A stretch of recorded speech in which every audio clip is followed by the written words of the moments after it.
be there, now represented by his essay on media, it gives a lot of credibility to that event. So other businessmen can come and then dole out millions. The Mr. President, at the time in his frugality, will not do that and give money. The smile of President Muhammadu Buhari at the time, in itself, you can take it to the bank at any event, and people will come rushing in. The Dangotes of this world, the Samad, Rabi of this world, Jimovia of this world, will take a leaf from that. So his body language embedded in wisdom, his instructions embedded in wisdom, the way he communicates to his subordinates and to the nation is embedded in wisdom. This we need to learn from. All right, thank you very much. Comrade Ismail, we're still there via Zoom. You said lastly earlier, maybe we should just allow you to give us your final words on this, on a day like this. I was just talking about the kind of experience that the nation has just lost in terms of leadership, in terms of somebody you can dial and ask about some critical situations in Nigeria, having superintended over key sectors of the nation's economy as Federal Commissioner of Petroleum, superintended over the Northeast as a state and then Borno State as well, and of course as two-time civilian president and military ruler as military leader as well. What are your final thoughts as we get towards the program proper?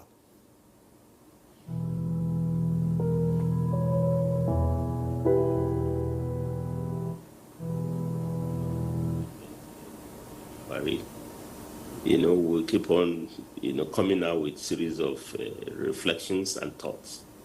But my takeaway from all our discussions, and by the way, I want to thank you so much, the Anchorman, for creating platform. Let me appreciate NTA, for giving us the platform to really reflect on the life of our late president. I think the takeaway here is that, contrary to the general cliche that, the problem of Nigeria is leadership,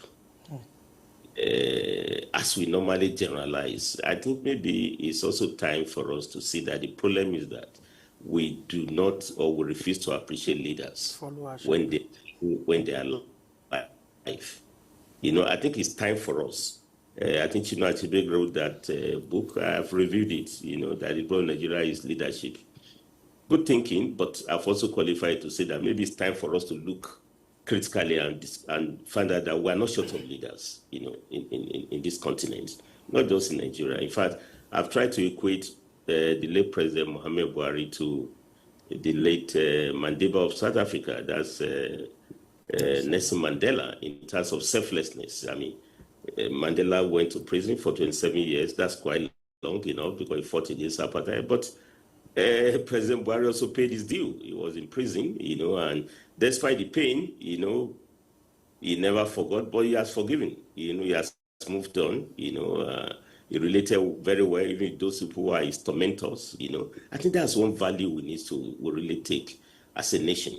Then look at the way we have itemized, his achievements. If you talk of the gas project, the KKK, I hope I got it right, of the longest gas project, that he initiated, almost about $20.8 billion, I think it's almost completed now. President Bola Ahmed Tinubu is also consummating. I think it's time for us to recognize that we are not short of leaders. In spite of the challenges of nation building, and nation building is a work in progress.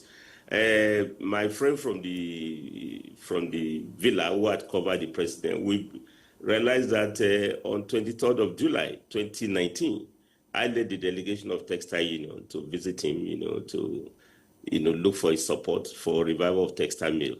And the intervention of our president has been so decisive, to make sure that we stabilize few factories that are remaining. I'm also appreciate President Bola Ahmed Tinubu for now reviving the cotton and textile garment policy. That's the way to go. So leadership is about continuity. On the last note, I think Ahijo, I hope I got your name, the former CEO of Rural Electrification Agency. Yes. Yeah, my very good friend. You are not the only one appointed by the president. Me too. He appointed me.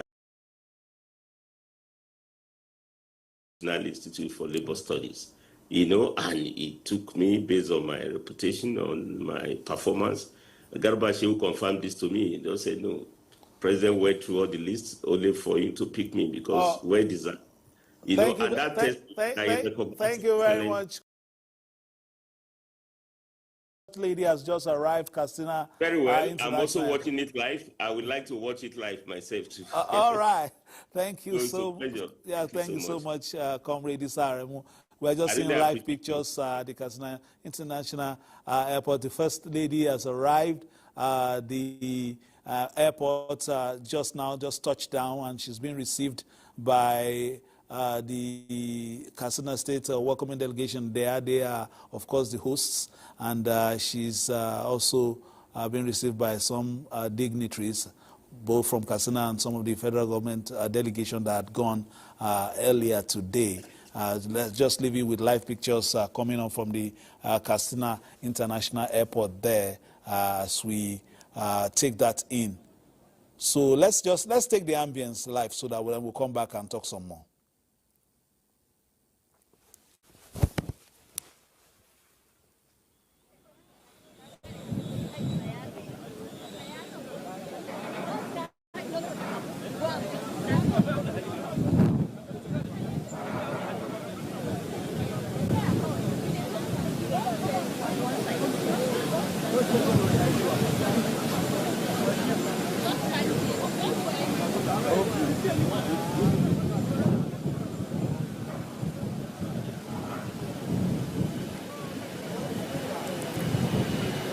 First Lady Oluremi Tinubu arriving the Katsina International Airport. I understand it's called the Umaru Musa Yar'Adua International Airport there in Katsina State.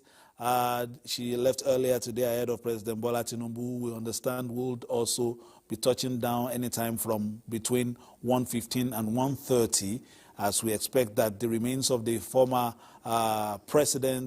late President Muhammadu Buhari will touch ground around 2 o'clock today, 2 p.m. So we're expecting that, according to the governor of Katsina State, Governor Rada, I said that they left about 8:15 this morning, talking about leaving the flight, taking the remains to Nigeria, left around 8:15. So we expect something between 6 hours to get to Nigeria. So we're looking at that and live pictures from Katsina. That's the First Lady's delegation touching ground. That means that, of course, in no too distant time, the president too will be arriving as the chief mourner. As far as this event is concerned, of course, it was handed over to by President Buhari, who was his predecessor. Let's now, reflect on some of the, comments of Comrade Isaremu talking about, the life and times of former President Muhammadu Buhari. Let me thank Comrade Isaremu, and I like your parting shot that you also want to be watching on the NTA as we give you live pictures. Let me just round up one or 2 points I wanted to do before I do the parting shot to watch. I was telling you that especially the one great legacy of the President Buhari on the labor sector, he was the first to make sure that Ministry of Labor has 2 ministers. This is the oldest ministry in Nigeria, established as far back as 1935, but has only been 1 minister. Labor is the most important factor of development, so it was eternal glory. And I'm also happy President Bola Ahmed Tinubu has kept on to this trajectory that we have 2 ministers. And for me, it's total commitment, because I told you I was appointed as the DG of Michael Imodi. But that was also based on the recommendation of both Minister Ngige as well as Minister Kiamu that time, of course, with the then Secretary to Federal Government, and I'm happy that President Bola Ahmed Tinubu has just also reappointed me, putting me to the sector in which he belonged to promote labor education. But that was to round up on the issue of textile. My friend from the State House, you remember that he hosted Textile Union, the first president to really do so. And he was committed to revival of textile industry. Highly labor intensive. When textile was textile, Kakuri, Nasarawa, Bompai, Kano, of course, Lagos, the entire Maitu, axis, they used to be textile, Port Harcourt, Trans-Amadi, he was so passionate to revive textile. In fact, President Buhari served on the board of the largest textile mill at that time, UNTL, I guess Fine Test too. So he was committed, and he hosted us that day. He gave directive we should, consume what we produce, also wear what we produce locally. Again, I appreciate President Bola Ahmed for now continuing the same trajectory. I think government is a continuum, as Ahmed has already said, and I think we continue along this line, recognize our leaders, look at what they've done, consolidate on them. We can then say that we are building a nation. And for younger generation, this what we are doing today will be a lesson for them. That if you have a leader committed to discipline, who went to prison, he was a military leader, converted to be a Democrat, won election, defeated an incumbent president, former president also accepted. I'm talking of Jonathan, commendably. It shows that Nigeria is not short of leaders, and we can only build more. This is just my parting shot. You should allow me to also follow the deserved, state, burial of our former president. Again, kudos to President Bola Ahmed Tinubu for keeping to this tradition and reciprocating the partnership of his predecessor.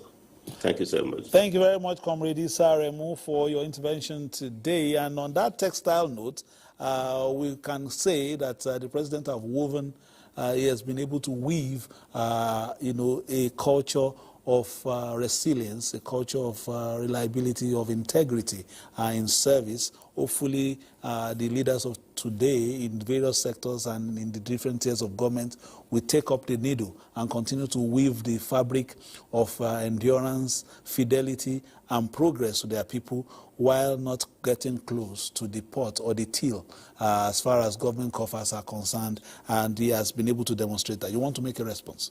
Yes, he did not just weave, those wonderful adjectives to use to the textile.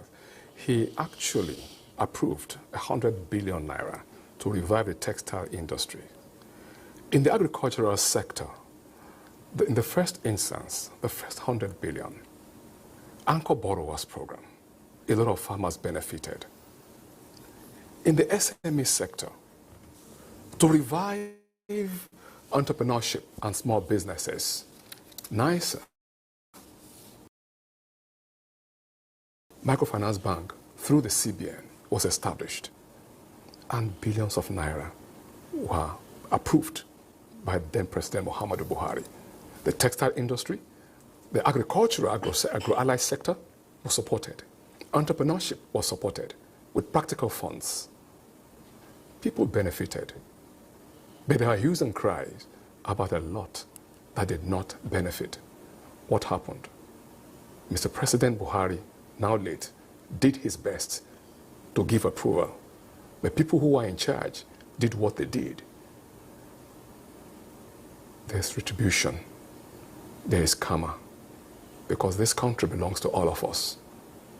We must allow integrity to guide us. When we are patriotic, and we are given responsibilities, we do that accordingly as directed. And we don't allow corruption to rule us.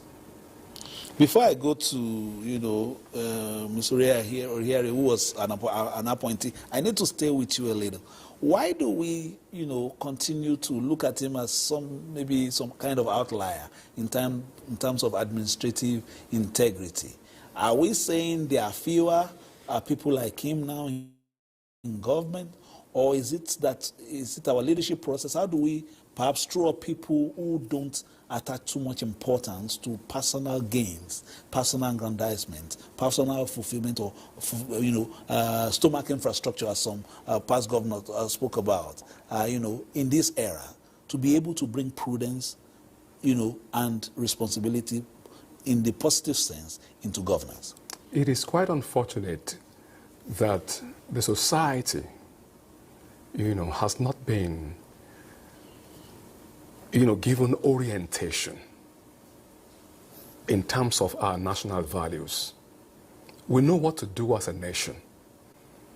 Personally, and a majority of people also do, giving honor to Professor Jerry Garner, who at the time when he held sway in terms of our national orientation, said if you are a tailor, sew well. If you're a policeman, police well. Be responsible at what you're doing. So I'd always say, you need to catch us young in terms of our mind and outlook towards governance, towards responsibilities. Our national values has to be orientated in us and reorientated to the grassroots. Excuse me.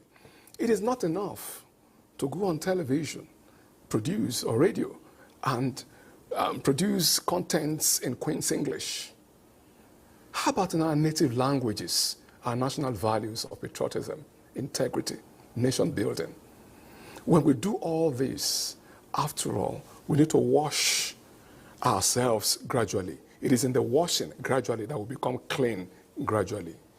Until when a majority of us imbibe such posture of integrity, posture of patriotism, and the mindset of nation building, that is when gradually and definitely so, Nigerians and those who are given responsibilities will begin to do the right thing, rather than try to corner public funds. All right, Dr. Sanusi, in terms of concepts, he was clear in his mission.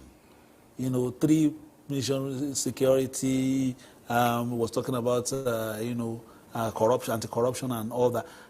And in terms of concept and actuality, what was the challenge? You were the people to make sure that his ideas found, quick fruition. Was there any challenge in terms of implementation of those ideas? Or was he, swimming against the tide of corruption when he came in? Yes, he was swimming against the tide, to be honest, because from what Doctor had hinted earlier, it was his job to have that vision for the country. But of course, he's not going to divide himself into, 1,000 people that will help him implement. I'm talking of government now. It was also his job to get the right people in place. But I think he had a bit of a weakness as well, because he's fallible, he's human, he's not infallible. So if he has given you responsibility, for those that had capacity and they were honest and they were patriots as well, they would deliver to the fullest, and then you can see impact. For us in REA, we took what he gave us, the vision, and we implemented, and that was why you see we could attract, credibility to attract funds from World Bank, African Development Bank, and the likes from private sector, and we're able to, decentralize power, to rural communities. But in other sectors, you see, he gave them the opportunity, but perhaps they were only looking at their own interest. And in that case, unless there's a strong case against you, which the people, that are seeing what's happening, were meant to also build on, reports if they see anything like that, so that he can take action. And that's why the Central Result Delivery and Coordination Unit headed by Hadiza Balana is very important, because although it started under Buhari, but right now, because of the nature of the person heading it, there is more of, monitoring of what's going on, which is very important. So if you had a president like Buhari that would trust you, in outside they say amana, so go and do it. Whatever happens, it is your name that is at stake. I think now we now have a president that is more hands-on, that will not just give you a responsibility, but he will be there also to try and micromanage and bring people to help him and give him first-hand information, based on facts of what you're doing and if you're doing it right and what the issues are and how he can debottleneck and help you succeed. So that's also building on what we've said earlier, that government is a continuum. If we notice that, okay, this was a bit of a, there was a lag, in some areas, now we have a president that is trying to build on it, so that's that for that. But he made a lot of headway in terms of these 3 thematic areas that you've mentioned, especially in security and in the area of infrastructure. it was under him that the Ministry of Works first got a lot of money. I think in the first year they got over 400 billion. Before then, you will see, under the previous PDP government, you will see a whole Ministry of Works is just getting 16 billion, 20 billion to do infrastructure. But then he increased the size of budget, which is commensurate to the challenge that we had in terms of infrastructure. Road, for instance, under Ministry of Works, although it was Works, Power Works and Housing then. So, of course, the budget was, sort of increased so that they can achieve more. And because of the nature of appointees he also had, someone like Fashola was in charge. You could see very clear vision and very deliberate strategy to implement and, gradually increase and make the infrastructure available, for Nigerians. So, yeah, I think he made quite an inroad, an impact, which, of course, our president, Bola Ahmed Tinubu, is building on because he had a president that had laid that foundation, and they know what the country needs. They know the kind of infrastructure that we need to put in place to open up the space, to open up the economy for small and medium enterprises as well to be able to go about their businesses, efficiently and effectively. In terms of, his governance style, was he able to separate his administration from party politics? In terms of, you reported him, how much interaction did he have with politicians after his election and in 2019 re-election? Was it still, was it a kind of strategist, or did he face governance squarely? Or did he still have the appendages of, party men who will keep on streaming in, as we have seen in many administrations, in the past as well? Yeah, thank you very much. Before I go into that, I would want to build on what our comrade Issa Aremu said and what Dr. here said about our value system and how we got here. I recently, one thing is when you're informed, you later realize that this thing we say about leadership being the problem of Nigeria is not so. Our value system, you know how it is in those days, the Tales by Moonlight of NTA and some other programs that we're having was to shaping us into what we're supposed to be.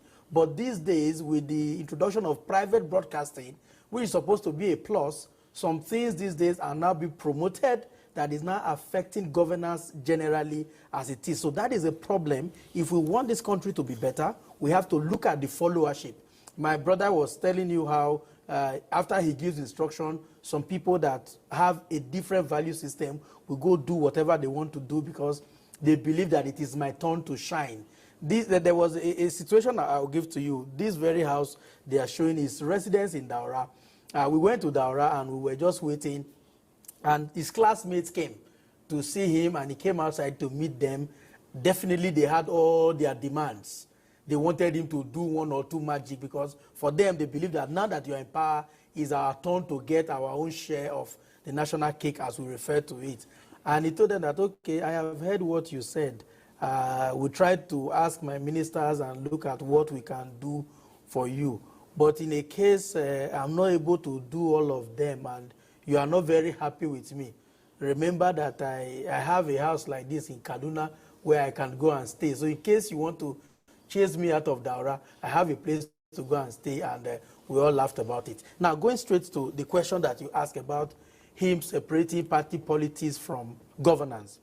Buhari was someone that, for some people, before they go to him, they know what the answer would be. There are sometimes that somebody will just enter from where we stay as State House correspondents, just a few distance to his office. And in less than 5-10 minutes, you will see the person coming back. We'll just say, oh, is it possible that this man did not meet with him? And when you ask the man what happened, he said, okay, this was what the president told me. In some cases, he will just say, go and settle your family problem before you bring it here. If you can do that one, this one will be okay. In some cases, he will say, okay, you belong to me, you belong to me. Can we just be brothers first before we look at politics? So he knew what to do at a particular time. But you know, the thing about what is and what ought to be is why Nigerians, some I would say now, because even those that know, they say less. Some Nigerians have a picture of him and they believe that he is somebody that did not have a godfather. So there was so much expectation on what they expected President Buhari to do when he was the #1 man in the country. So when those things were not coming, a few people were disappointed because they don't know the dynamics of leadership from when the instruction is given to those that will eventually implement it. But when it comes to governance, like you mentioned something about the party politics under him. He knew what to do. There was not so much chaos and problem. Under him, you didn't have some of all these going to court here, going to court there, because he knew exactly what to, oh yeah, you come, let us have NEC. Let us have a caucus meeting. He will call the National Assembly caucus, call the Senate caucus. So yeah, let us meet. Let's settle some of all those things. So before they go to the NEC meeting, he knew you want this, you want that, but you can't get all these ones. What we'll do is that let us reach a consensus here. So by the time we go to the NEC meeting, which will drive the political aspect of governance, he would have had an agreement and he was able to do very well in that area. So Buhari is somebody that knew all that. But which I also say every time, politicians take communication for granted. They believe that once you get the politics right, every other thing will work. But if your policies, if your decisions at the political level is not well communicated to the grassroots, you have this information gap that will not give room for people to speculate and some other things. As a president, he did so well. It now lies on those that take instructions from him, like our brother here, to do what they are supposed to do and not want to enrich themselves. So he separated politics from governance, and he was able to do it effectively. Thank you so much. And world leaders have been paying glowing tributes to former President Muhammadu Buhari, who died in London at the age of 82. Charles Alpha compiled some of the outpouring condolences from within and outside the country. But before we go to Charles Alpha, we will, once he's ready with the condolences from around the world, let me take one or two words, of course, from some of our guests here as well. Dr. Korede, you listened to Festus Fifen telling us about some of the memories when he was working with the president. But this time, I want us to look at this Fourth Republic. And in terms of our politics, we've seen different presidents with different styles. And in terms of President Muhammadu Buhari, what he brought on. But let's quickly take the Minister of Agric very quickly. He has touched down with other ministers. Very, very exemplary life. Somebody who is honest.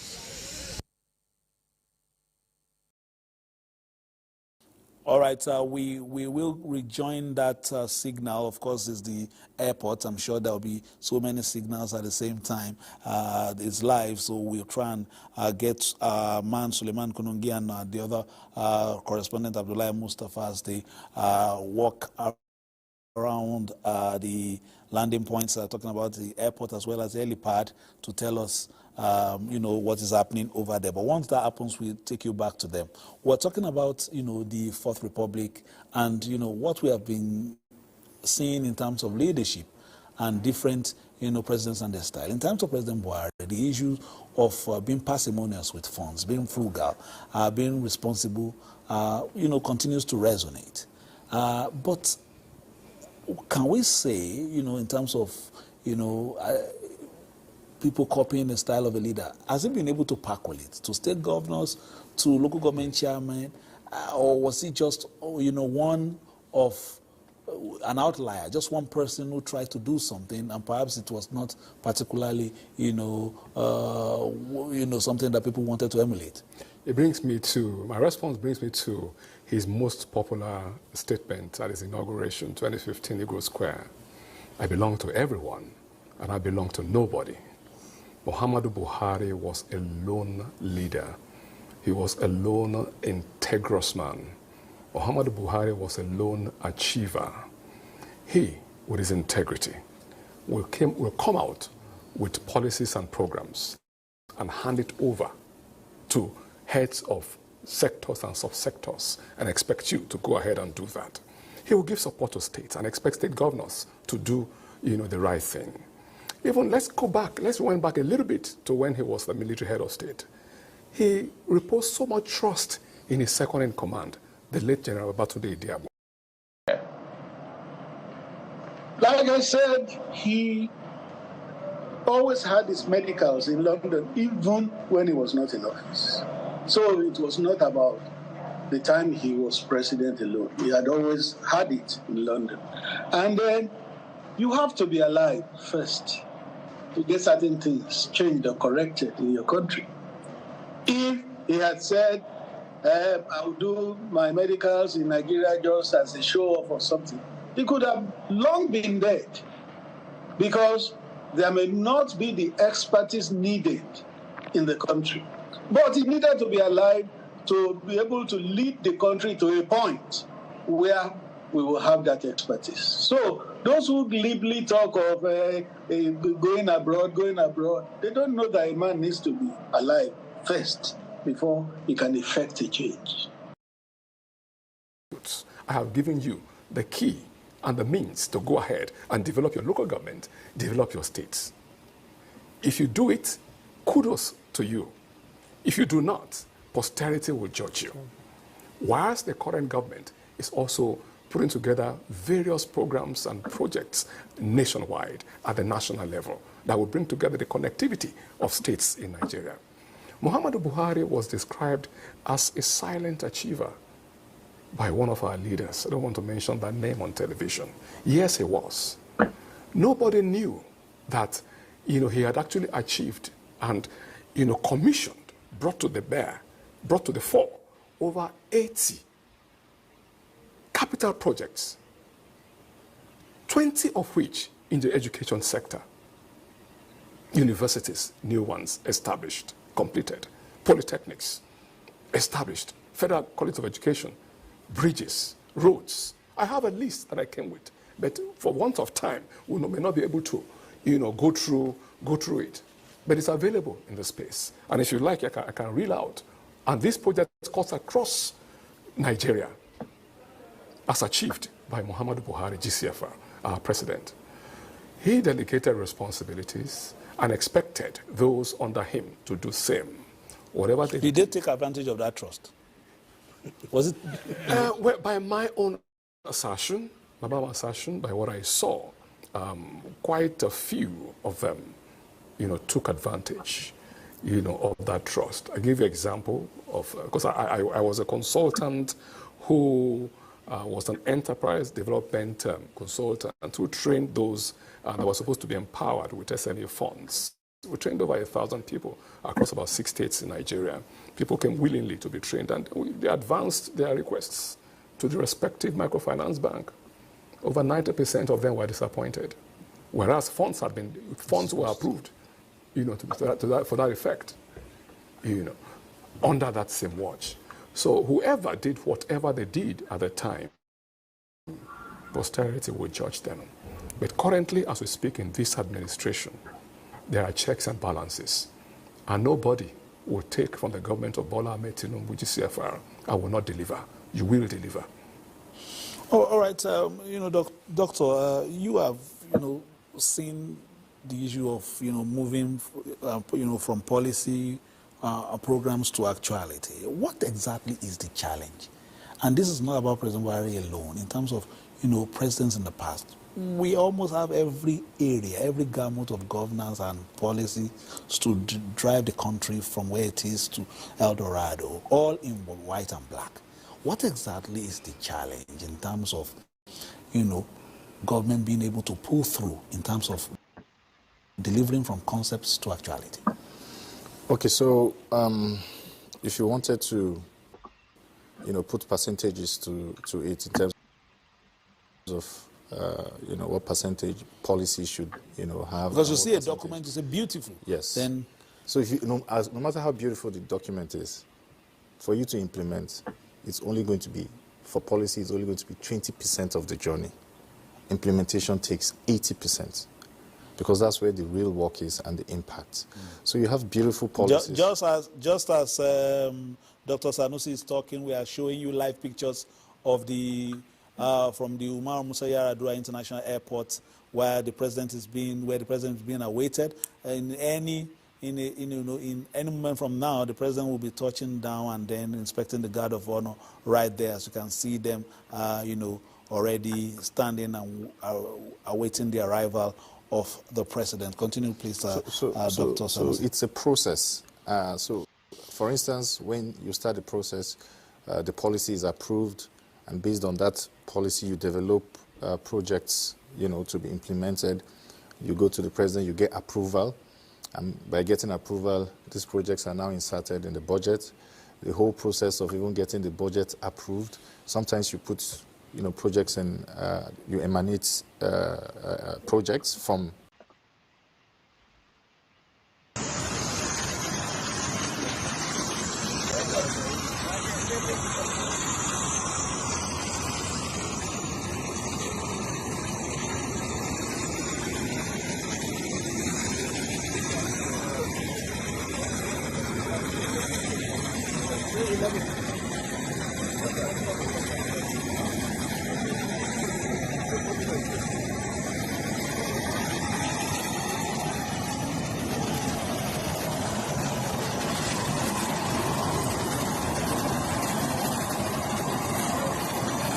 you are. You can only move as much as the system allows you to move. Sometimes it's not just about the president approving, it's also not about the head of the agency having the technical know-how and capacity. It's also about other stakeholders and how they embrace that. That's why sometimes you see if the president has a pet project or is interested in something, then it can be protected through. However, most of the times, going through all of these processes, becomes a challenge. For us then at the Rural Electrification Agency, we were lucky because power was on the front burner and everybody wanted power. So the kind of challenge we had was a bit different because a lot of people were jostling for projects in their communities, which is good, right? Which is good. We got the support that we needed from the president, and as an administrator, one of the things you learn is for you to be able to manage various stakeholders, from those in the rural communities that would write to you and say, please, we do not have electricity, or we have a problem with our transformers, or we need solar renewable energy there, to the traditional rulers that would also, visit you on behalf of their people, to the elected representatives, from councillors to chairmen, to House of Assembly members, to House of Rep members, to senators, to other cabinet members. Everybody wants electricity in their community.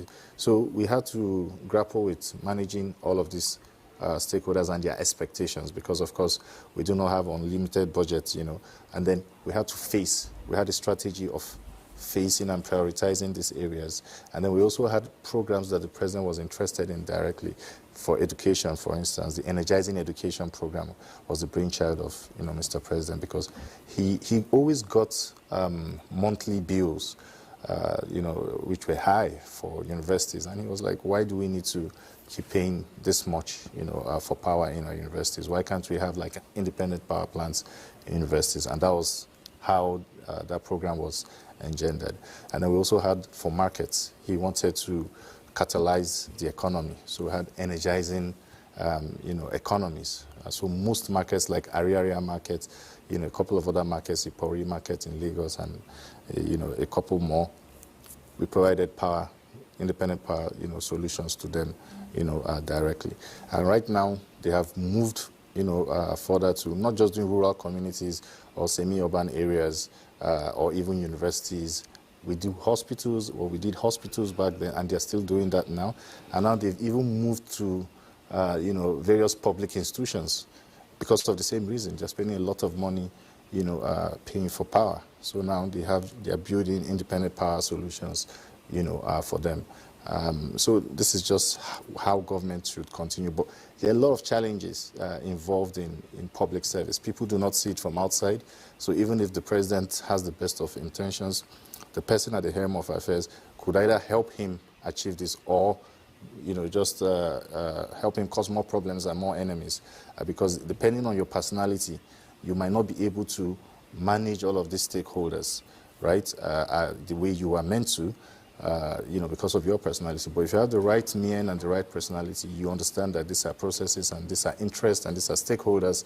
You are able to manage it so that you help the president to achieve and succeed in what, All right, we're just looking at live pictures at the Muhammadu Buhari International Airport awaiting the arrival of Mr. President. And we saw some pictures there, which, gives credence to what First Officer was saying before, talking about military men and security operatives blocking cameramen from going close to somebody. I wanted to say that if I had the ear of that cameraman, I would have said that if the security man says that we are waiting for Mr. President, will say, yeah, it doesn't belong to you, it belongs to nobody.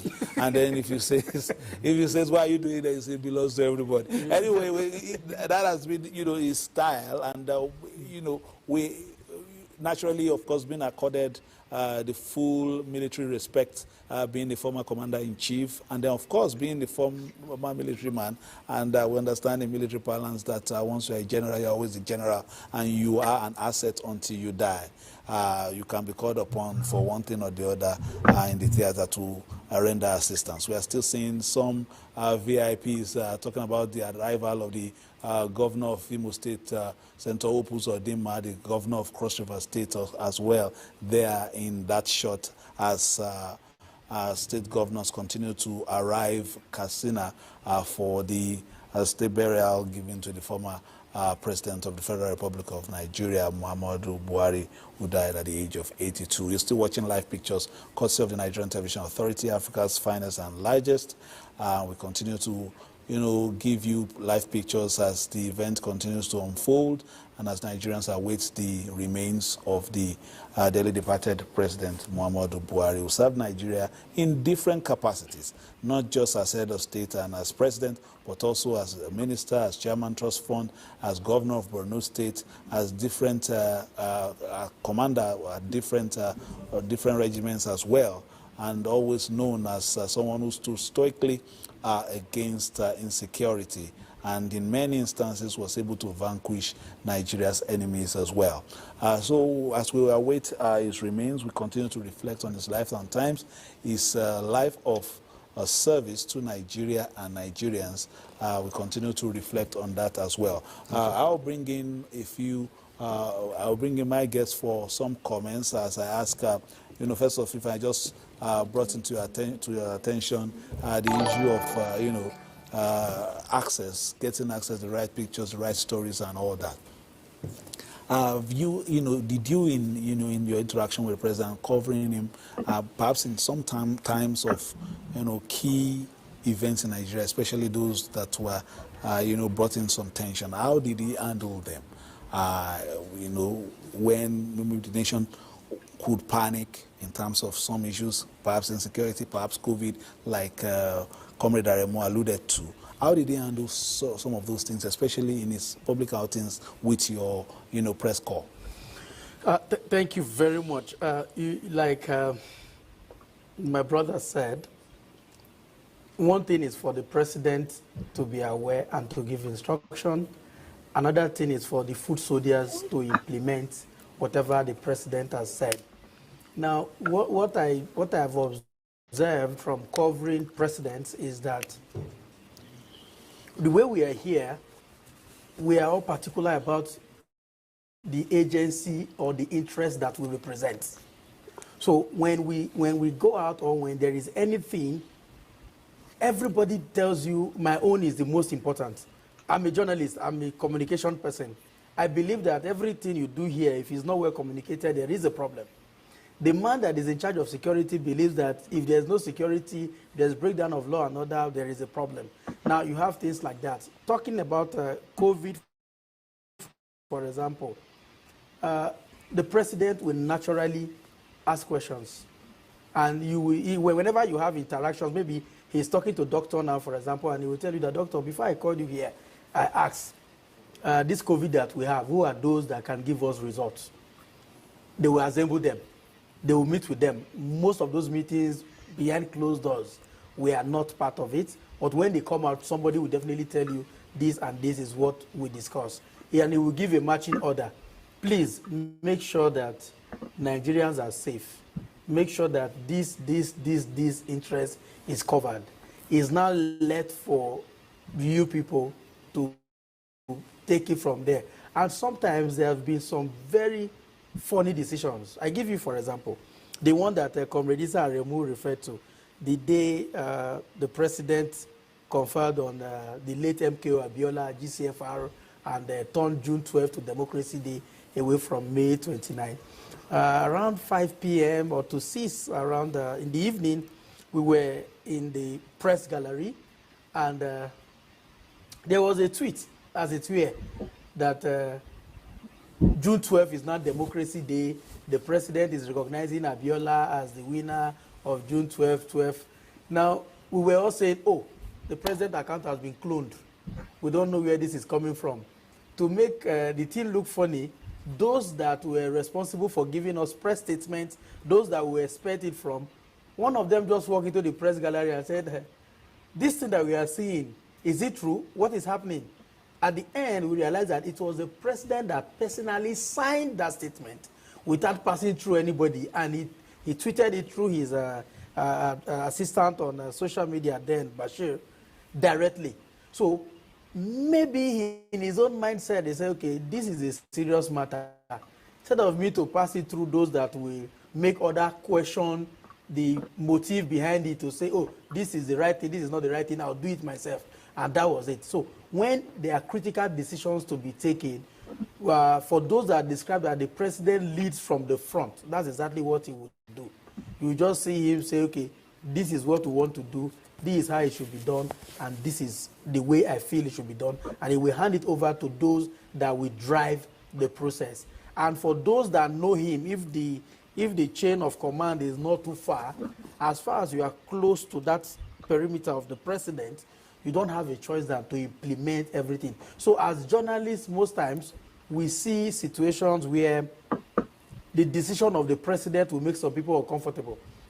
Funny enough, two of them are late now. The late Abba Kyari, chief of staff. There was a day there was a fake meeting, and it was for 10 a.m.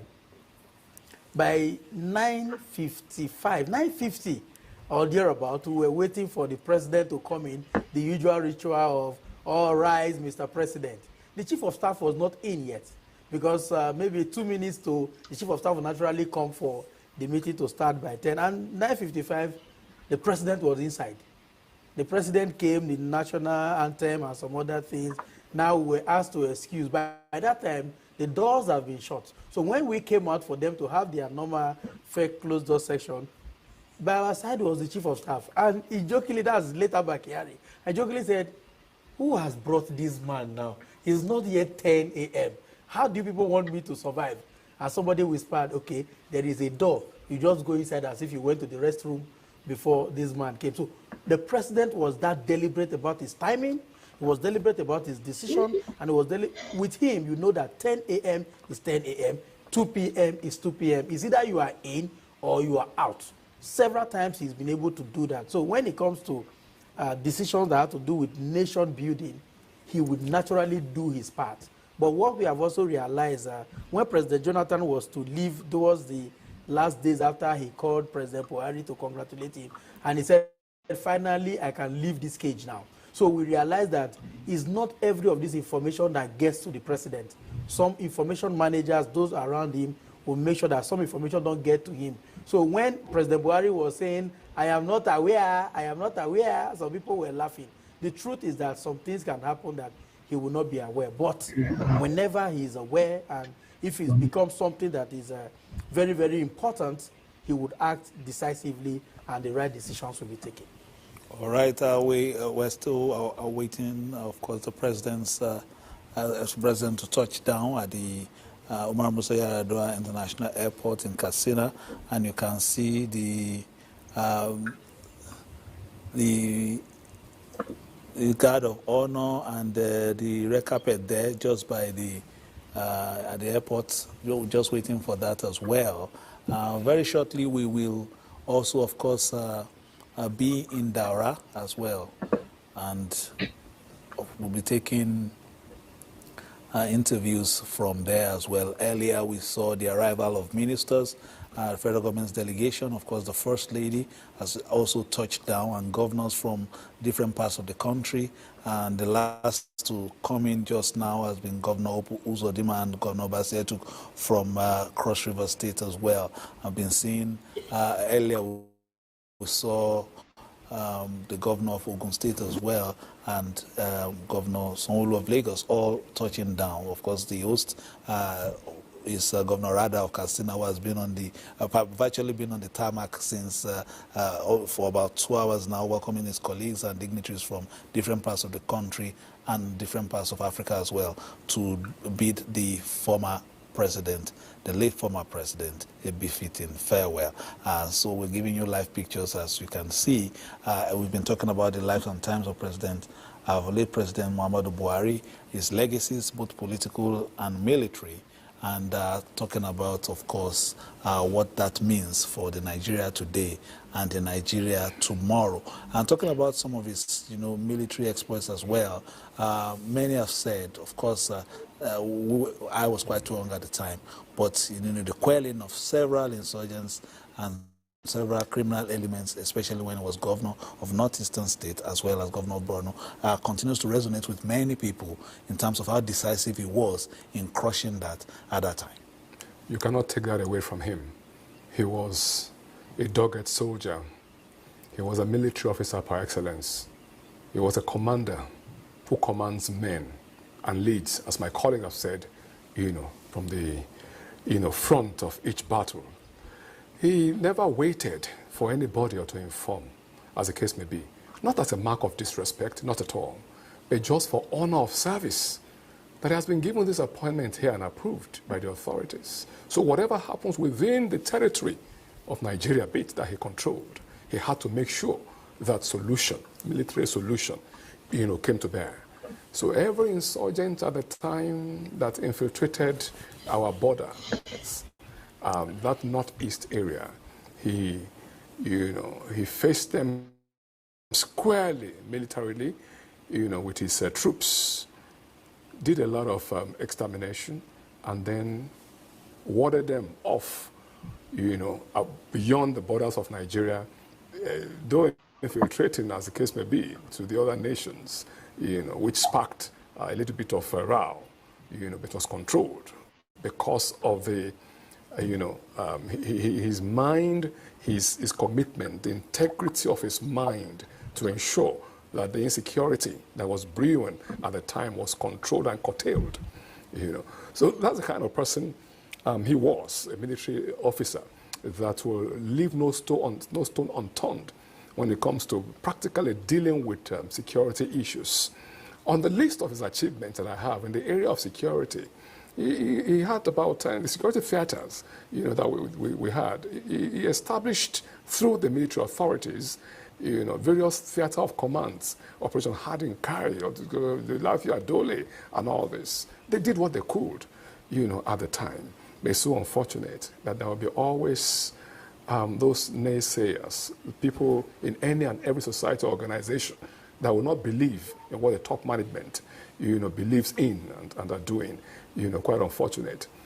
No situation is perfect. No human being is perfect. Only Almighty Creator that is perfect. Your own is to come to the stage of life and perform that duty that you have to. Muhammadu Buhari, GCFR, both in military and in the democratic era, did what he could. And Nigeria, we are learning from it. Talking about the younger minds, you, of course, benefited, or at least were called to serve under him as a young 32-year-old, administrator.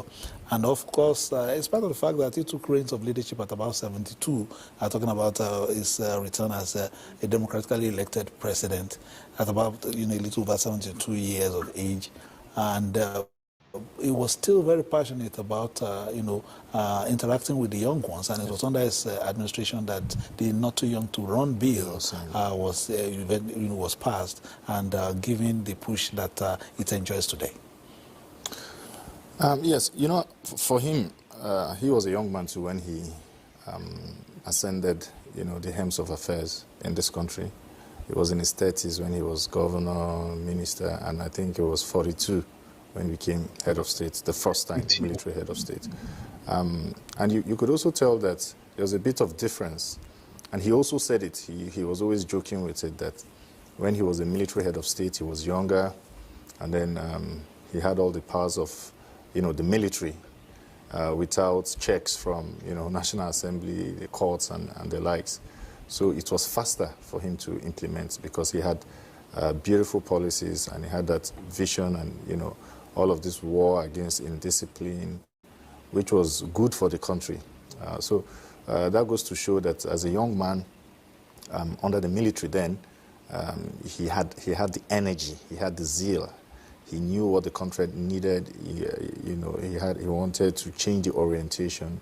He wanted us to be disciplined citizens, and also being young and being at the helms of affairs and having your head in the right place is a plus. But then when he came back, as like you said, a 72-year-old, he would always joke that he's older now and he didn't have that paraphernalia of the military to take quick decisions and act on them. Now he had to, like you called him, a convert, the democratic convert. He had to learn the ropes. Yes, he wanted to abide by the rules because he didn't want that toga of. He still had that military mentality. That's why you see he would run for election and go all the way to the Supreme Court 3 times before he eventually won. And then he would allow, he was a respecter of institutions. He would allow institutions, that had the mandate to do whatever they were supposed to do, to carry on their mandate. He would allow the courts. He submitted to the courts. He would always tell you that, I also ran for this thing. I went all the way to the Supreme Court 3 times. He would not interfere in party affairs, obviously because he respected the party and he knew the party would. And he would allow a free and fair election, and all of that. So he knew the value of having young people in power because he himself ascended the helms of affairs when he was young. So that's why because knowing that value, he put a lot of us, gave us the opportunity, to serve as well and also build our experience administratively in public service, from there. And I think it really helped a lot because he didn't just give us and then try to over micromanage us. He allowed us to flourish. He allowed us to bring our ideas to bear, innovations, whatever we felt, could help, would always refer back to him and we'll get approvals.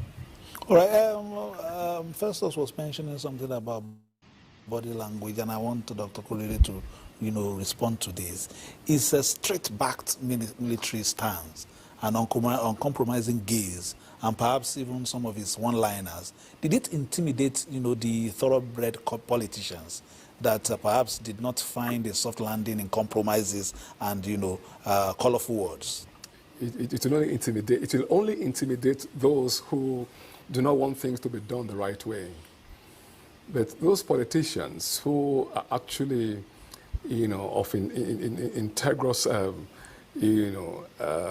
character, they will appreciate him.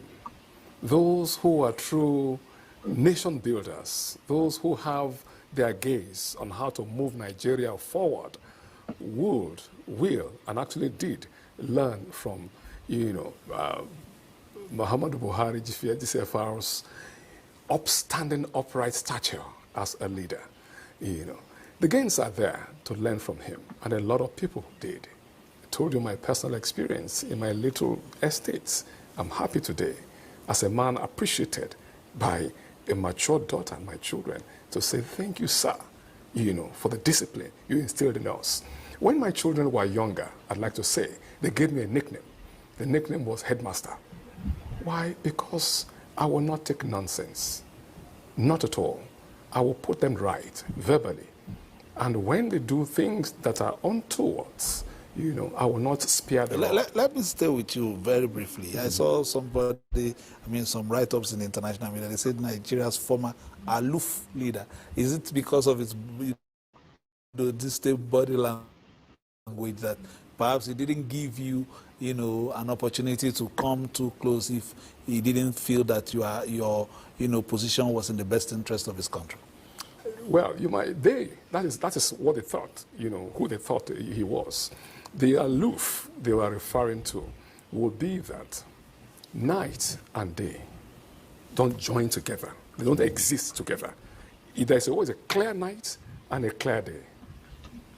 Evil and goodness don't mix together. Lies and honesty don't mix together. So if you're referring to somebody who has integrity personified, and you're calling that person an aloof leader, it means you don't want and do not have, do not possess, that good quality in terms of character. All right, but talking about character, one man with a lot of good character, the people returned him as a councillor, returned him as a member of the State Assembly, returned him as member of the House of Representatives and made him senator. Eventually became the liaison to the National Assembly under President Buhari's administration. Senator Itainan is joining us from Uyo. I can see banana and all these things behind you. Perhaps you'll bring some of them when you are returning to Abuja. Senator, nice to see you. Please unmute your audio, Senator, if you can.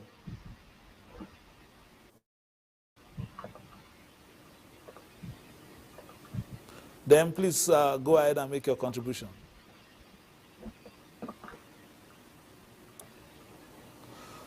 All right, Senator, we'll come back to you. We are still trying to get your audio, and I like that you're guarding. And we'll come back to you very shortly as we are taking the, the live shots from the airport there, the Umar Musa Yar'Adua International Airport. And of course, once the tributes are ready, the report on the tributes, we will bring that to you as well. Where we can see so many flights coming into this airport. I'm not sure they've had this number of flights in one day since that airport has been established. The watchtower, people at the watchtower will be working overtime today because we have international flights and local flights hovering over Katsina as we speak, just for this state burial. And of course, the main one will soon be coming on, talking about the Nigerian Air Force. That is the one conveying President Bola Ahmed Tinubu, who is the chief mourner today, to, of course, begin the military proceedings because, of course, he was a former commander-in-chief as well. Of course, a soldier of distinction as well, talking about late President Muhammadu Buhari. You were talking about, perception, both locally and internationally. I go to the pressman in midst as well in terms of some of those foreign trips. How was he received? Because he attended several, international events. How was he seen? Of course, it looked as if he towered above many of his peers because of his sheer height. No matter where you put him in any picture, in any photographic session, he is likely to stand out somehow because of his natural military gait and bearing. But beyond that, how was the perception like in terms of his interaction with his peers and international community? Thank you very much. No matter how the world, when I say the world now, we feed on messages and information from the social media. But no matter how Nigeria is portrayed outside, whenever they see Nigerians, they still bow to Nigerians, as it were. I remember we were in Lome together, and it was a funny thing. We were deciding who was going to be African Union or something. And he came there the first day, received head of state, and there is a way he stands very tall when he extends his hand to you for handshake. So somehow, I wouldn't want to use the word he looks down on you. And if you are looking up to somebody, either you like it or not, somehow you respect him, and he will be very formal, and people respect him. And one of those days, he came the next day, they were having this meeting, and less than 10, 20 minutes, we saw him coming because most head of state and head of government were in that venue upstairs. So he was going to his room, and as journalists will naturally nose around. And he was talking to someone, I think Malam Garuba Shehu in Hausa, and we just nosed around. Why is the president leaving? And so somebody told us that what he was telling him now is that if they are discussing something new, called me. Right now, whatever they discussed yesterday is still what they are repeating now. And it's as if they are not ready for something new yet. So he went away. And after some time, he came back. I think when he came back, less than 20 minutes, they decided who was going to be their chairman. And fortunately for him, they made him the chairman. So when in London, when we had the Africa Summit, Economic Summit in London in 2020, just before the COVID, you could see how the Prime Minister then, Boris Johnson, was referring to him, telling him about we should beware of China, whatever China is bringing, where London is, we know we have been partners for a long time, British colonizing Nigeria and some other things. So he was well respected, and whenever he has to speak representing Nigeria, he would make sure that he tells you that what you see on the social media is not who we are. This is who we are, and this is what we do, and this is what we believe. So I can give it to, I can tell people naturally that he was respected, and whatever he did when he came before the coup in 1985 that removed him from office, that record is still there. So people still relate with him, having it in mind that this was the no-nonsense man that was in charge of Nigeria at a particular time. And all through his life, you will know that he's a no-nonsense man, and he was very, very meticulous in whatever he was doing, and you could see that. So we were respected in every part of the world, but let's not also forget that you also have those that we have narratives about what is not, what is not. We are here now, we are discussing the life and times of President Buhari. Somebody might just be looking at your wristwatch, and the only thing he can take out of this place is, why is Fisayo's wristwatch like this? And that is what he will concentrate on. With the help of the social media, he will promote it, and everybody will forget all the discussions, beautiful things that we have said here, and they'll be looking at the wristwatch and wristwatch alone. So not minding what people have said in different places concerning Nigeria and our image, Buhari was respected.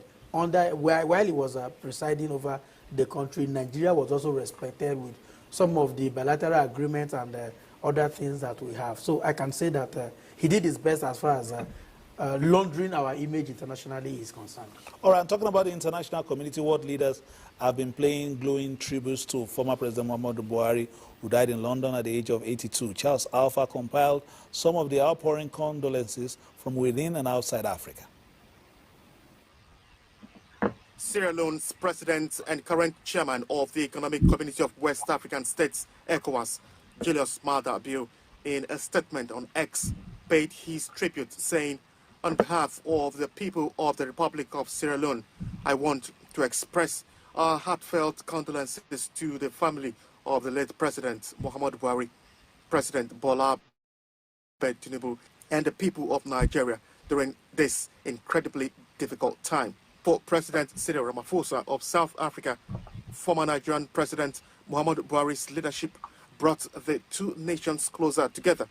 He said, "As South Africa, we stand with the nation of Nigeria in your mourning," saying he led Nigeria as a patriotic and championed not only the best attributes of his nation during his leadership, but of the future that awaited his great country.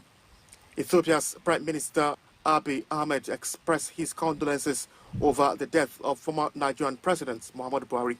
He said, "On behalf of the government of people of Ethiopia, I extend sincere condolences to the family of former President Muhammadu Buhari and the people and government of Nigeria.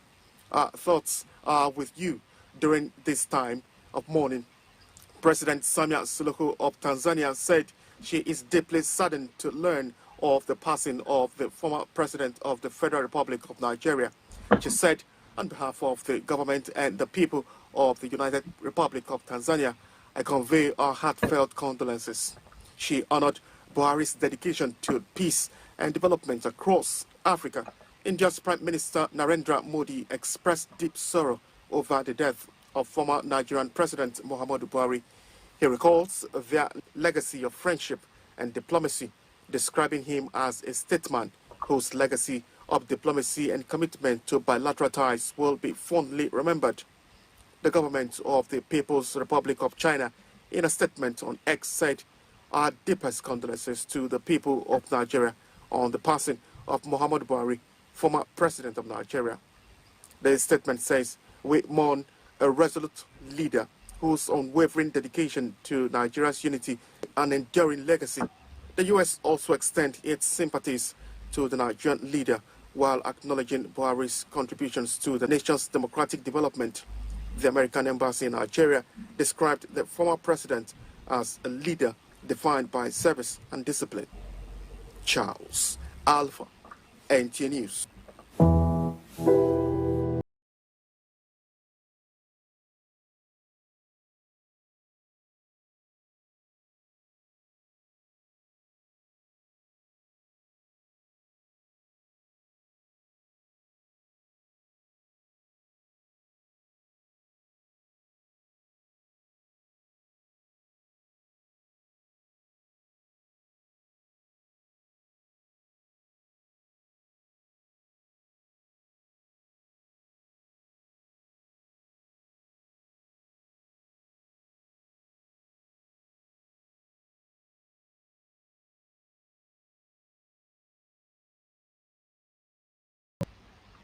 All right, you're still watching the live transmission of activities to mark the passing away of former President Muhammadu Buhari, and we will be, we will be back in Katsina shortly.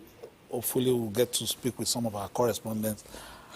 While the guard of honor is waiting also, as you can see them on the tarmac there, expecting the arrival of the president, and then thereafter, of course, the remains of the departed former president as well. Earlier we had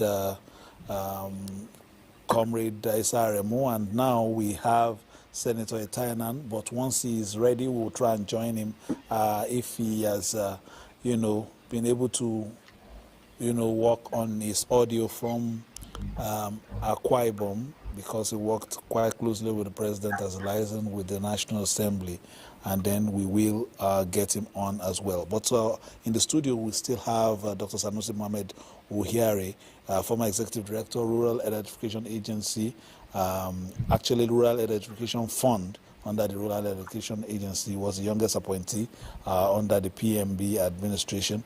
And we have Dr. Korede Martins, development expert, who's been with us since morning. I want to consider you an honorary member of the NTA today. You have been quite here. You have been here and been, contributing. And of course, Festus Fifen has been here and is the regional news editor of Ben Television. Has worked closely with 3 presidents now, if we're counting the current one as well, and can talk quite authoritatively about different presidencies and the unique attributes of the helmsmen at the time they were in office. So, gentlemen, it's been a day of sober reflection. We will not be here for, forever. What we do and what we leave behind is what is important, and perhaps that is epitomized in the outpouring of affection and deep regret for some who have worked closely with President Muhammadu Buhari. For some who've also watched him from afar, there's a kind of respect for his legacies as well. You were talking about his international stature. That was why we brought in those materials concerning, other presidents expressing their condolences to Nigeria. But moving forward, in terms of administration, we've seen different things. In terms of how he was ushered in by Nigerians in 2015, the general outpouring of confidence, and the fact that he did an unprecedented thing, being able to, defeat an incumbent, which is unprecedented in Nigeria's history. That perhaps, brought a lot of expectations for that government, which you were a part of. Do you think, that first time, there was a little bit of an inertia? Perhaps he didn't expect to see what he saw on ground, because it took a while before ministers came in. I remember that was a hot topic in the press at the time. He had to look at what was happening in different sectors, and it took its time. Yeah. Do you think, in your experience, since you were part of the administration, did we lose momentum a little bit? Perhaps if you had maybe just coming strong and may change a lot of things, Some people, some commentators thought that little time he needed to take to see what was happening. Some people also used that to, enter into some of the cracks.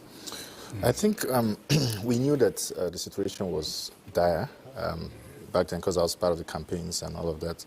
That was what led to this massive coalition, and then led to the success. I remember during one of the campaigns, I think this was relayed by the former Vice President, Professor Osibanjo, that he was with the president and, went for one of the campaigns in one of the northern states. I think it was Kano. You needed to see the momentum, the crowd, young faces, old people. Everybody they were in the bus, just, driving through. And I think the president just became overwhelmed. At that point, he realized that there was a lot of work to do, and he couldn't afford, to fail Nigerians. So coming to your question, I feel it's born out of that fact that he needed to get it right. He needed to assemble the right, team that would help him, not just people that had the technical know-how, but people that also had character, people that would not betray him or betray the trust, which, trust, we bandy that word around now, but it's actually very scarce when you look at it in the true sense of it, So although it wasn't good for governance, because as far as I was concerned, back then we needed to move hit the ground running. Whatever he needed to deliver was supposed to be done like years back. Well, that was his style, and I think the country also learned from that. And now I think they've come with a law that within 30 days, is it 2 months or so, 60 days that you need to now constitute your cabinet. So we learn every day as a country, and we make progress with every administration. Whatever it is, there was a lapse, we would try to correct it. But then the current president, Bola Ahmed Tinubu, at least was able to constitute half of his cabinet before that time, and then he was also able to complete it. So I feel the president was overwhelmed because of the sheer scale of the challenge at that time, and what needed to be done. But gradually, and don't forget that it was shortly after that he had some health challenges as well. He needed to go away for a while and all of that. So he was grappling with, the overwhelming nature of the job time, competing needs of various sectors, and also his health. But then you mentioned something earlier when you were starting. You said something about, we are not going to be here forever. Everybody needs to play their role and all. And as people of faith, either as Muslim or Christian or even traditional religion, there is something that everybody believes in. The fact that there is a life after death, and the fact that we would all account, for our actions and inactions, at the level of just being a human being that has been sent to worship God, or specifically as a leader. So as a Muslim, I'm taught, my religion teaches me that as a leader, you have several more questions to answer, in accounting for your stewardship and for your time in this world than ordinary citizens. You'll be asked why you allowed somebody that was under your care to go hungry, for instance. So it's leadership in Islam is something that is very, very critical. A lot of people even run away from it because of, the gravity of what you carry and your accountability on, the day of judgment. And I think there was something about Buhari, although he doesn't put it out there, but he was a deeply religious man. From his character alone, you know that this was somebody that was looking at something higher than this world. He didn't really care much about, materialism or worldly things, because he believed in a higher calling, which for me, he strove, more to achieve. For him, that was his goal, as opposed to what people, cherish in this world and look at as, something, to value. He didn't. Do you think it was a little bit naive of him to put, the stock he had in his own character in others, expecting them to see Nigeria as he saw Nigeria, for instance. But honest people are always like that. Honest people always believe that other people are honest. That's just, you can call it naive, but you can only reflect what you have on others. You would not think of somebody trying to give, because you are not like that. He is not, he's an honest man, he's someone that has integrity. So he will give you that benefit of doubt. So if he's giving you an opportunity, of course, if you've not had any previous record of, oh, you're corrupt or this or that, of course, he will give you a benefit of doubt, because honest people always think good of others and imagine that others are like that. All right, Doctor, I will still pose the same question to you. You know, that initial almost a year where, he had to contemplate what to really do in each sector and delay a little bit in naming his ministers, was that deliberate, or would it be on the account of some administrative inertia? It will be, I strongly believe that it was deliberate. But before we get to that, we must give kudos to the leaders, the political leaders, the progressives that came together and supported him to emerge and become Nigeria's president democratically. We must appreciate the president at the time, who was his predecessor, His Excellency Goodluck Ebele Azikiwe Jonathan, DCFR, who by every declaration that he made ensured that the transition from his government to that of Muhammadu Buhari was peaceful. And the statement he made that has given him a lot of accolades, the world over, that his ambition does not what anybody's blood, as the case may be. It stands positively for Goodluck Jonathan, GCFR. Now, come back to Muhammadu Buhari, Excellency, now new president. He was a thorough man. He was a man that takes his time that took his time, to do things. He will not just rush into doing anything. Yes, you can say those, as my brother rightly said, there's something we call, we talk about people that has integrity. We say positive gullibility. One can be positively gullible. And chances are that people who have, ulterior motives tend to want to take advantage, of that situation.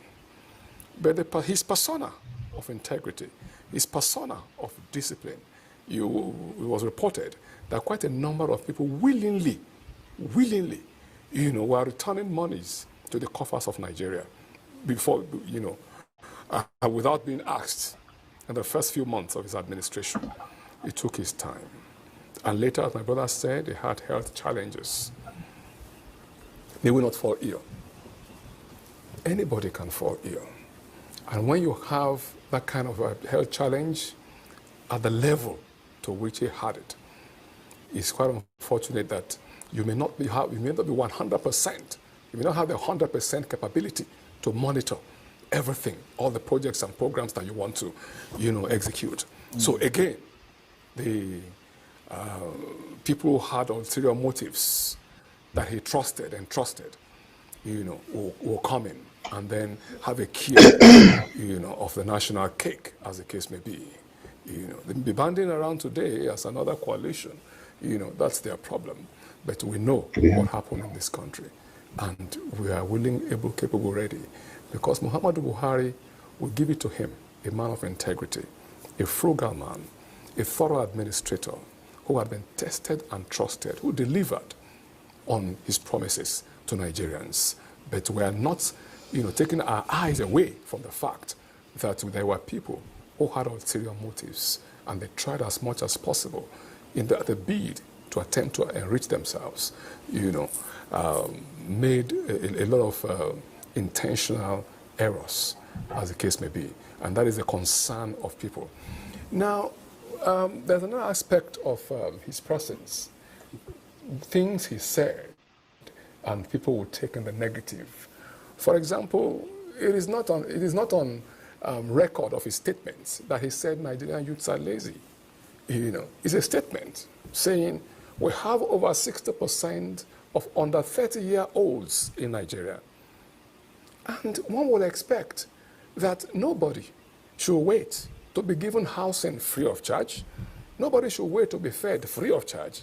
Everybody must work for whatever it is, they earn. And that is integrity. It's a principle of integrity. It's a principle that brings about productivity. But again, the naysayers, incurable pessimists, took it as saying that Mr. President said Nigerian youths are lazy. Muhammadu Buhari never said that. In the right words, Nigerian youths are lazy. He never said that. So, but anybody has a right to,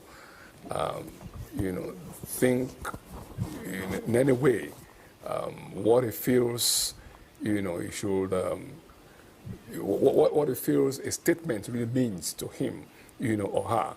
But the truth of the matter is that a leader that has integrity about him, will always expect that every human being within the nation state at his feet will actually be productive, so that you can, enjoy the gains of productivity. All right, Festus Fifen, you've been seeing, the activities right there at the Umar Musa Yar'Adua International Airport in Katsina. Just a little bit earlier, we saw the chief, the different the service chiefs arrive the venue. So that means that we're getting closer to the business of the day. And of course, because of the person being buried today is a former commander-in-chief of the Federal Republic as well. And you can see the military and all the different services well represented there on the tarmac, getting ready also for the parade. You can see right there the guard of honor, all waiting for the arrival of the president. Also, a bit earlier, we also saw the arrival of the wife of the president, the first lady, Senator Oluremi Tinubu, in black, coming in, also arriving the venue. And a delegation from our neighbors in Niger already touched ground, welcomed by the governor of Katsina State there to be part of the proceedings. We're expecting some other leaders from different parts of the continent as well, as the nation bids farewell to former President Muhammadu Buhari. First of all, you, we've seen heads of states come and go. There's something unique about Muhammadu Buhari. He brought almost over 10 million votes to every election that he participated in. That is quite a phenomenon in terms of following politics. That's a huge number, especially when you look at what happened in the last election, and in terms of the margin of votes and all that. What really Jesus influenced that following, that dogged following that he had, even when he lost elections? Thank you very much. Jesus, no, I'm not going to drink that one. I beg. When we travel with the president, in 2019, I So was what's in it? Port Harcourt, and I lost my microphone there because So whenever the president appears, CF, everywhere will Okay. just be electrified in such a way that you not, will not even understand eh? what is happening. That points us to one thing. No matter how we feel Nigeria is rotting, or some people use the word rotting, which I don't believe, we all believe that discipline can make a difference. But CF now We what? all CF believe that don't being become upright can make a obsolete. difference. We all believe that there is so much that is expected of us for us to get the kind of Nigeria that we want. So what we saw, or what we see every time we go out with him, is that people, Nigerians are tired of this current Nigeria. They are aware that some people that have been placed in position of leadership are not doing what they are supposed to do. You know, So whenever maybe they my see last the man that was able to whip Nigeria in order, that I had they CF. just say, okay, this man will be able to do this for us. So when you see them, I was know in now, his Kano, and you see his people fainting, compact just class. saying, say Baba. And when he I just bring know, out I his know hand and CF. just wave The them, problem I say, have with CF oh, class yeah, what we used to see in those days is with that Michael they are Jackson, normally, Michael, I love you, you things see like them that more were happening. So it goes to tell you that we are tired of It's where we are. more People big are still about looking for that man, that woman, that individual yeah. that will be able to, we believe, we have so much resources, we have so much money, and we have people, we also have goodwill. Good people these days are hiding because whenever they And come, they their are life really is fucking expensive. somehow rubbished in the public sphere. But Buhari was somebody that didn't have a godfather. Didn't have anybody that you can say, okay, if this one goes to talk to him, for example, in that This thing like superior thing, he will 15 bend. years So camera. people look forward My to son having is someone like him lead. because So that followership, no matter how he lost, no, people my still son is believe. And then I have a colleague, my anyway. elder brother, Austin Elimwe. Apart from this, yeah. Austin Elimwe will tell you, that was where you saw that quote, that even if So he should bring NEPA bill, what that is will still vote honest for review him. of the That, camera? How that many? quote was there at a particular time. What's Because everybody the believe that video count? I mean, how anything many this thing has it? is How many not hours good have you run? except Buhari. So somebody said at the time where we're having a political discourse like we normally do You have as to check the journalists, say, hours as run far as for this one Buhari is in the because that ballot, has it will its be impact difficult on for any the other northerner to come and win But election. apart from that, Because people believe that cosmetically Buhari and is what that you man know, that will bring the Nigeria that we are supposed to see. Like my brother said, I don't want to use the word unfortunately because he did not actually leave the country where he met it. No matter how some people might have, like I told you earlier, that people had expectations. They felt, oh, this man is the man that can change us. Let him do it now, now, now, now, now. But we did not realize that we did not get here now, now, now, now. The rot is a system. Let me give you this shocking example. A which few part, years ago, I was in a vehicle which part of the from road? Abeokuta to Ibadan. And there were these two women that were speaking. They were having a conversation behind. They were at the back seat. And one of the women, I was shocked. One of the women said, No, just everybody's happy. husband is going there But that hood now, with one anytime he political wants to appointment or the other. them. They are making money, they are stealing money. Their family is living large, they are all doing well. Now, it is the turn of my husband to get there. And you are telling me that my husband will not steal money, that I will not drive the kind of cars that people are driving. I will poison him if he does not steal money. I'm not telling you this, but like I was in the same vehicle with these people, speaking just behind me.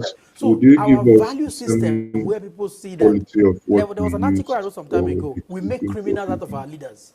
Whenever you get appointment as Fisayo now, just become a governor, you will see the kind of invitations you will get.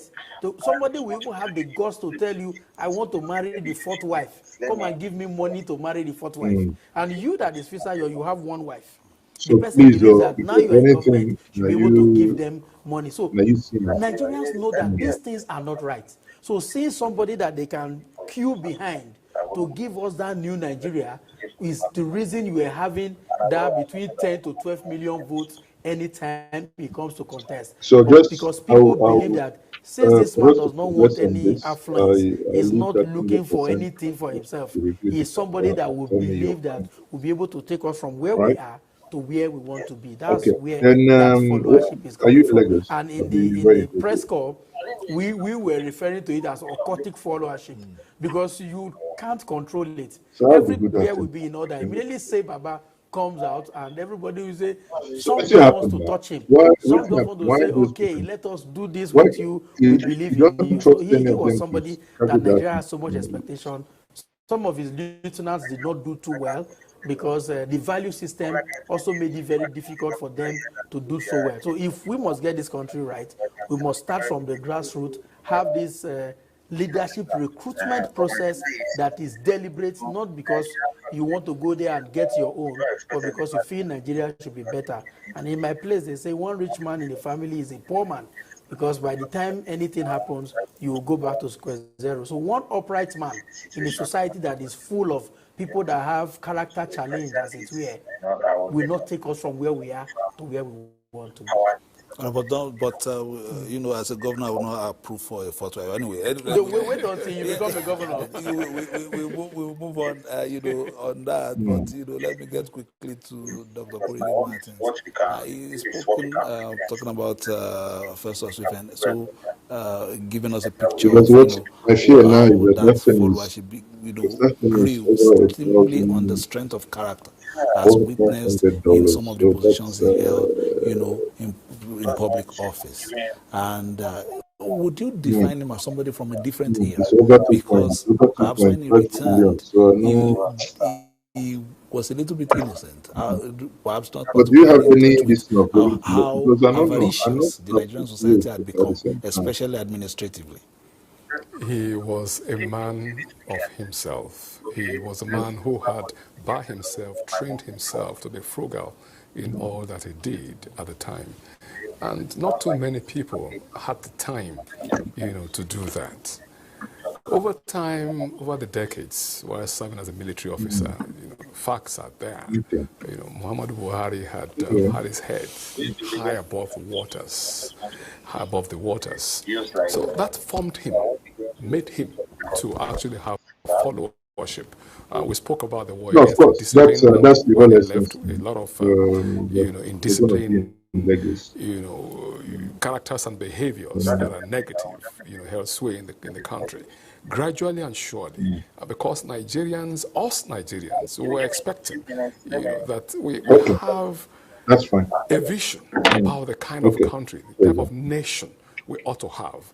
Quite a number of us travel abroad and see how things are done over there.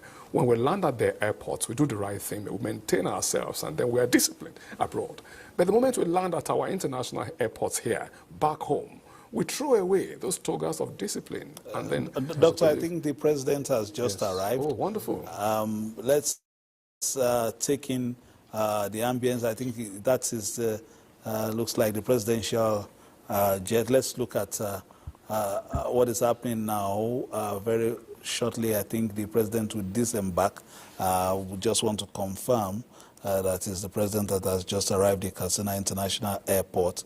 Let's look at live pictures from Katsina.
You are onto the services of the Nigerian Television Authority, the African largest television network.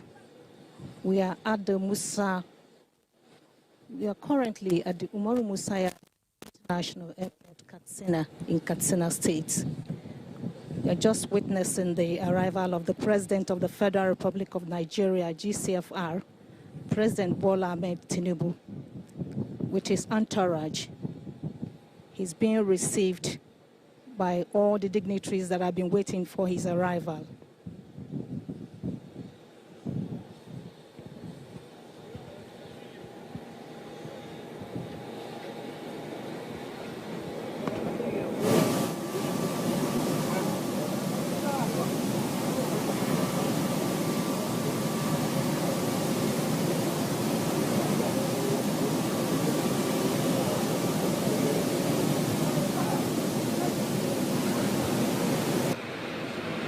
The entourage of the president has the vice presidents, also have you also have in his entourage Professor Yemi Osibanjo, among many other dignitaries.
Thus, Mr. President,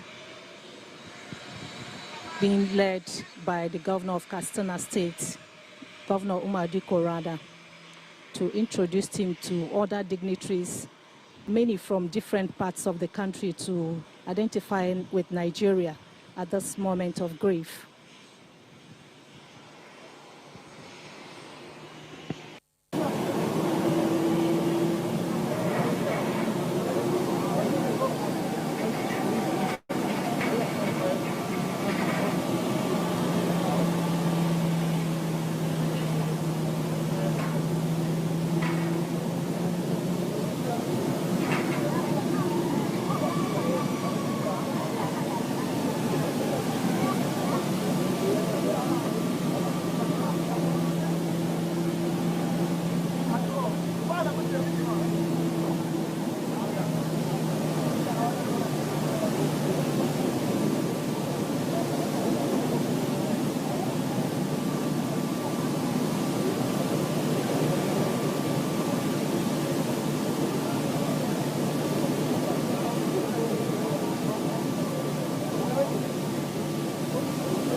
Nigeria.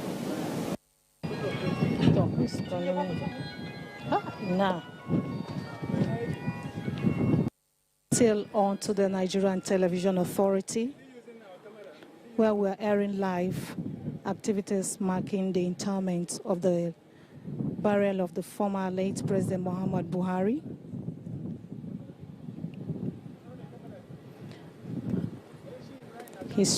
I think his remains is being brought out of the airplane now.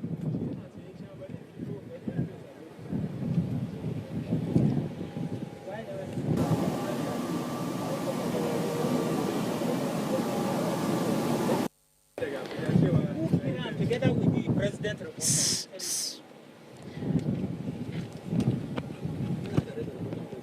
The officers and men of the Ports Health Services are currently waiting to receive the remains of the former head of state, late President Muhammadu Buhari.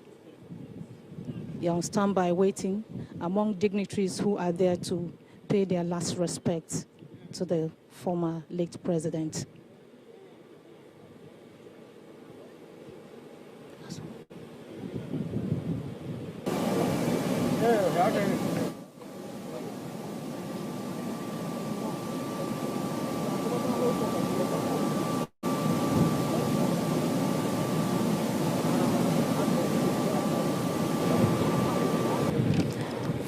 Also at the airport are the former executive members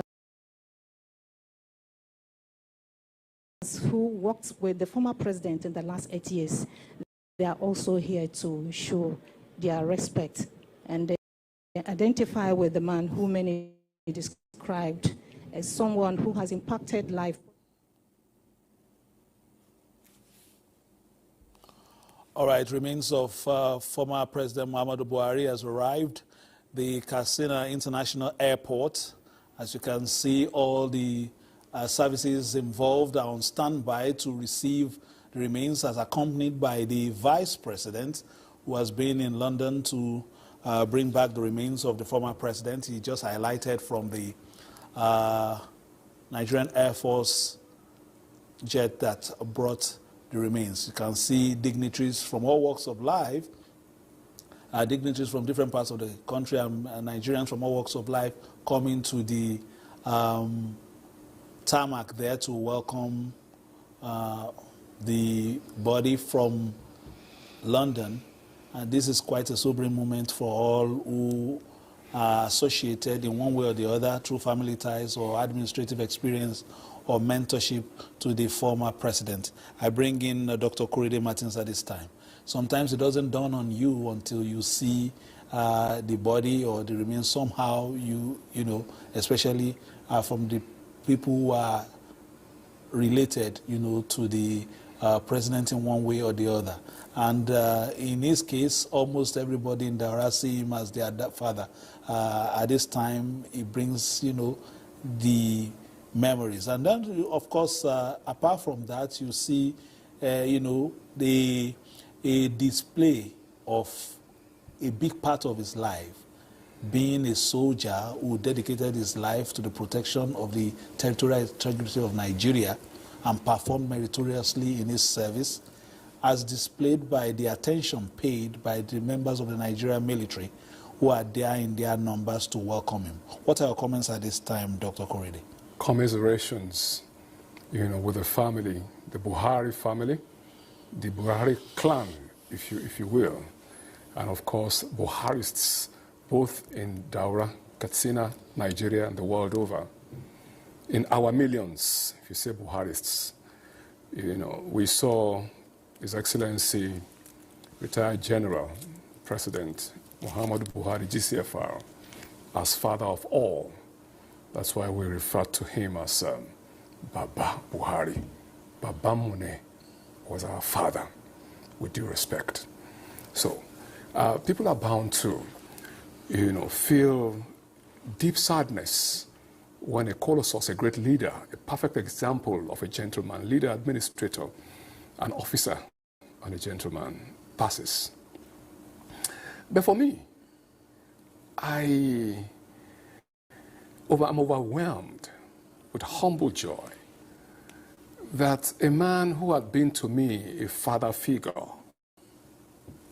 we have not met one-on-one, but ever since I was a little boy in secondary school, I've been following his antecedents till the day he passed and until today. And I've seen him as a mentor in the distance with his character, his nature. By way of little sentiment, Muhammadu Buhari, GCFR, had the same stature with my biological father. Had the same stature with my biological father. So at the time, some people thought probably I'm related to him. But I'm a young man from the southwest, and he's our father from Daura, northwest. So I celebrate the life, the times, the history and memories of our dear leader, Muhammadu Buhari, even in death. And I commiserate with the entire family. The millions of followers that his good nature, his good character, his good governance had garnered over time are mourning quite well. So, and we need Almighty Creator to console the bereaved at this trying period. It should be a lesson to all Nigerians that we have seen the man that has come. He has seen, he has performed on the world stage, and he has conquered. He has bowed out of this world to the great beyond. You and I, the stage is available now for us. What will they say and do about us when this happens? May the Almighty Creator help us. All right, in a short while, many thanks to, of course, Dr. Korede for the eulogy there. Very shortly, we will be expecting the remains to be brought down from the aircraft. Just to remind Nigerians or those that, of the younger generation, that former President Muhammadu Buhari served the nation for the majority of his lifetime as a soldier and then a politician. He was military head of state from December 31, 1983 to August 1985. He returned as helmsman of the nation when he was elected president in 2015 and returned by Nigerians for a second term in 2019 presidential elections. In a career which included the helmsman's position in Northeastern State in 1975, Governor of Borno State in 1976, Federal Commissioner for Petroleum and Natural Resources between 1976 and 1978, and Chairman Petroleum Trust Fund in the mid to late 90s. President Muhammadu Buhari, the late President Muhammadu Buhari, built a reputation for consistency, frugality, moral discipline, and uprightness. Many will remember his words on assumption of office in 2015. I belong to everybody, I belong to nobody. Now he is no more. And right now, Nigerians are paying tribute to him as declared by the federal government. Today is the public holidays. Musa Yadwa International Airport. And I know many can't wait for the coffin to be brought out and the full procession commencing in earnest.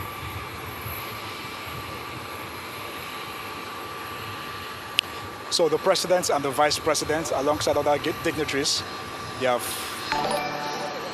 gone to the Nigeria Air Force aircraft. They are around there, and we can't really have a clear view from where we are standing, but we do know that most likely they will be saying their prayers before the coffin, before it's been brought out. At least they'll be paying their last respects, some sort of respect before it's been brought out. And today marks a historic day for Nigeria as we witness the final laying to rest of a man who has been described by many as a humble person, someone with integrity, someone who lived a forthright life. And Air Force jet which touched down moments ago from London, accompanied by the Vice President, Senator Kashim Shettima. And before then, we witnessed the arrival of His Excellency, the President of the Federal Republic of Nigeria, Ashwaji Bola Ahmed Tinubu, who is the chief mourner today, to superintend over this solemn farewell for a leader who has dedicated his life to the service of the nation, first as a defender of the nation's territorial integrity and later as its leader. Gentlemen, it is a sobering fact that no matter how long we stay, we will go as humans, but what you leave behind is what will be a testament of your lifetime. Yes. We've been speaking to Dr. Korede, but let me bring in the man who, had his experience as a young man, Dr. Sanusi, with him, and, the legacies of his administration politically. We spoke earlier of not too young to run, and, appointments for young people as yourself. Yes. Talking about, politics going forward, what can today's politicians take away from his kind of leadership, and what can we build on for the future as well? It's quite an emotional moment for me, and I'm sure for millions of Nigerians. Let me start by offering him some prayers. May God forgive him his shortcomings, and may God grant him Jannatul Firdaus. And the legacy that he has left behind is that of... On Newsday. Thank you very much, Madam. So how do you think Muhammadu Buhari will be remembered in Nigerian history, particularly in terms of his contributions to the country's development and stability? Okay, you see, the late General Muhammadu Buhari had a very long career in the public service. He was governor, he was minister, he was head of state, he was president, he was chairman. So along the way, he earned many, many epithets, you see, some for life, like he's tall, ramrod, stiff, hardly smiles. Those epithets he earned for life, was military bearing and all that. And then when he was military head of state, he earned many more epithets, together with his then deputy Major General Tunde Idiamo, that they were tough, arrested hundreds of politicians. They enacted many draconian decrees, backdated some of them. The war against indiscipline was very tough.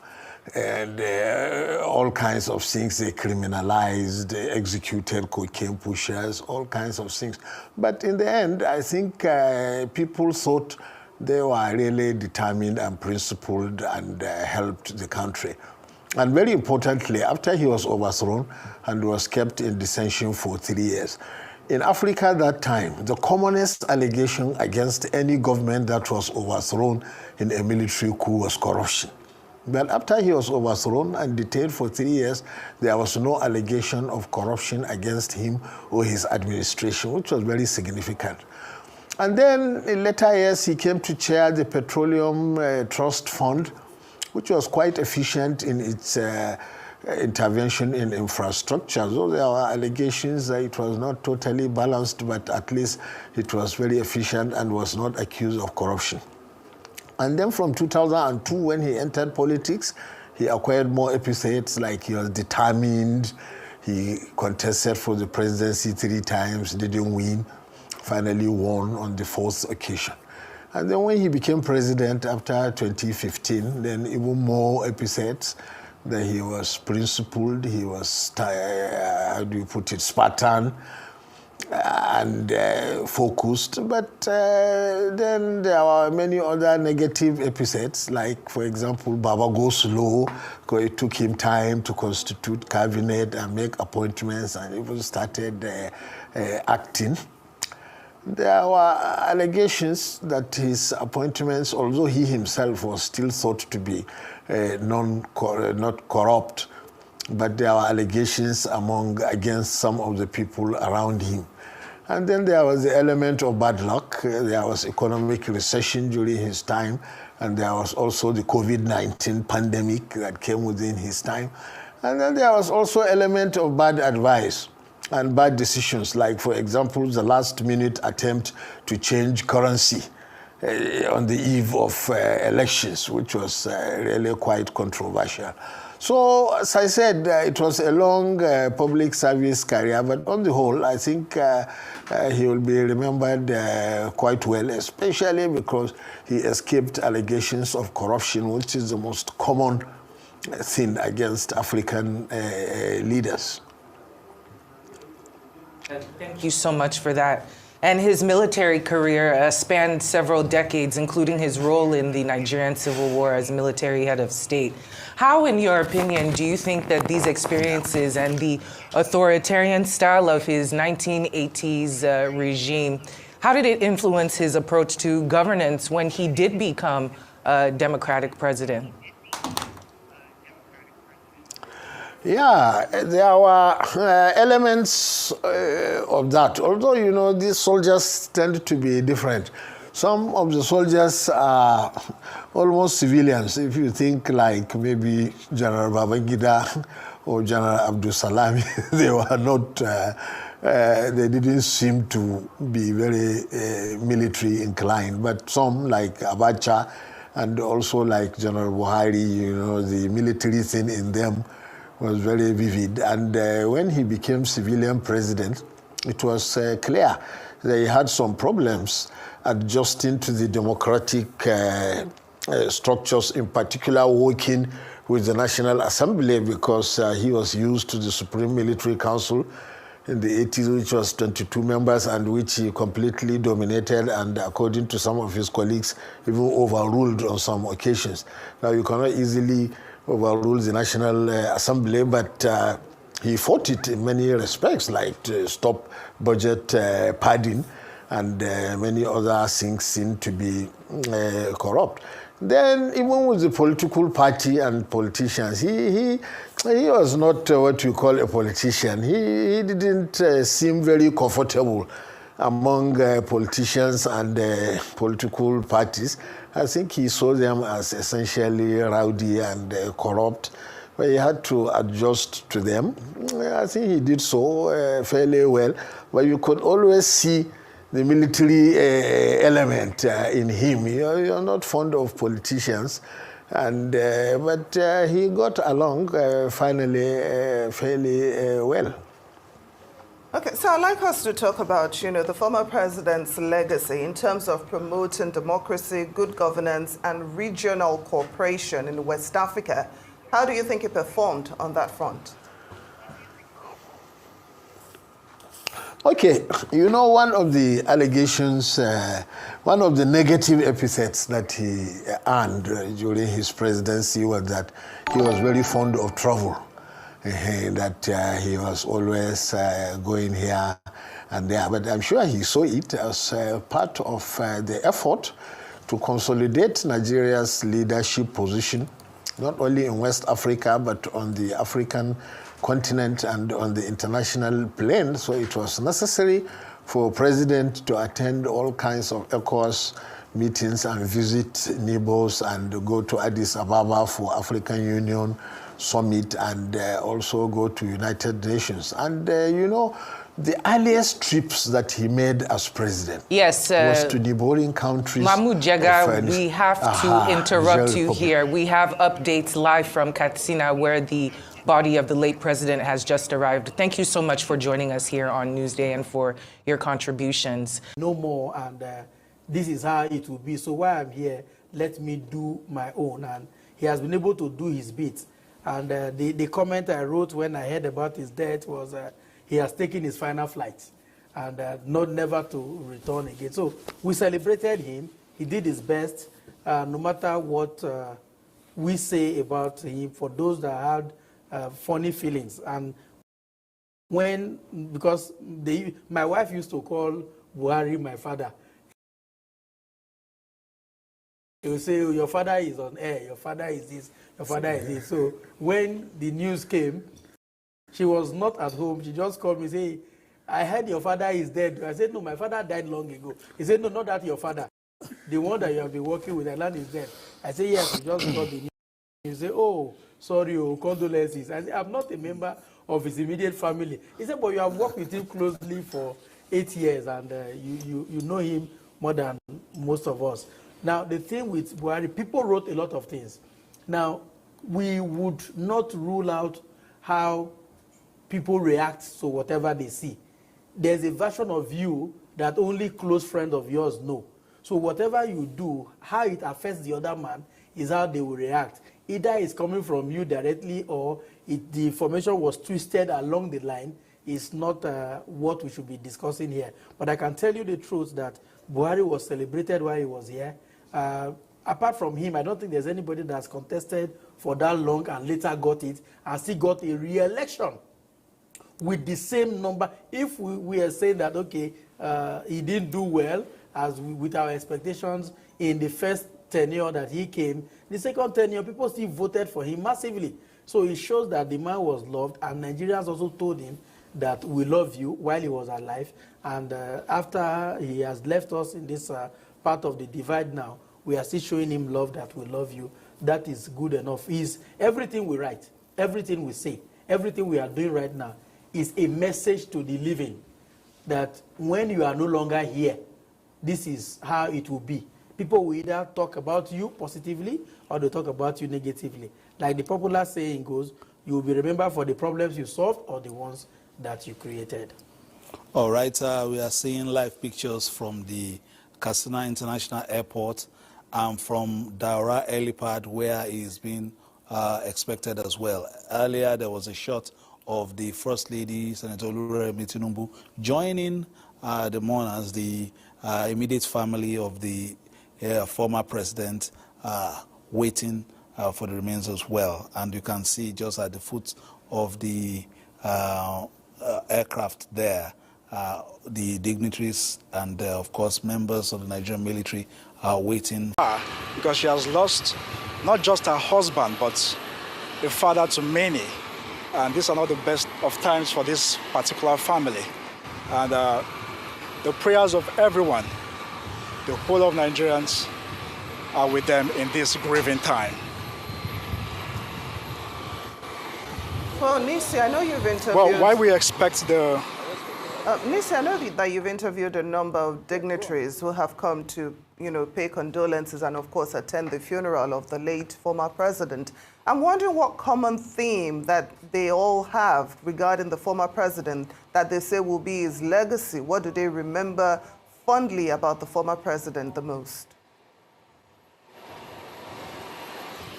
That's a good question, and I've asked same questions to almost everybody I interviewed here. And the answer is not far-fetched. You get response like, he'll be remembered for his modest living. You get response like, he'll be remembered for being truthful, living a life of integrity. You also get response like, he's been remembered for being an anti-corruption crusader. So the late President Muhammadu Buhari means a lot to different people. And we also had, I think it was the former, I think it was the Minister of Information that said he hopes generations to come will read about him and will learn from him and will learn from his modest way of life. So the late president means a lot to many people. And at this moment, at this point, we can see the protocol are trying to arrange members of his immediate families, his wife, I'm sure his nephew and other people are there. So the military procession parade is about to commence, and any moment from now, we'll get to see the coffin being brought out of the aircraft, and the full military reception will commence. But before I get back to you, I think let's just have a rundown of the early life and military career of late President Muhammadu Buhari. I know many people don't know that he is the 23rd child of his late father, and he was born in Daura in Katsina. And also, his early life training spanned Nigeria, the UK, and as a military officer, he traveled for training across the US, the UK. So he has a life as a military person, he has a life as a civilian, as a democratic elected head of state, and many people will remember him fondly for being a man who lived modest. Well, Nisi, from the pictures we are seeing here, we can see that the coffin of the late former president has been brought down from the aircraft now. Can you talk to us about that and what the next steps will be? Yes, we are not allowed to go to that particular position. That's why we don't have that feed. But I'm very sure the coffin will be there to welcome him. So we're looking at live shots from the Muhammadu Buhari. From now, there will be a procession, a full state honor, military reception in honor of the former president. Yes, I can see movement from that particular area, and they are approaching towards us where this ceremony and this reception will officially take place. And as you can see from our own live feeds, we can see families hugging themselves in sorrow, trying to comfort, can you zoom in? Trying to comfort themselves because, like I said earlier, these are not the best of times for members of the family.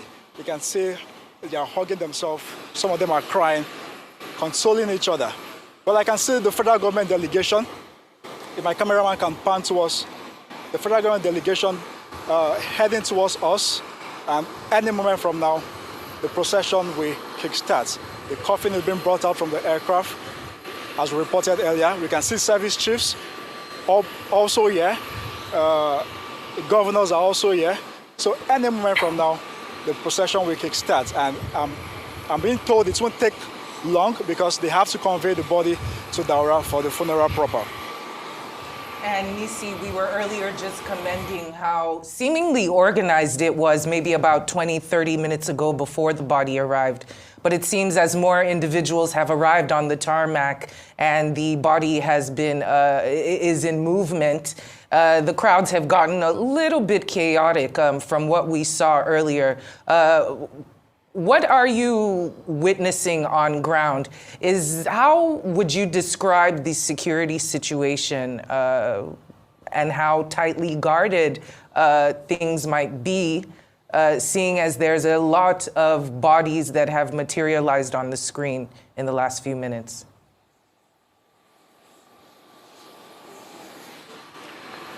Well, like you rightly said, yes, the numbers of persons on the tarmac has greatly increased. We can even see people coming in just to see for themselves the remains of the former president while he's being driven on the motorcade to the helicopter. So, well, in terms of security, yes, security has been beefed up so tight. We can see security officials escorting the vehicle.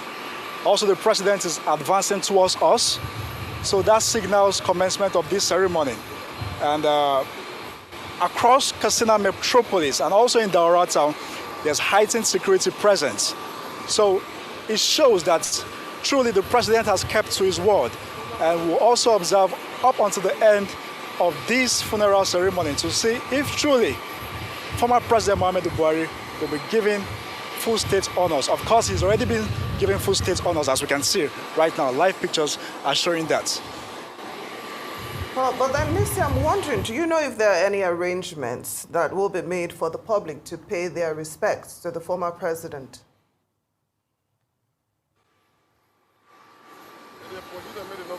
All right, we can see the coffin is being brought out. The coffin is being brought out now, and the military procession is about to commence.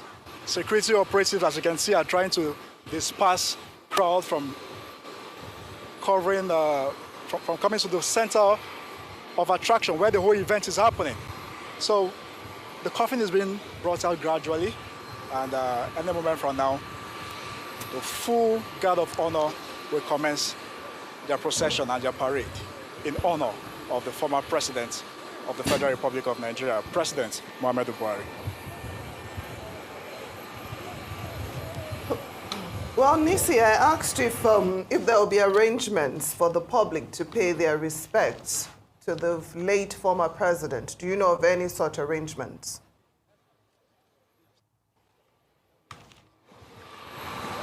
Well, I'm sure many people will be waiting at his Daura family residence to observe and see for themselves before he is being buried. But aside that, according to Islamic rites, I don't think there will be room for that. Because once they get to Daura, the burial ceremony will commence in earnest. I can see an ambulance right behind me. An ambulance has been brought close to the families, close to where the family of the former president, the late former president, is standing. And as you can see, the military procession is about to kickstart in earnest. These are live pictures. The coffin of the former president is being rolled gradually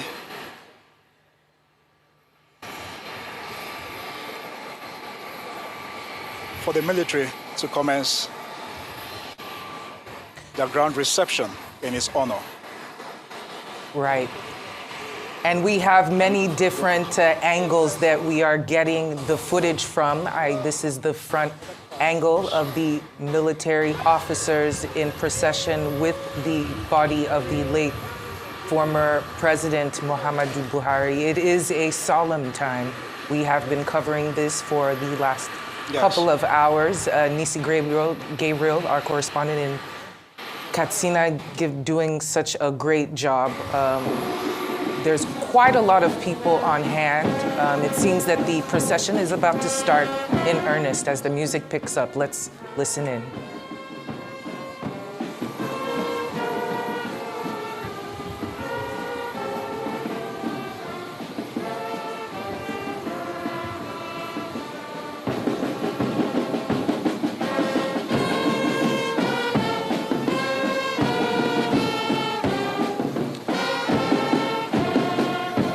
Okay. Yeah, I can hear you. I can hear you.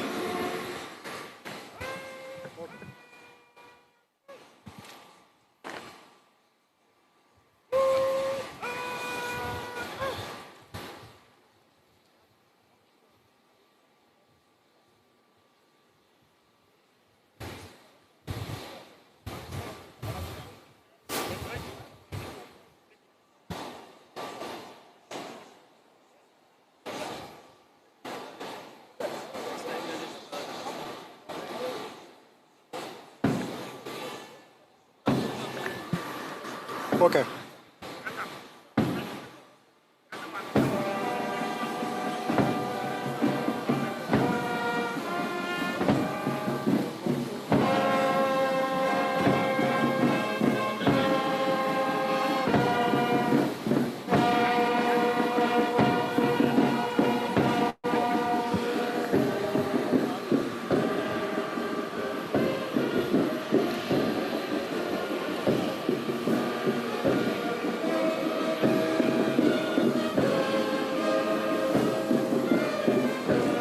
Well, these are live pictures from Umaru Musa Yar'Adua International Airport.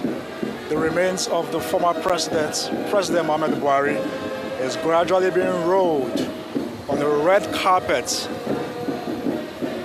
to the motorcade and the ambulance where he will be conveyed to Daura for the funeral. Right behind and beside the coffin of the late former president are governors, senior government officials, heads of states of African countries, all here to pay their final respect to a great leader. It's also important to note that President Muhammadu Buhari is survived by his second wife Aisha Buhari and 10 children. He had 5 from each of his marriage. Well, it is indeed an emotional moment for many people right here at the Umaru Musa International Airport, even myself. It's indeed an emotional moment for me too, because as we can see, these are the remains of former President Muhammadu Buhari. The military are here giving him full honors, paying their last final respect to late President Muhammadu Buhari.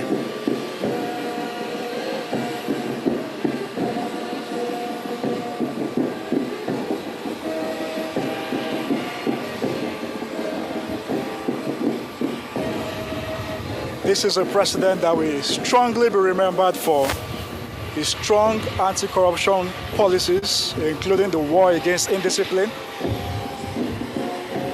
He is also a president that will be remembered trying to boost agriculture, homegrown feeding in this country. He is a president that will be remembered greatly for his service to Nigeria, his service to the people of Katsina, and the numerous he has brought to his hometown, Daura. It's also important to note that former President Muhammadu Buhari was instrumental to the establishment of the University of Transportation in Daura, the Air Force Teaching Hospital there, also instrumental to the train routes that pass through Daura, which is expected to lead up to Niger, and several other developmental strides he brought to his people. We can see, I can see the Speaker of the House of Representatives, the Deputy Speaker, the Deputy Senate President, all advancing to cars because they will be accompanying the motorcade to Daura. I can also see billionaire businessman, the person of Aliko Dangote. I can see the Chief of Staff to the President, Femi Gbajabiamila, and several other prominent key figures here, observing and also paying their last respects to a towering figure, someone who lived a simple and humble life. It is indeed an emotional time here at the airport, a soulful time for his families, his friends, northern Nigeria as a whole. It can be said that this is indeed the end of an era, as a witness and watch live pictures of the remains of the former President Muhammadu Buhari, being rolled alongside a grand reception by the military. And from here, they'll be proceeding to Daura, where he will be buried.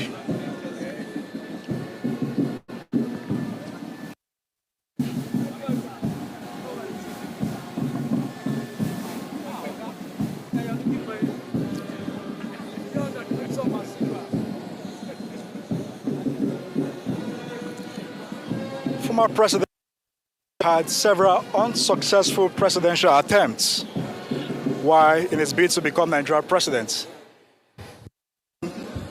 For president in 2003, in 2007 and 2011,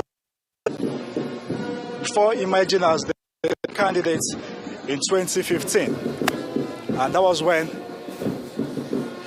he finally defeated incumbent President Goodluck Jonathan, thereafter becoming the President of the Federal Republic of Nigeria. He served for 8 years. Despite the divergent views about his leadership, one thing is the people of Katsina will greatly miss President Muhammadu Buhari. He was not just a president, he was seen as someone who had a cult-like following, unprecedented cult-like following in the history of Nigeria, loved by many, criticized by many too, but he has left a deep void in the hearts and minds of many people in Katsina, Daura, and Nigeria at large.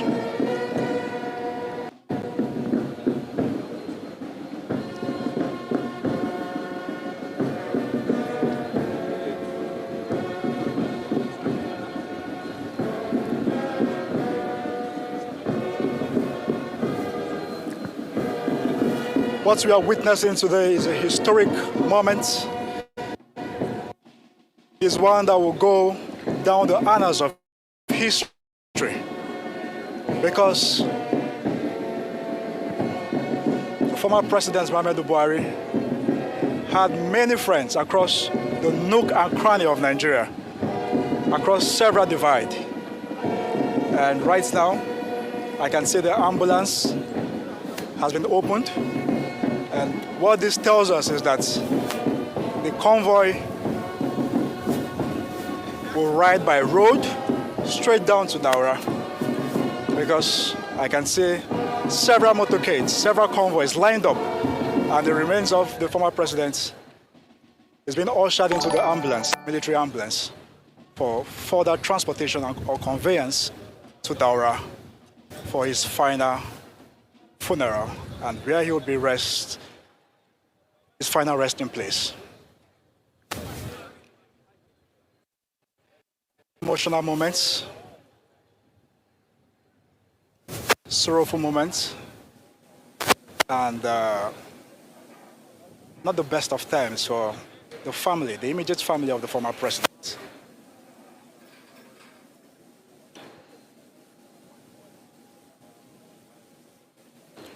All the dignitaries are moving towards their vehicle now so that they can accompany the body of the former president down to Daura. And it's also important to note that from Katsina metropolis to Daura will take about 45 to 50 minutes. It's a 45 to 50 minutes drive from Katsina town to Daura. So in the next 45 minutes, we expect, or less than that, since it's a convoy, we expect the remains of the former president to be in Daura for the final funeral. And the former president will be put to rest according to the Islamic funeral rites. We understand that the Emir of Daura is already on ground, and he will be conducting the funeral rites across the country and also here in Katsina. The nation's national flag is flying at half-mast in honor of the former president.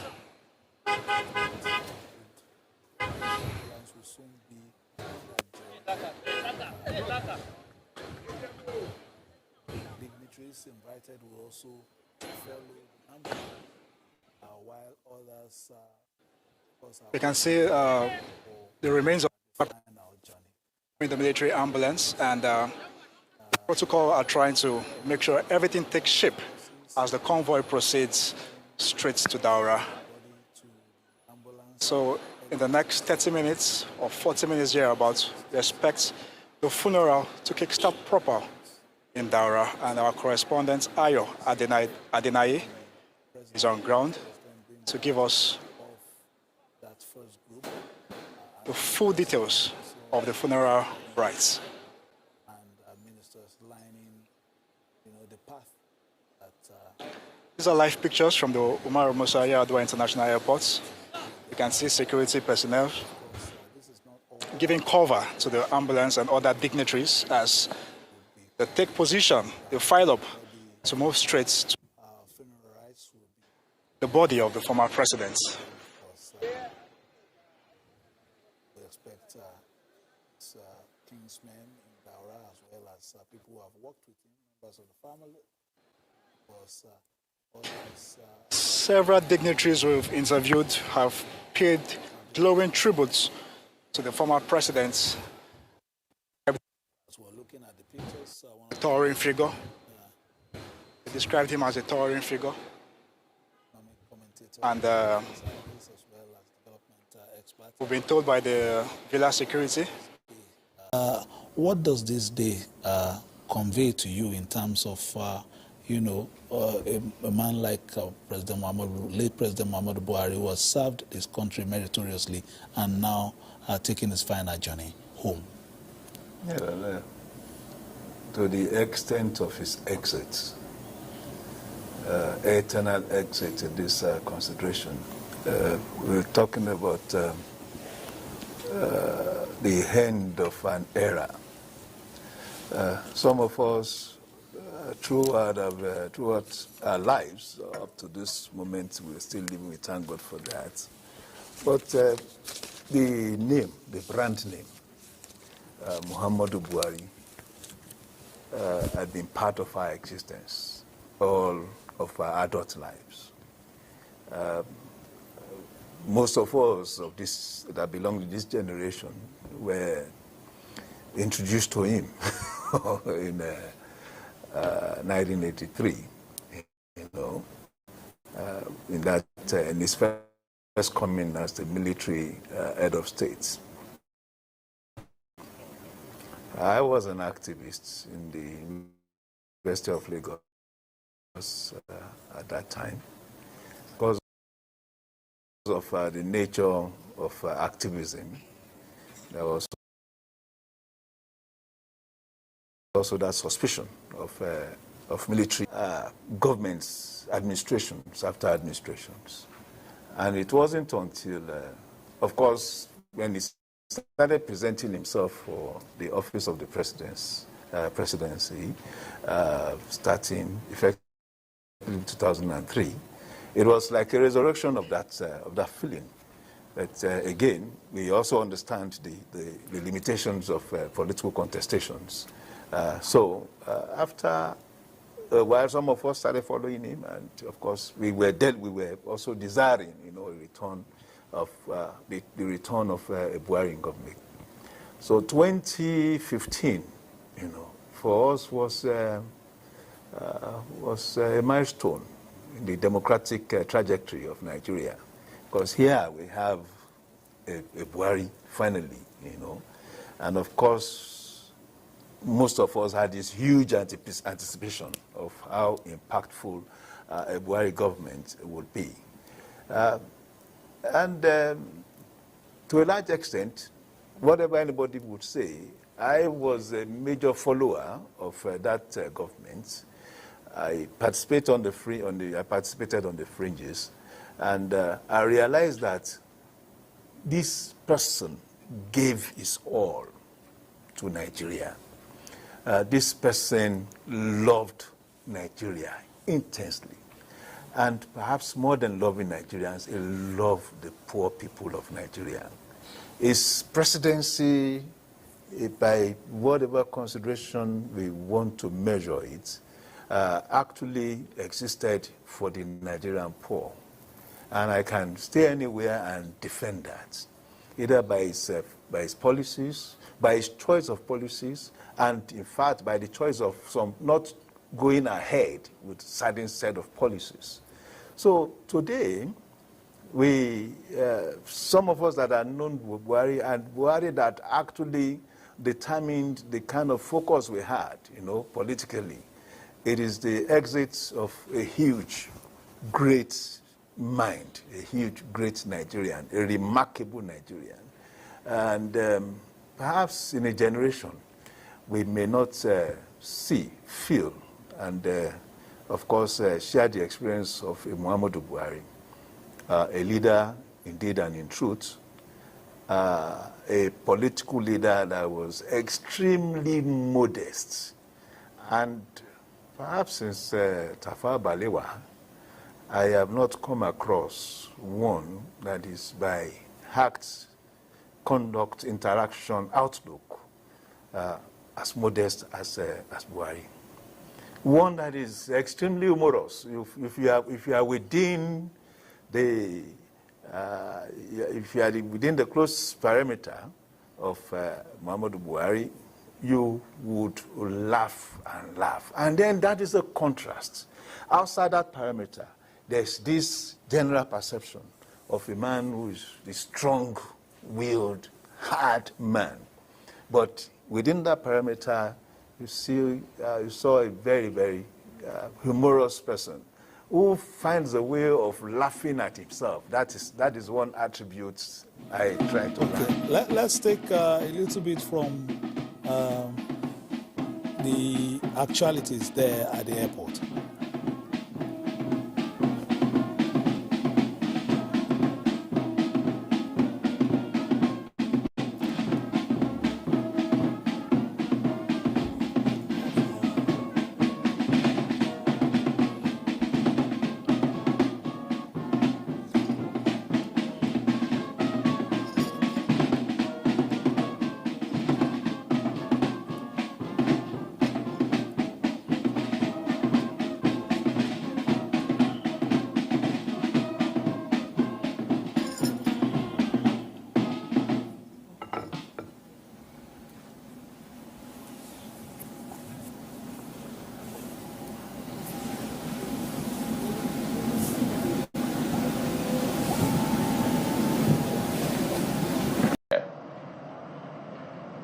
Like I said, he always had his medicals in London, even when he was not in office.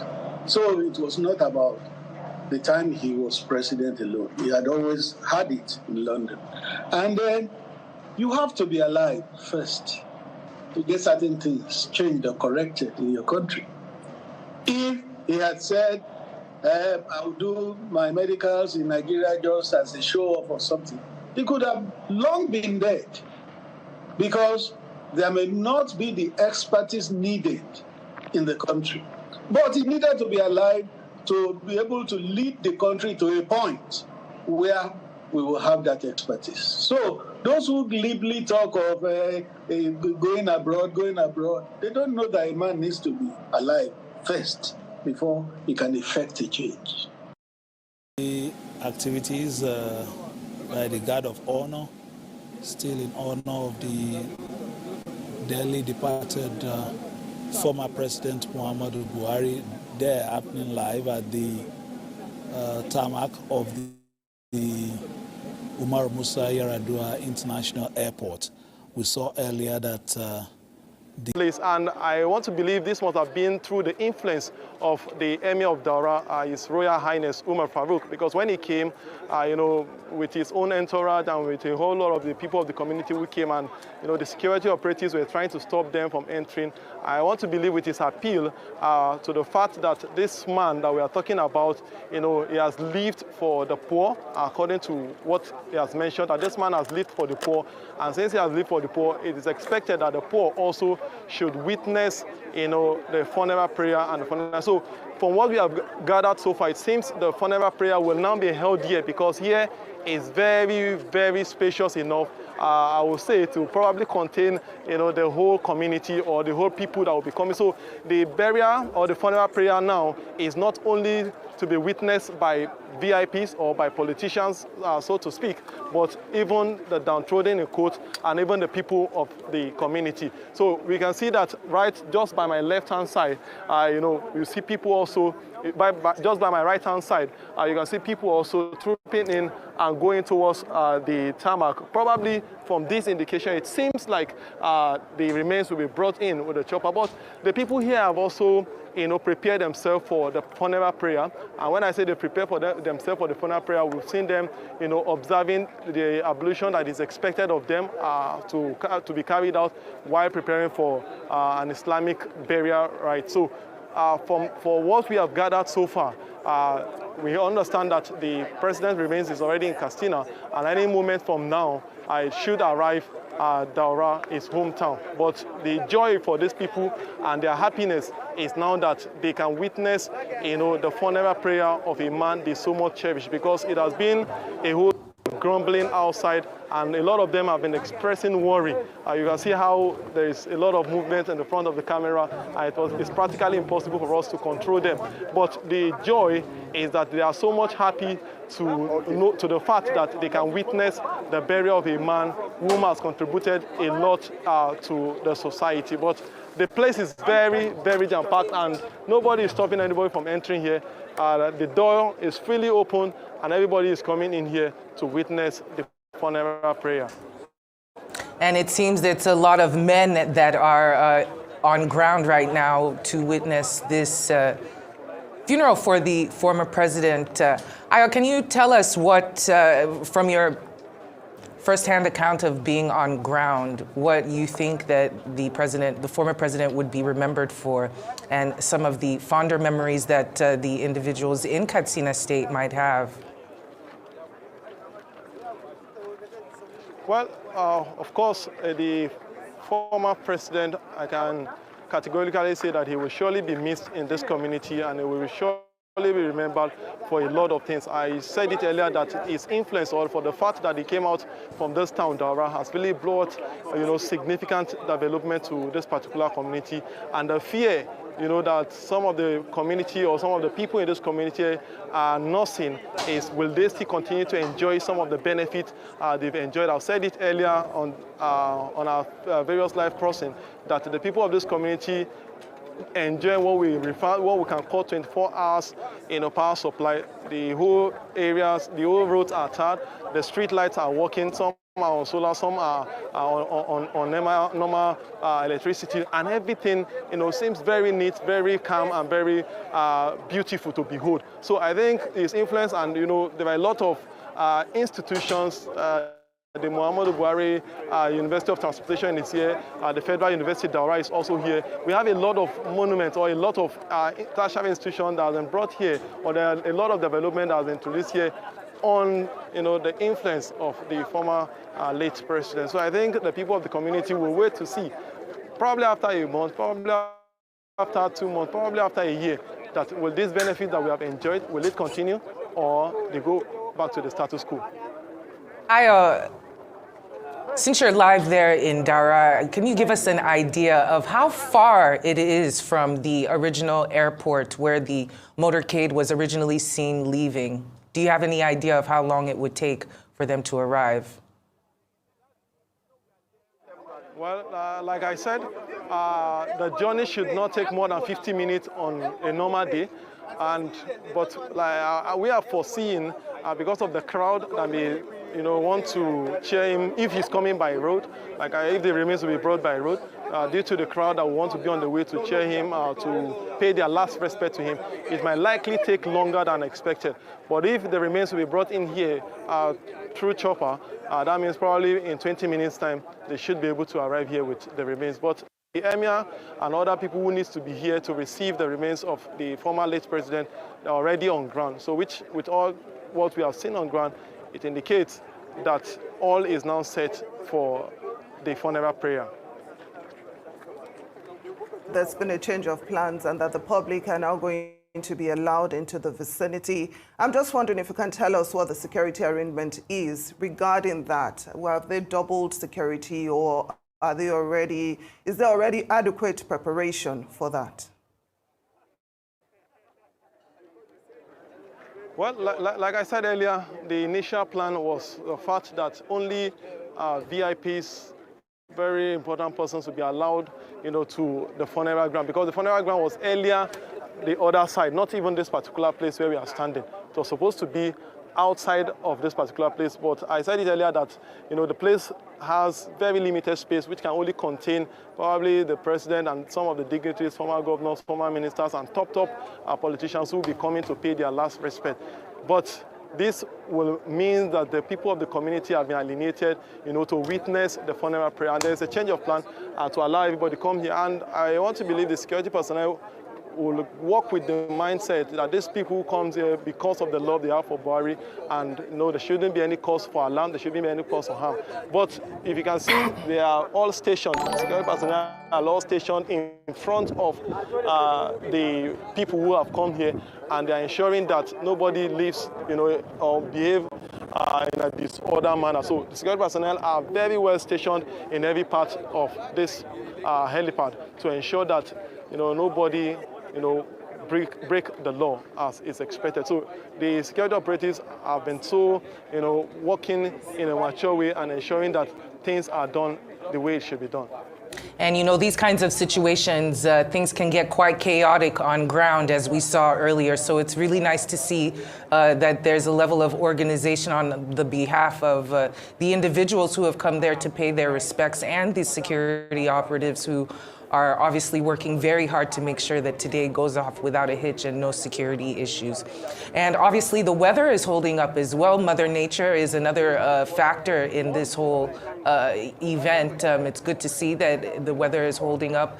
Ayo, can you tell us, from what you've observed and from being a journalist of yourself, what would be the lasting legacy that Buhari has left for this nation, and indeed the citizens of Katsina State in particular? All right, our former president, has left a lasting legacy, not just for the people of Daura, like you've mentioned, but also for the country as a whole. And with when we're speaking this morning, a lot of people were talking about some of his social intervention program that benefited a lot of people, especially in the area of Empower, in the area of trader money and a host of other special intervention programs that he introduced to, making funds available for the aged and a whole lot of such intervention that he has brought, for the people. And that is Nigeria as a whole. Special intervention is one of those key things that the people or Nigerians will largely remember him for, appreciate him for. But for the people of Daura who have, like I pointed out earlier, who have really enjoyed, a lot of benefits. I said it earlier that a lot of the developmental projects have been brought into this town. The Federal Polytechnic Daura is here, the Muhammadu Buhari University of Transportation is here, and other developmental projects that have been brought to this particular location. So it's going to be something that the people will watch to see, especially for Nigerians. Yes, the government has, Buhari has left power for about 2 to 3 years ago, and so it's left in the hands of President Tinubu now. But for the people of Daura, despite that he has left power for 2 years ago, they've continued to enjoy, his presence. Every time he's in the community, they know that, yes, there is somebody that is here, and they feel his impact. But now that he has gone, they will hope that this legacy that he has left will Nigerians or would the government able to sustain the legacy so that they can continue to enjoy the fact that they have a son who wants to rule this country. Well, Ayo, we understand, that the convoy is now en route Daura and it is by road. So your expectation of a chopper, it will not be, it will be by road. But then in the meantime, I'm wondering if you've spotted any foreign VIP or head of state in Daura that will be attending the funeral of the late former president. Well, for now, we've not spotted any. Probably they are in Katsina, and they'll be coming together with his remains. So I learned most of them landed in Katsina. So hopefully they will join, they will join the remains by road to be here. But for now, it's just the emir, former ministers who served during his government, former governors, Rivers State Governor, former Rivers State Governor, former Ogun State Governor, former Kaduna State Governor, and others have all been here. Former Borno State Governor, emirs, House of Rep members are already here. Those are those that we have cited, but for now we've not cited any foreign president or national here. And we did cite many of those that you just said on the tarmac earlier on when we were covering with Nisi Gabriel. It seems that Buhari's military career, it spanned several decades, and the military today definitely showed up and showed out, so to speak, as one of theirs is being laid to rest. Can you give your observations on the military that are present and what their mood seems like? We also saw a few of them bringing out their telephones, as modern technology would have it, to record the procession, as it seems they have a really close relationship with their former military commander. Could you tell us more about that? Well, like you pointed out, the military have really been on top of the game, as it's been said. They've been on top of the game, and if our camera can just see you, every corner of this particular place where we find ourselves, far, far behind, they have their armor tanks are there. They have other equipment that they have brought here to ensure that, a man who was once a former head of state, who have also served in different capacity as a military, get the desired respect that he deserves. So their presence here truly shows that, they value him, truly shows that they owe him a lot of respect for what he has contributed. Down in his house, the same thing has been replicated there. And over here also, from what we have seen so far, it truly proves that they are really on ground to pay their last respect to this man that have contributed a lot while serving as a military officer. Well, okay, Ayo, I know that today is a public holiday all over the country, not just in Katsina where you are, but I'm wondering in what other ways will the Katsina state government be honoring the former late president? Well, I want to believe that will probably be unveiled after the burial. But I was speaking with one of our correspondents. I was telling him even the government house is already named after President Muhammadu Buhari.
corruption. But within Katsina State, what are you sensing? All right, within Katsina State, you know, there's this word that they often use to refer to the former late president, which is mai gaskiya. When they say somebody is mai gaskiya in Hausa, it means somebody that is very truthful, somebody that is very honest, somebody that is very, you know, that is not corrupt. So these are some of the language that are mostly used to describe the former late president. So for them, yes, we've seen it on social media, people are sharing different views and so on.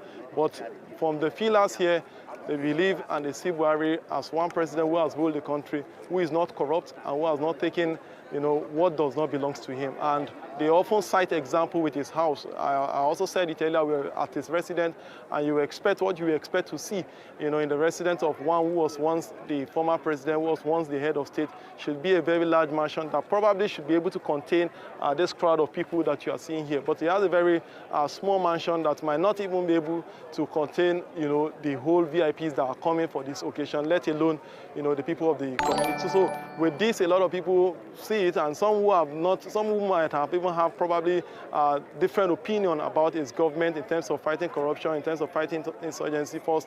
You know, for them coming here, you know, seeing the house that he owns and coming around again to see other people who are not even president, who are not even head of state, owning mansions that are bigger or that are more beautiful than his own. They feel like, oh, this man is truly what he said he is. And on his own part, as some of them said, that the person of Buhari in person is not corrupt. Well, probably that he is surrounded, or some of his appointees must have carried out some of those acts, but in his own person, he is not somebody. But on the area of insurgency also, they believe that, yes, he was able to take over from the former president then, Goodluck Jonathan, at a time when some of the local governments, either in Borno or some part of the northeast, you know, was at the helm or was in the grip of Boko Haram terrorists, and they believe that, yes, his coming in was able to, you know, reclaim some of those territories, and in Katsina also, that he was able to, you know, fight the battle and to some extent won the war for these people here. Now, I'm sure you've spoken with a lot of elites in Katsina State regarding the former president, Muhammadu Buhari. I'm wondering what lessons you think can be learned, or what lessons do they think can be learned from Buhari's leadership style and approach to governance, particularly in terms of his transition from military rule to democratic rule? Okay, well, like you pointed out, we spoke with some of the dignitaries. Yesterday, we were privileged to speak with the former Senate president, which is Ahmed Lawan.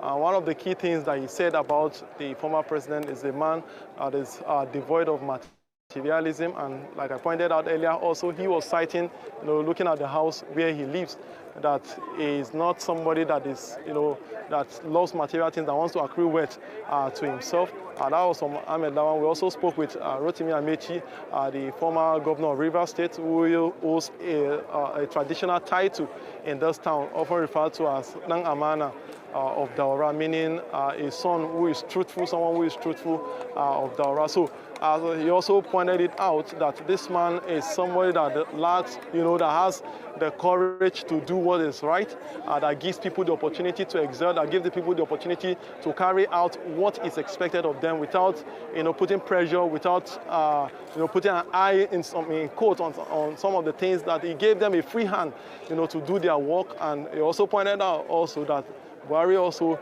is not corrupt. We spoke with his spokesperson also, Garba Shehu earlier this morning. Garba Shehu earlier this morning also, who also mentioned a lot of things which he's going to miss, particularly his humility, how humble the late president was, and how he was with him in the hospital, and even assured him that he was going to probably attend his book launch.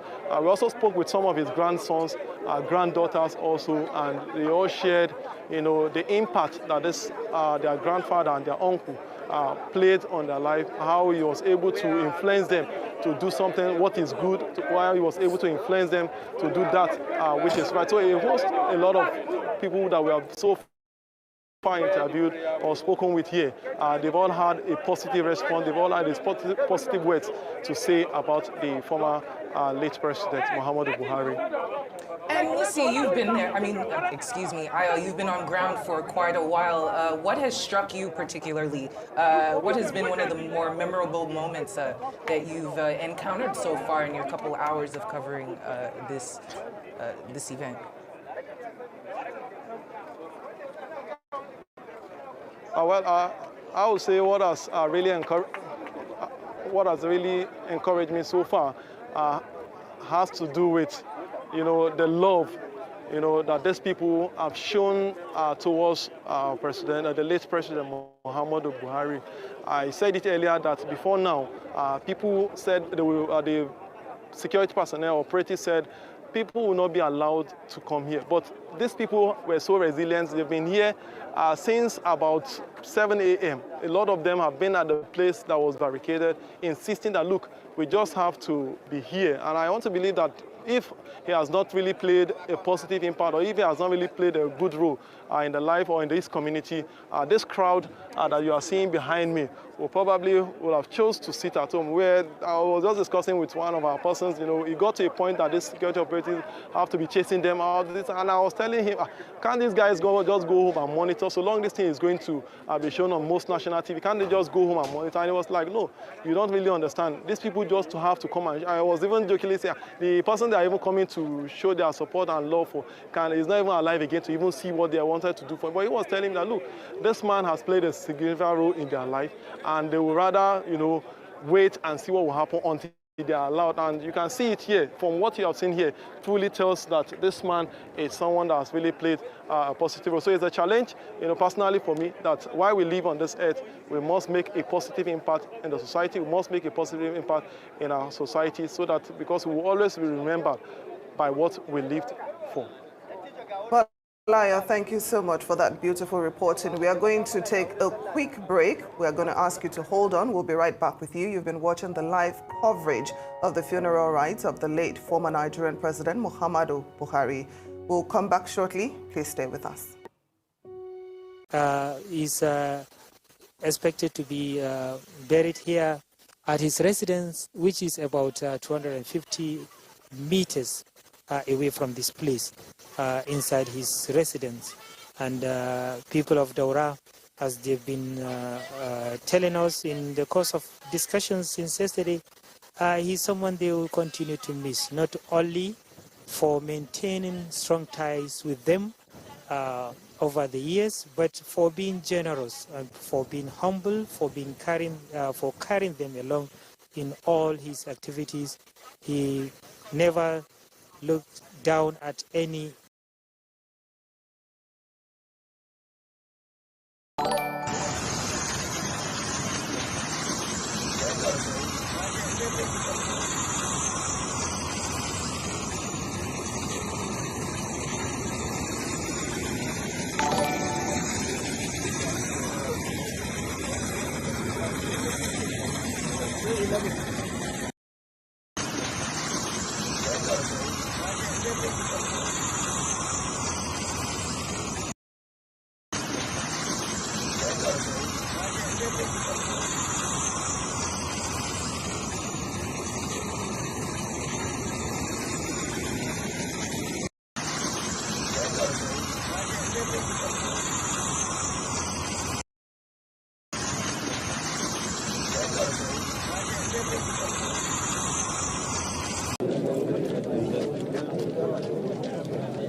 Daura is where he was born, as I was telling you. We had little interruption here. And he had his early life here. All his families, we could see them since yesterday morning, and they were, many of them, weeping, recalling and recounting the beautiful memories with the family member who they said they were they are and will continue to be proud of his life and contribution to the Nigerian people and the nation in itself. They told me that he takes care of most of the family members of the extended family. He fed many of them, took responsibility for their medical bills, school fees, and many other things, and contributed immensely through wise counsels and generous contributions to community development over the years. And they said he did more between May 29 after leaving office as president to March when he left for Daura, which they said he even left for Kaduna against his wish, because many Nigerians were asking him to return to Kaduna, maybe because of convenience in visiting him. They said when he left, before leaving, he helped a lot of people and community projects and programs. He involved himself as a normal citizen or indigent of the community, not as a national leader, a president for that matter. So they are sure that the demise of the former president will be the greatest loss to the Daura Emirate and Katsina State at large, some calling it the loss of the century. So only time will tell the beautiful testimonies being given by the people of Daura, the way the residents of Daura have been looking and conducting themselves, the way they abandon their daily activities, including source of their livelihoods, is really telling how dear he was and he is to his people.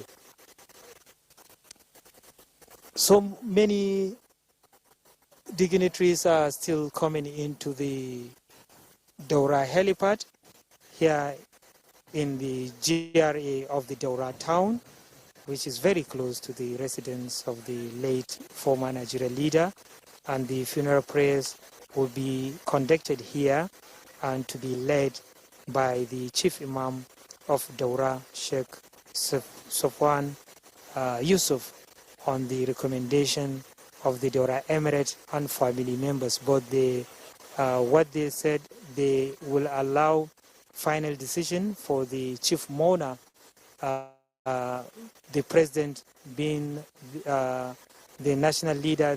They said the loss of the former president is beyond Daura. It's not only for the family and for Daura. It's a national loss. So it's for the father of the nation to decide.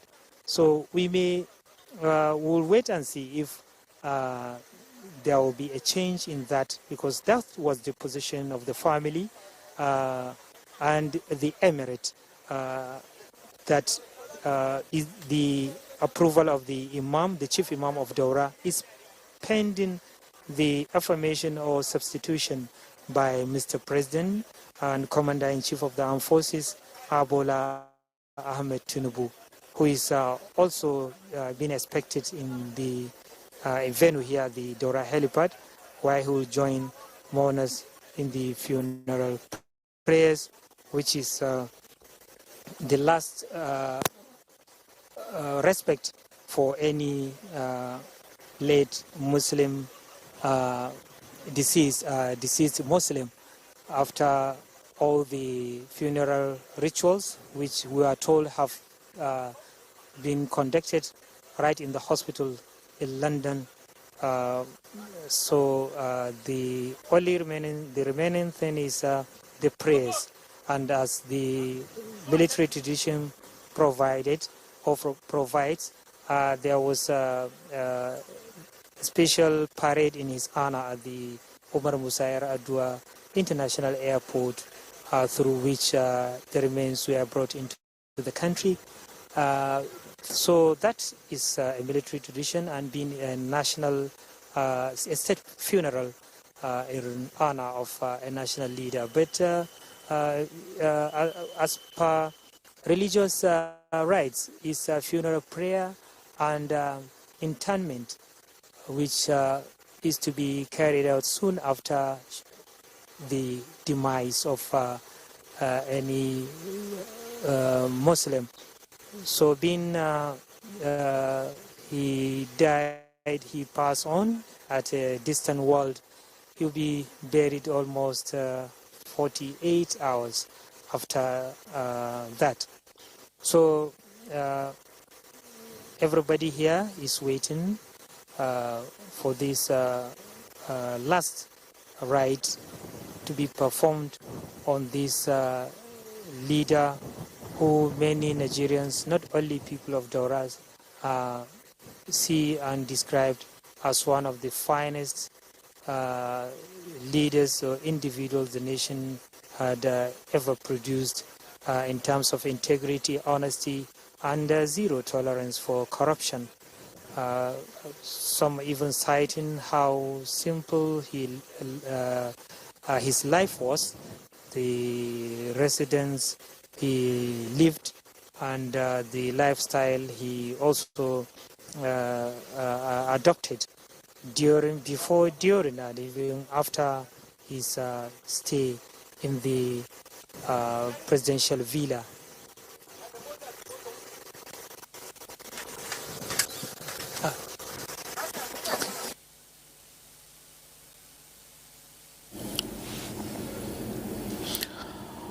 All right, reports, live shots from Daura right now as we await the arrival of the president and the motorcade carrying the remains of former head of state, Muhammadu Buhari. Many thanks to our colleagues over there, commentaries from Abdullahi Mustafa as well, telling us about the ambience in Daura and the air of, sober reflection being exhibited by the people, and the imams as well have arrived to orchestrate the process. We're also expecting some members of the diplomatic corps, friends of Nigeria, who are also attending this event. We will be bringing you live shots of this as we reflect on the life and times of President Muhammadu Buhari, former head of state, former president of the Federal Republic of Nigeria. And I said before you came in, Dr. Kinshiju, about what we have lost in terms of the experience in quelling,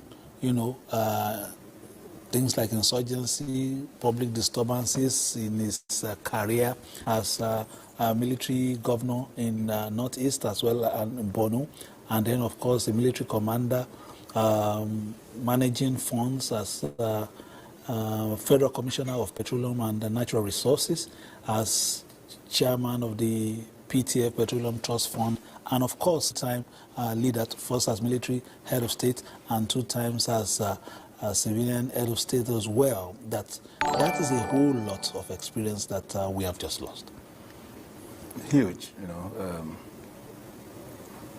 well, a man, who will define himself by the scope of responsibility he takes on, in his lifetime. I think what precisely drove the Muhammadu Buhari personnel was his patriotism, his nationalism. We've had people occupied different offices, different areas of responsibilities. They either come short or are not exactly at par with expectations. But what you are profiling is historical references, of a man who had this opportunity like other people had such opportunities. And stepped into those opportunities, filled the roles he was supposed to play with a sense of commitment, a sense of history, a sense of nationalism, a sense of patriotism, and most importantly, with an attitude of frugality. understanding the fact that the Nigeria in growth at that time was also a Nigerian that lacked resources, and therefore resources. Whoever thought that there has been some form of injustice on him, we are all humans. There is no doubt I hurt some people, and I wish they would pardon me. And those that think that I've hurt them so much, please pardon me. I thank you. The way pursued, the Chadian forces into Chad at that time, it became something like a folklore, to a larger percentage of Nigerians that were following issues then. But again, you also realize that breaking military protocol, as it were, was also driven by a sense of nationalism, and it can be interpreted in the day-to-day commonplace terminology. Who are these people to come invade Nigeria? And that than just resist them and push them to the border was not enough. It was also necessary to show that this is Nigeria, and don't just dare come trespass on us. So when an individual is driven by such passion, the passion of sovereignty, the image, when you constantly carry the image of a sovereign nation in your mind, and that will make me to also quickly respond, to what my colleague on the far right, I can't get the name now, was talking about. Dr. Sanusi. Sorry, Dr. Sanusi was referencing about his refusal, and I want to use that word, refusal, to write a book or a memoir as had become the ways of big men, in recent times. He said in an interview that he holds very strong positions about life and about relationships, and that if he had to write a book out of a need to be forthright, he would have to write about so many people. And that his opinion about these people, when their children start reading, that they will not have good opinion about their parents, as it were. And that it was better for him to just leave that bit of expectation, that he was not going to write those books, and write the book, especially in respect, of the opinions, perception of whatever that latter generation would have about this current generation, or the generation he grew with. And I think that defines, in truth, the kind of person the late former president was. He actually had clear perspective about what existence and, of course, leadership was all about. He had clear views about how people should relate in office, And for him, office was just get into office, understood the callings and the references desired, the mandate desired from that office, deliver on them. If we also, of course, transport ourselves back to the fact that it was the person behind the second Port Harcourt refinery, when he was military minister of petroleum resources, and that many years, I think 75, 76, many years after, we now had to, of course, contend with the need to resuscitate, rebuild, rehabilitate, as the case may be, the Port Harcourt resources, and so much money, was budgeted, allocated for that rehabilitation.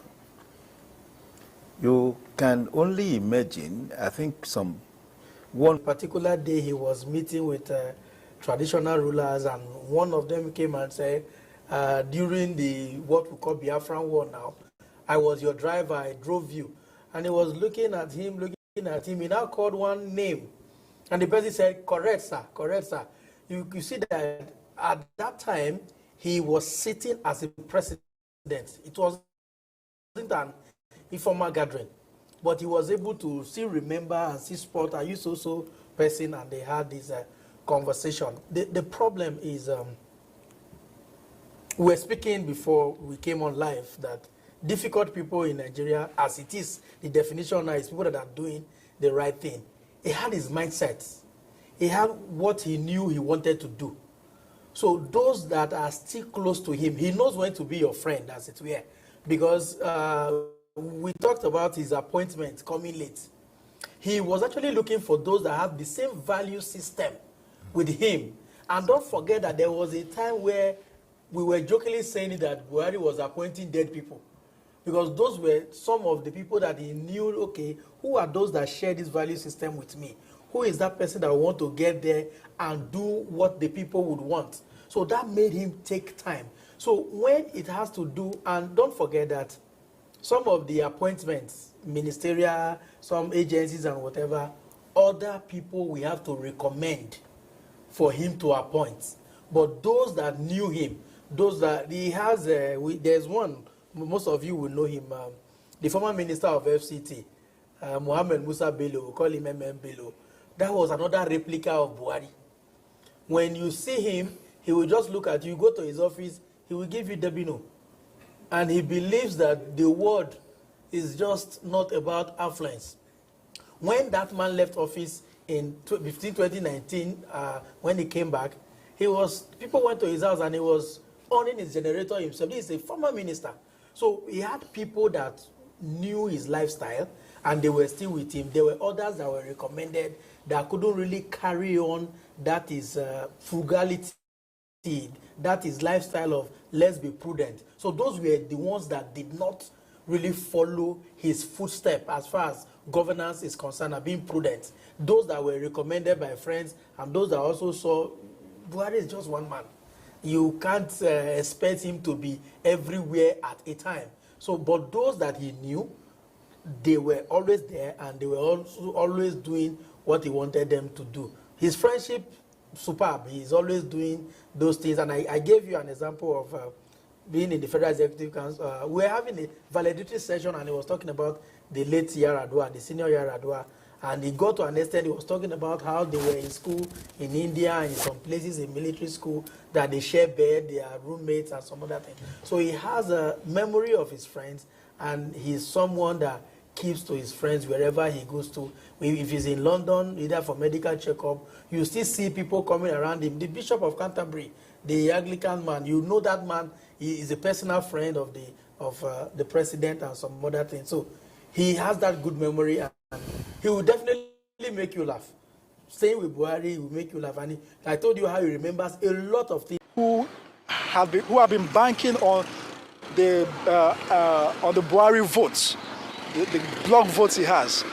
I believe those type of people, those category of persons will be disappointed now. Well, politics aside for now, I think after this we can talk about politics. But for now, everyone are concerned about the funeral rites that will be happening few minutes up from now, and dignitaries are converging Daura, all roads leading to Daura, and any moment from now, the motorcade carrying the body of the former president should be arriving Daura for the funeral rites. Very well said. Thank you so much, Arise News correspondent Nisi Gabriel. We'll take a quick break on Newsday, and when we return, we'll continue with the live coverage of the funeral of the late former Nigerian president, Muhammadu Buhari. Please stay with us.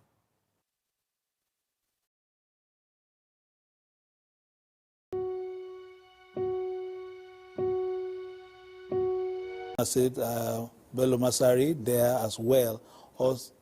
And of course, that is opposition PDP chairman there, Umar Damagum, also seated there to bid former President Buhari farewell. We are still in the arrival of some motorcade perhaps from Katsina, having received the remains of the president.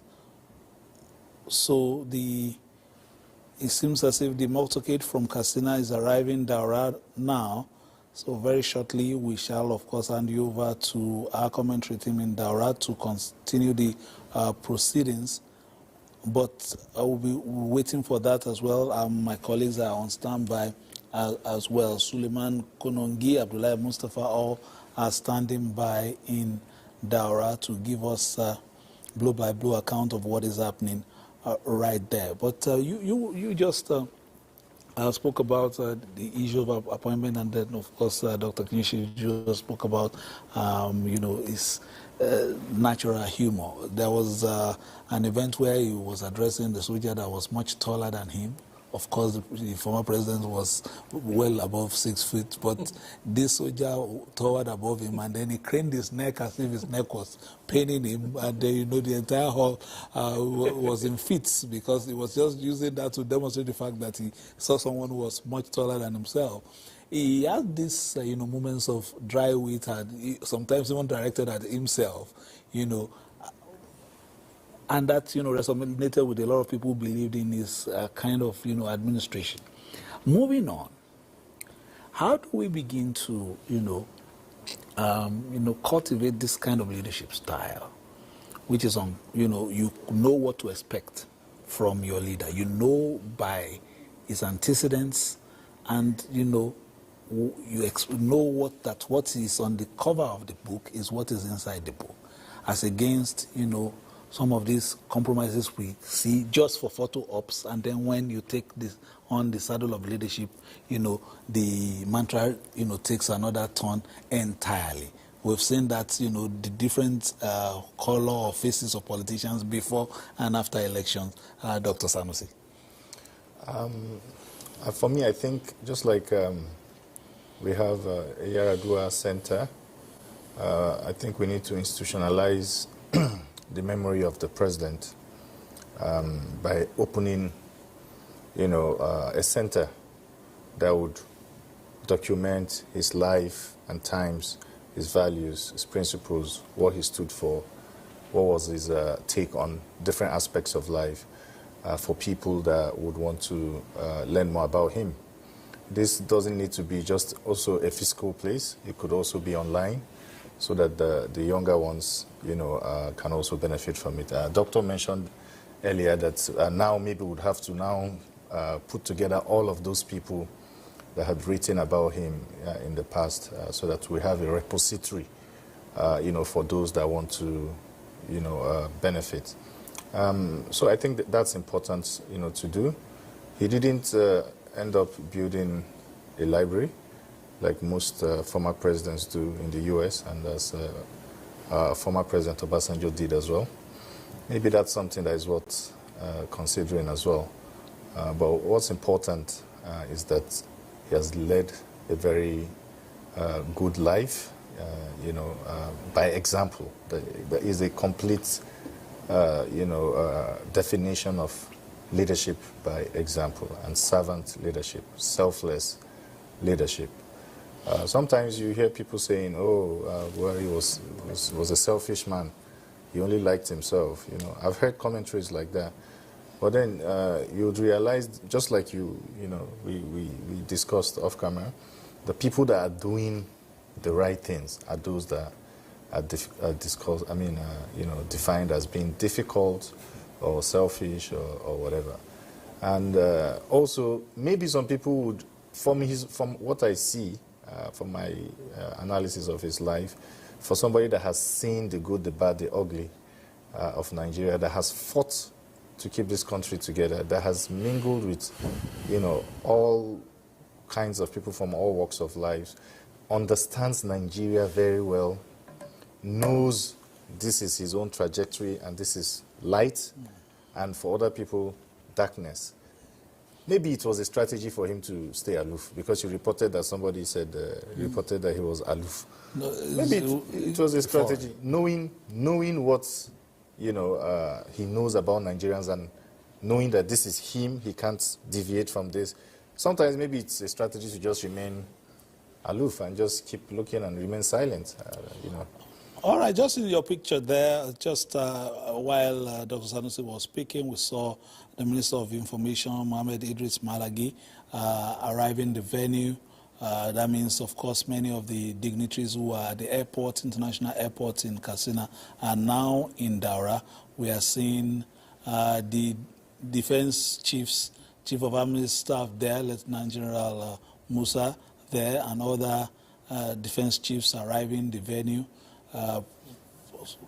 signaling that activities will soon commence out here in Daura. So we're expecting very shortly the arrival of His Excellency, the President and Commander-in-Chief of the Armed Forces of the Federal Republic of Nigeria, President Bola Ahmed Tinubu, who is the chief mourner, to arrive the venue.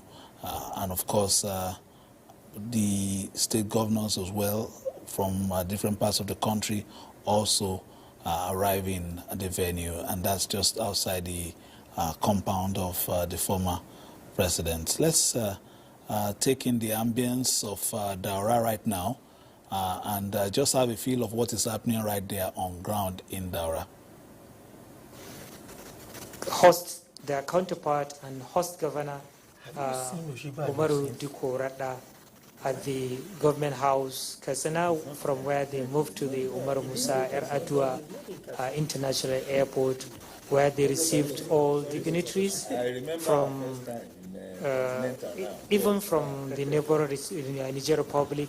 There is a representation from the military leader, Abdurrahman Chani, led by the Prime Minister, as well as other dignitaries from Chad Republic and other parts of Africa who are coming to join in these important aspects of the final respect for late Nigerian leader Muhammadu Buhari, who passed away 2 days ago in London after a brief illness or prolonged illness, because he has been there for some time.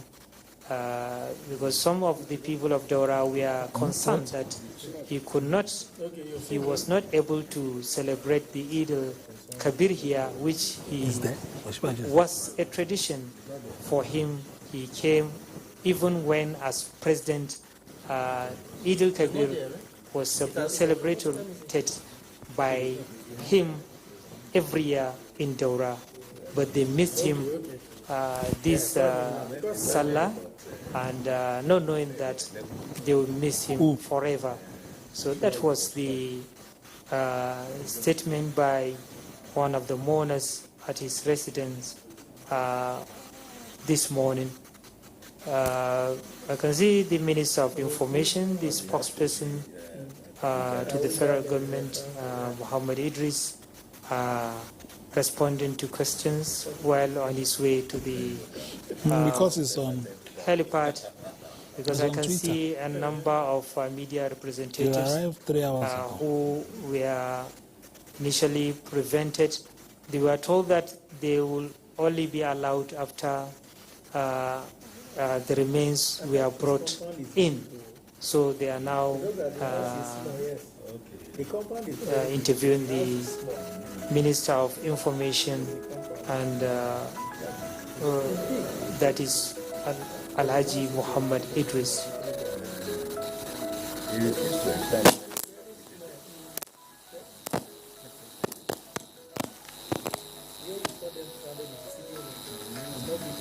Told that the delay in the arrival of the remains of the late former president, which was earlier scheduled to be around 1 o'clock, and the prayer was to take place around by 2 p.m.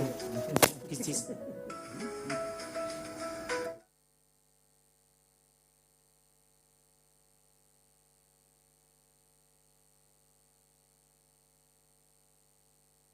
about 6-hour journey between the European nation and Nigeria. But here we are. Already his remains have been received at the airport by President and Commander-in-Chief of the Armed Forces, Bola Ahmed Tinubu, which was conveyed by the Vice Hashim Shetima alongside the Chief of Staff to the President, Femi Bajabiamila. Alongside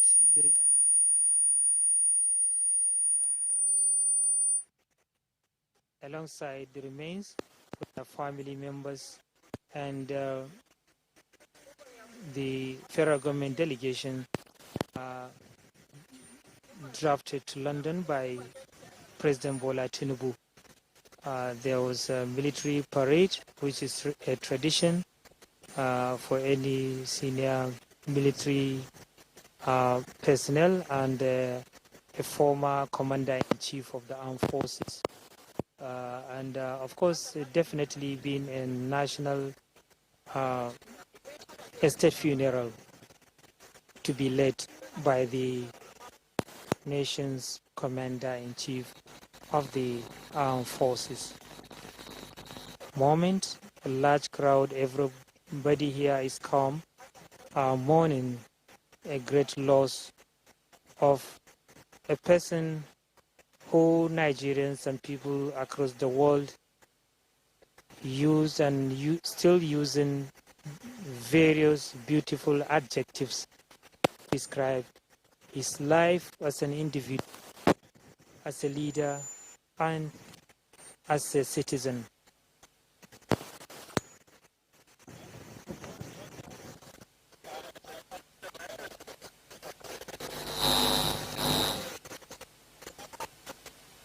At any moment from now, since you may wish to know that the distance between the Daura and Katsina is about 72 kilometers, which is about an hour drive between.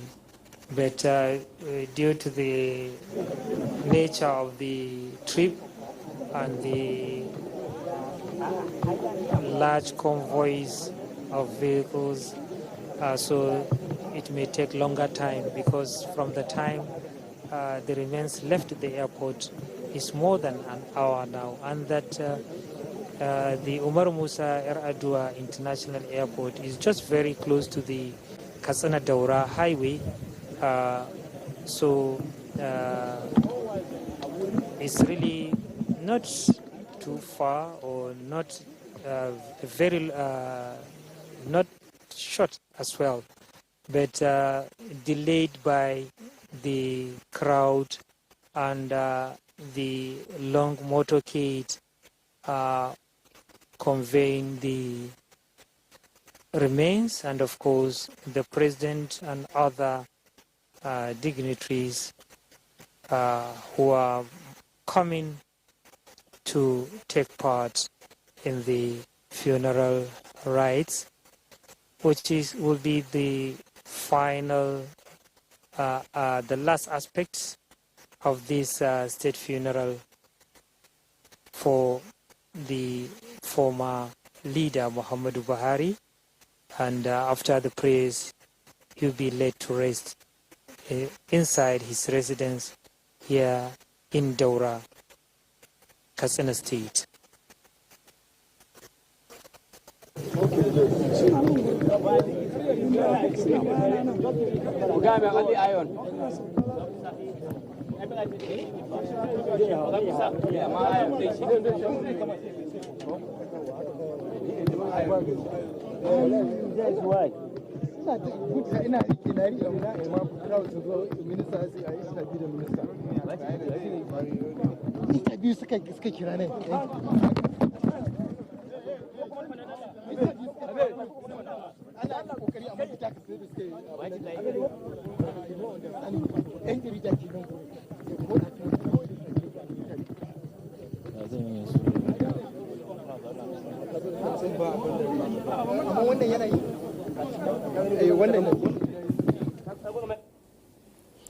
All right, live pictures from Daura now as the dignitaries who earlier arrived at the Umar Musa Yar'Adua International Airport in Katsina now arrived Daura for the final funeral rites for the former president, late President Muhammadu Buhari.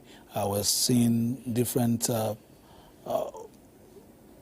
ministers and past administrators in the country thronging the venue. We'll be looking at, of course, mentioning some of them as we see them. Earlier we cited, of course, the Minister of Information ushering others into the venue. And our correspondent said the prayers will be offered around the helipad, but it seems as if there have been some changes to accommodate the crowd, as we can see in these shots. Like we earlier discussed, it seems as if the entire town of Daura has emptied to the compound of the former president to be a part of this event.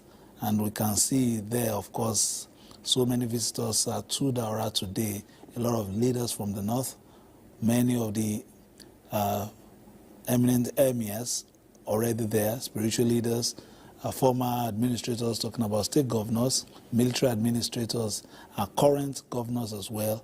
And this has cut across party divide. We have seen the acting national chairman of the People's Democratic Party seated, even perhaps what looks like the sitting room there of the former president, talking about Muhammadu Buhari, former governor Bello Masiri, and since so many of them there, of course, Chief of Army Staff there, Chief of Defense Staff arrived earlier as well, in company of other senior military officers, including most of the defense chiefs, all in attendance. And we're still seeing the arrival of more and more members of the diplomatic corps there. And in the background, you're seeing people, citizens and indigents of Daura and, of course, Katsina at large. So this has been how it has played out since the news of his passing, reached Nigeria on Sunday. There has been an outpouring of, solidarity, messages of commiseration from friends of the country, friends of the former head of state, people who know him, even those who did not, but understood and appreciated what he stood for, Dr. Korede. It's a testament to the character, the nature of the person, Muhammadu Buhari. It's what we're looking at, the result of the kind of relationship he chose to have with people whilst alive in public service. We heard earlier from the gentleman that worked with him closely in the media that Baba Buhari was a president that was unassuming, somebody that would like to be your friend. He gives you the first shot to just make you calm down, like you're discussing, you're coming to meet with a fellow human being, a friend of yours, a father figure. Don't think you're coming to meet with an eagle that has, a big fire on his head, as the case may be. So he has all this about him, yet not given away his integrous character that has built over the years and has made him. There's also a testament by a gentleman who fought alongside with him in the Civil War, a retired soldier who, by fate, happened to be my senior at my alma mater in secondary school, the Great Ibadan High School. Excuse me. He said to us, on the platform and then in writing, that at a time there was a change in government. In the 70s, they were looking for who, will rightly become the next Chief of Army Staff.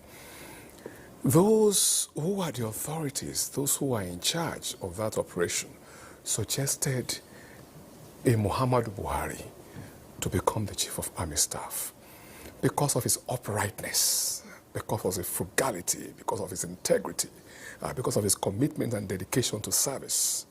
But along the line, they said, guy, if you make this man the Chief of Army Staff, he may not listen to us if we're about to change things and all that. He will just stand straight. He was younger, so he will do that at the time. So he did not become the Chief of Army Staff. They chose another person.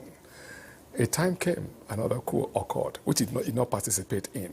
And they now had learned from the mistake they made earlier. They said they are now looking for somebody that now has integrity to become Nigeria's head of state, to lead, governance, which was, how he became the military head of state of Nigeria, based on his good character. So you can see a lot of people, not only in Daura. This incidents that we're seeing now is happening in various homes, millions of homes throughout Nigeria, throughout Africa, and worldwide. Amongst human beings on earth, leaders on earth, Muhammadu Buhari, GCFR, stands amongst those that you can, have, that has a place in history when it comes to being an officer, a gentleman, a man of integrity, a man that is frugal, a good public officer that delivers on his words, that stands by his words and ensures that he delivers. A good example, or a father figure, to those who believe in him, to men and women of goodwill. We are not unmindful of naysayers, but we know that we'll keep doing the right things. We'll keep talking about Muhammadu Buhari as the right thing. And we'll just pray that people will see him as, a figure whose character, whose antecedents to be studied to guide them along life, as it had been in my own case. So that's the kind of thing we're looking at today.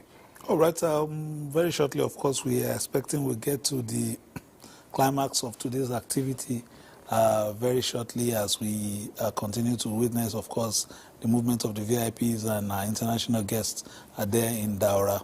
I understand there was a slight delay in terms of the flight getting to Nigeria earlier.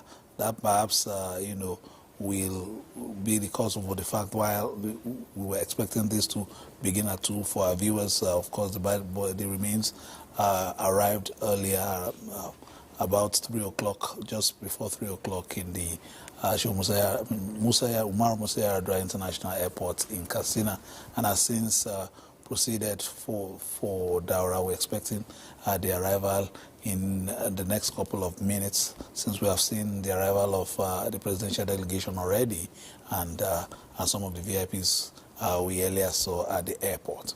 Now that this has happened, sometimes events help to shapen the course of an history and help shapen the course of a nation. Dr. Kinshiju, you know much about the legacies in terms of the economics of Buharism, of the Buhari, tenure. Moving forward, are there things that we could pick up from his presidency for leaders of today and tomorrow in managing the affairs of the nation? While it did not, in clear political definitive terms, described his leanings, his socio-political, economic leanings. But of course, scholars would easily situate him, in the context of a social democrat. And being a social democrat, it would be, of course, a first-line appeal, to the mass of the people. And in his own case, I think there was a profound linkage to the people at the base of the pyramid, for which he advocated, throughout those 8 years, for which, for the first time in the history of Nigeria's political economy, he created an office that, of course, evolved to become the Ministry of Humanitarian Affairs. And of course, one also had the unfortunate resistance of that concept by the larger class of Nigerian elites who thought that the activities of that office of social intervention, when it was first created, couldn't have been impactful. It wasn't until some of us also amplified that advocacy to say that it was not just about Muhammadu Buhari. It's actually a concept developed by the World Bank, and that this concept fitted properly into the advocacy of the president at that time. Because for him, where virtually the higher cadre of the political class and the economic class, as it were, benefited from the little meager resources that get into the public space, the larger number of Nigerians, and he inherited about 85 million, Nigerians living under the poverty line in 2015. And I think we also need to put that into historical perspective, as at that time we had 85 million Nigerians living under $1, the global poverty benchmark at that time, under $1 a day. And so this was a huge inheritance for him. It was a huge legacy to manage. So when he started, of course, to implement those interventions, people who couldn't understand the context of that intervention, and of course the context of the person behind it, where of course, how do I call it now? We're enraged, more or less, because I know I was involved in a number of social engagements with some of these otherwise highly knowledgeable Nigerians. But for him, it was an exercise that needed to be done and see to the end, because it was talking about taking Nigerians, millions of Nigerians out of poverty. And the first thing, the approach was first, let's stabilize these poor people. And that the economies of poverty is to state that these are potentials in redundancy. If you are able to create an economic agent or economic agency out of a human being that could not live sustainably, you are also adding to the capacity, the economic capacity, of the nation.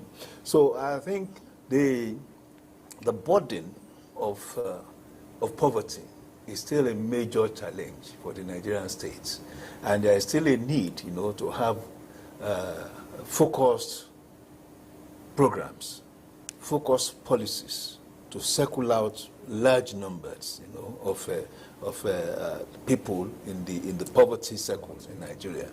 Now, of course, that argument was also furthered by the World Bank, who also now moved from the financial definition of the monetary definition of poverty to the multidimensional poverty, to say that more than 135 million Nigerians were living in multidimensional poverty. And of course, it became a political information, that was not exactly, how do I call it, tolerance, tolerating for the political class, because the opposition was easy, to reference that figure. But again, for the Buhari regime, don't forget that at that time there was a huge advocacy around open toileting, There was a huge advocacy around increasing access to electricity, and a number of attempts to also, of course, bring into reality the implementation of the millennial goals, most of the millennial goals during this time in office. So for me, I can see a linkage, anyway, from what the Buhari regime did with what the present government is doing. And I define my linkage as even from the base of the party itself. The party that God used late President Muhammadu Buhari and the current president, H.E. Bola Ahmed Tinubu, to establish. For the first time in more than 30 years, we could reference a political party that we could define easily what ideological standing they belong to, So I think going forward, there's just a need to create a more symbiotic linkage with what the late president was doing in terms of circling more Nigerians out of the poverty circle. It's very important. If you have a latency, the economic latency that we are talking about at this time, and I think so far with the economic reforms, unintended effect had been an increase in the number of poor people, So, and that is why, yes, we have seen a lot of fiscal, fiscal rates, fiscal impacts at the macro level. We are seeing inflation rate is falling. Most likely, the benchmark MPR rate will fall by the time the next Monetary Council meeting, Monetary Policy Council meeting holds. We'll see some other, which will also translate to reduction in banking interest rates and all that. But everybody agrees that the millions of Nigerians that are the base of the pyramid are yet to feel it. So that should be a major focus. Everything should be done, to get to hit that large community. We are talking of more than 35% of the population. So if this government is able, of course, to achieve that, it would have been a major accomplishment. And of course, it will be an accomplishment that can be worthy of the memory, of late President Muhammadu Buhari. Well, let's look at the policies very quickly, Dr. Korede. And a lot of people have said this, that you vote for parties, you don't vote for individuals per se, especially when you are looking at the legalese surrounding elections and all that. They say it's the party, that is the platform, you vote for the party and all that. But in terms of Buhari came to every election with his reputation. Whichever political party, be it CPC, AAPP, and eventually APC, he had his followership based on, a reputation he has built over time. And that resonates with me in terms of, being able to identify him with his particular character and what to expect from that character. Are we having that now in our polity?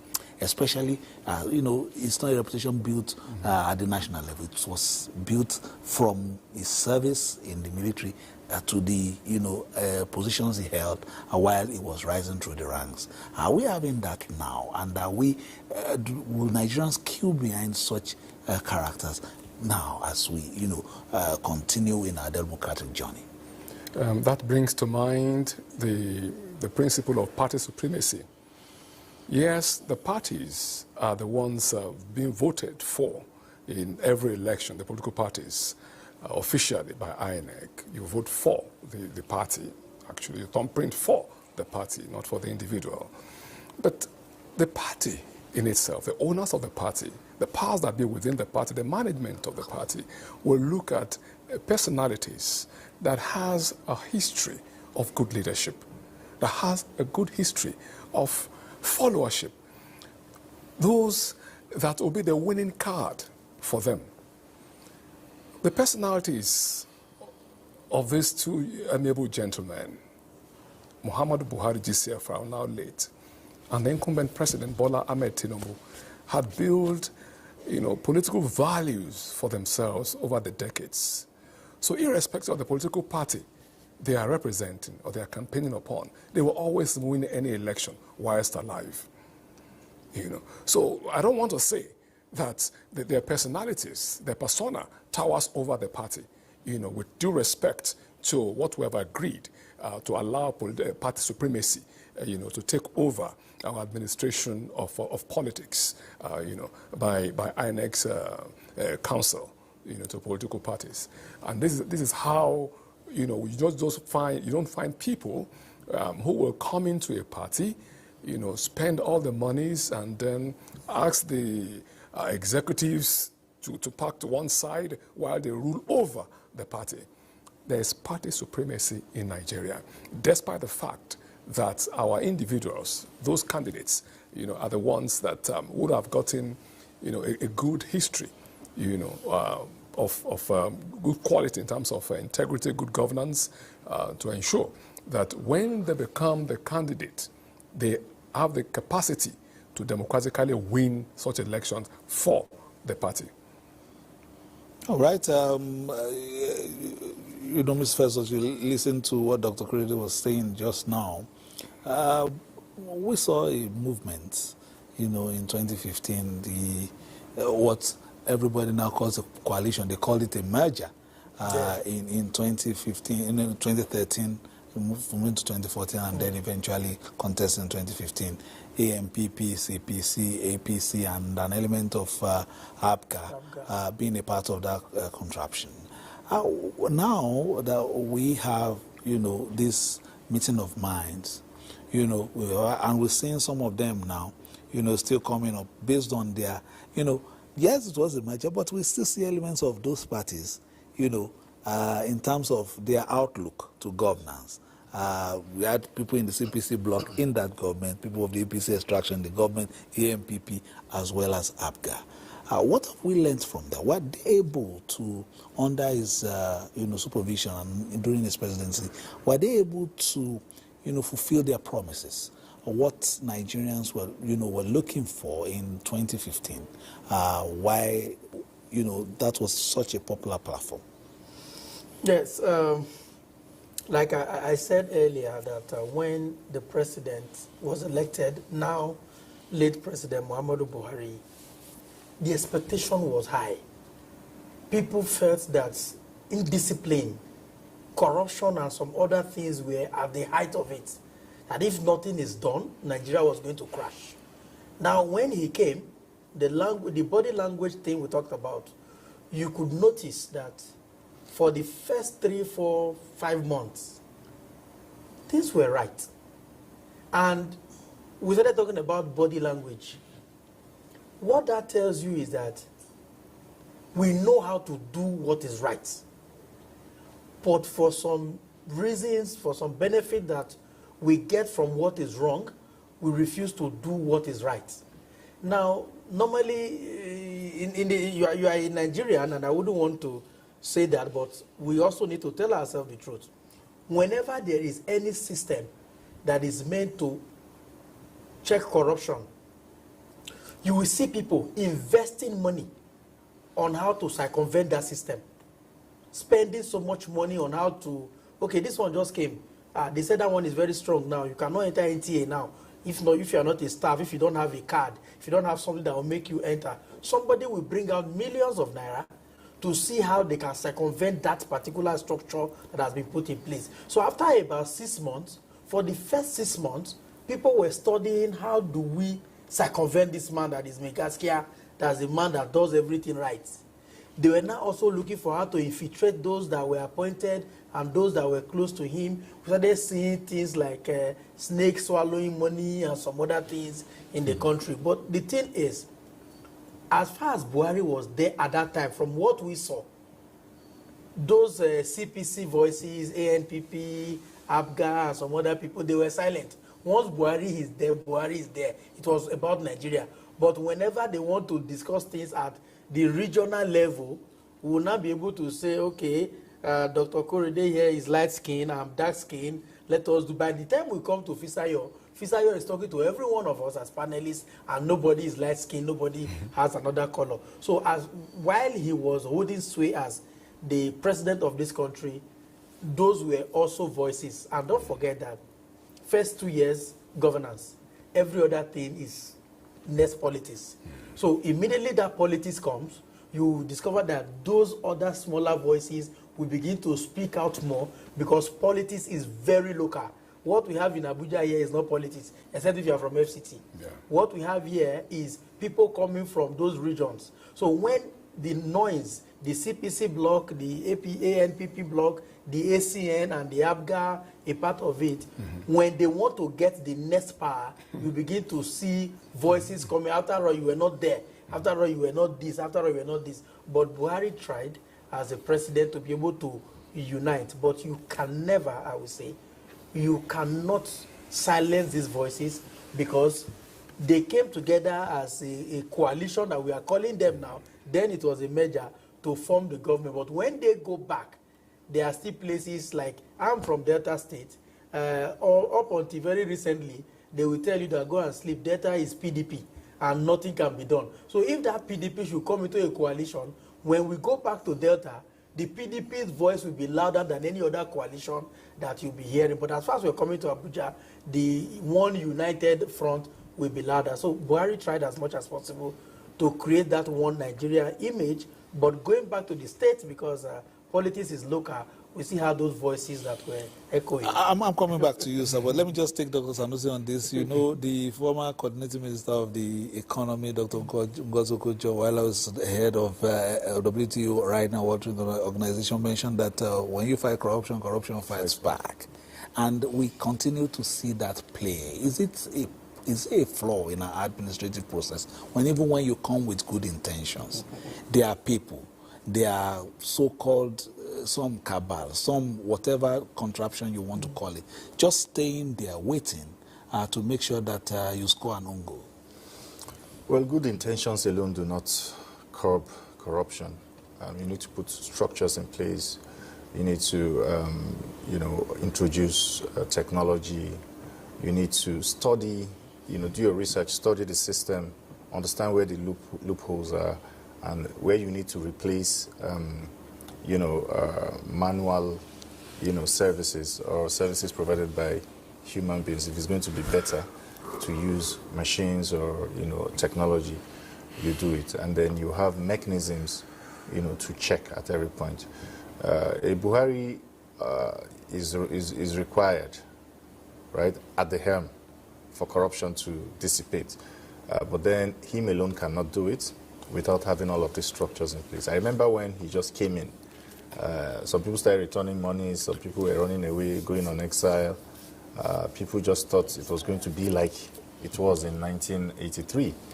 But, obviously it couldn't be like that because the processes are different now. There needs to be investigation.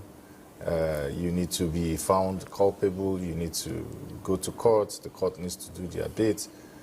At all of these stages, corruption is involved. It's quite sad. So it's difficult if it's something that most people, citizens, staff of agencies, even staff of anti-corruption agencies, staffs in the judiciary, everybody is in the business, except you. And when he tried, it's a business now. It's a business. It's a way of life. Unfortunately, I remember when he tried, to arrest some judges. You remember corrupt judges? He had facts and everything. So how can you carry a corrupt judge to be tried within his domain and expect that he would come up without having a clean? I mean, with having his image rubbish. They see it as this is one of us. We should not allow this to happen because it's sending a wrong signal. So how best can you do it? He tried that, it didn't work. It was a backlash. Even within the anti-corruption agency, a head of the agency had to be removed, because of all of this. But then I also noticed something was happening. People that were close to Buhari that knew that he didn't like corruption or anything associated with corruption, they latched on that and used it to also displace some of their enemies that were not necessarily corrupt. Because once you tell a Buhari that this person is corrupt, you have already spoiled his mood. And if it's somebody that he likes, the best he can do is to say, okay, let the person step aside, let him be investigated, especially if you bring some sort of concocted evidence that, okay, the person is. Most of the time, if you go and investigate those people, you find out that they were innocent. It happened on 1 or 2 occasions during the last administration that I remember of. People try to use the fact that he doesn't like corruption to, fight. But it's a good thing to have a leader that is known for his stance against corruption. But beyond that, we need to put balances in place. Under him, there was TSA, there was, different things that were introduced into our system through the Ministry of Finance, through the Accountant General Office to check, corruption, which I felt, were good innovations. But to what extent were we able to do that? Because in all aspects, from procurement to even budgeting, to even, payments, all of those, you find loopholes in corruption. So to what extent was he able to, curb it? Is what, we're talking Dr. Korede Martins wanted to make an intervention. Yes, just an intervention just for quickly.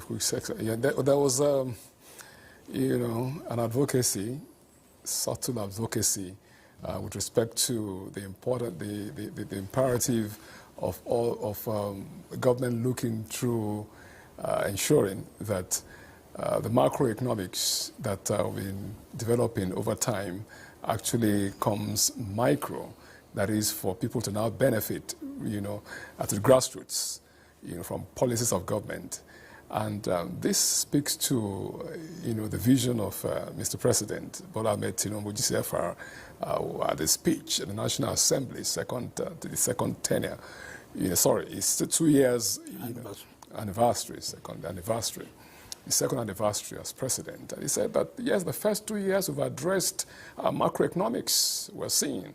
But by the third year, that we're latching on to, and the budget, 2025, that will commence as soon as National Assembly, reconvenes properly after all this, we'll deal with microeconomics, to which, they've budgeted a lot of money for things that will go to, micro businesses, small and medium enterprises, starting with the will be expanded, student loan scheme that a lot of parents who can't afford to, train their children in universities and polytechnics are benefiting, from. They're looking at per local government, 1 million, nano businesses being supported, looking for, how small, medium-scale enterprises will be given single-digit loans.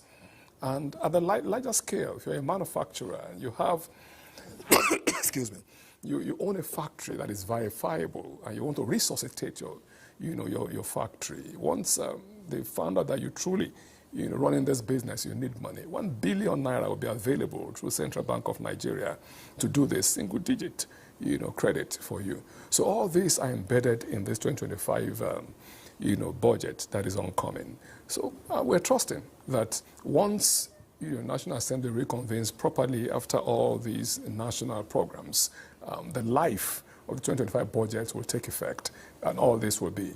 So that will put pay and answer to the imperatives and that I want to latch out on some of the submissions of Dr. Sanusi Mohammed, where he works, I don't know whether it's pro bono or just closely with the Central Delivery Unit of Nigeria, under the Special Advisor on Policy.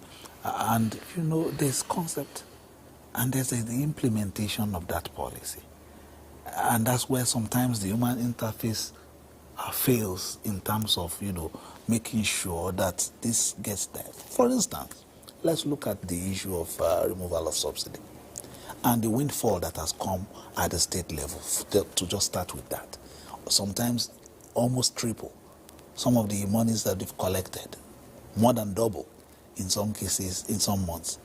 And just as we're having that discussion, we can see in our shots Senator Kashim Shettima, Vice President of the Federal Republic of Nigeria, with the Governor of Borno State, Professor Umaru Babagana Zulum, all coming into the compound of the former head of state, arriving the venue now. Recall that it was Vice President Kashim Shettima who went all the way to London to bring back the remains of the late former president, and now they've arrived at the venue of the event now in Daura. We just saw them coming in. So I understand that they are leaving the residence for the helipad where the prayers will be held by the Imam there of Daura. Will get there with the ambience and the commentaries shortly once our colleagues are ready. Just before we join them, we're just talking about concepts and making these policies work. So we've seen the governors receive much more than they were receiving. Now disbursement and making sure that people get, in terms of sectoral impact in their states is where perhaps some of the states are stuck in terms of the citizens feeling directly why the objective of removing the subsidy and making sure that Nigerians directly benefit from the removal of the subsidy with increment in the allocations to the state. But the citizens are saying, we can see the AC, but we are not feeling the base. Yes, I'd say that advocacy should be directed to the citizens of the state. You see, Mr. President and the current federal administration, as you rightly said, has given, increased budgetary allocation to states and local governments, which is unprecedented, in our annals of governance in Nigeria.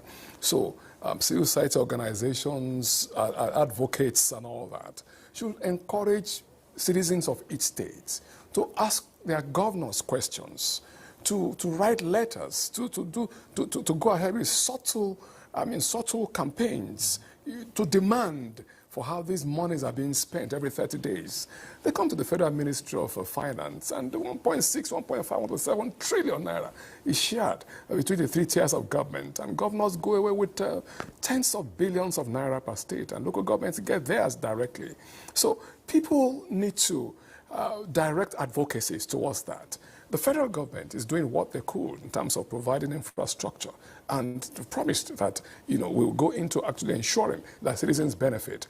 But the president of Nigeria can only do the best by ensuring he allocates enough money to your governor.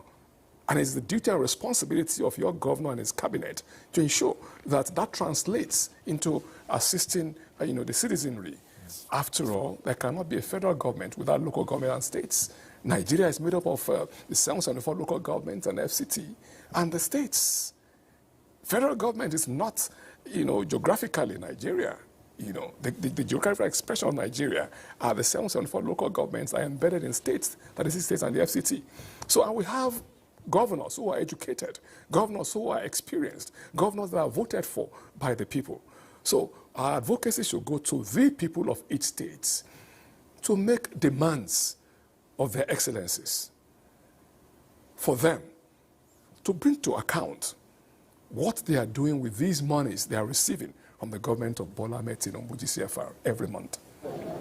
All right, to understand the prayer is taking place, we'll take you to the arena.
wanda sa akwai wani wajen Hassan ma yana taimaka mai cin gurin mai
ka gane in wa'ancan sarakunan suka fita biye gurin za su yi da sauran sai su ba mutane can ba sa tafiya ne can a tsaye suke ka gane magana nan ka gano kamara ta ka ganta amma wani mutane sun san kansa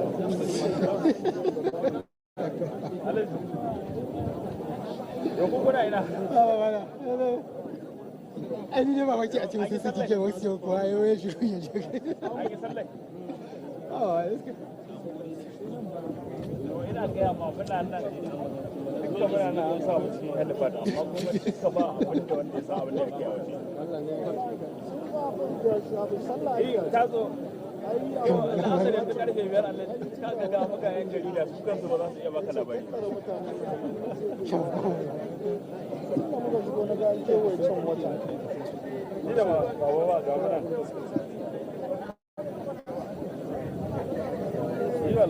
ba abin da wannan zai baka ina gab da NTA ne yasa wallahi wannan ga yau wannan ba zai ga cewa wallahi sana kuna yin shiga kuma su kansu an ce wai a fita sun rasa hanyar fita su kansu wallahi su kansu su hanyar fita ba su yi organizer abin ba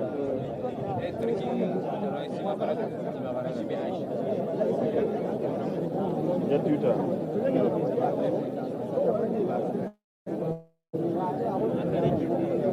muna nan mu ne ga muna sun sa harata Allah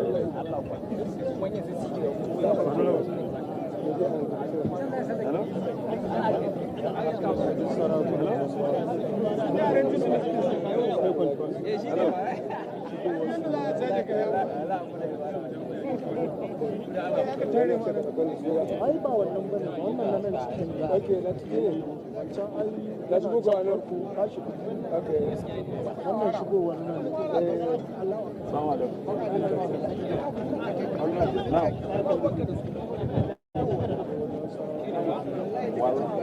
wallahi ina can amma ina ba za ta fi ba ma ni da baba kan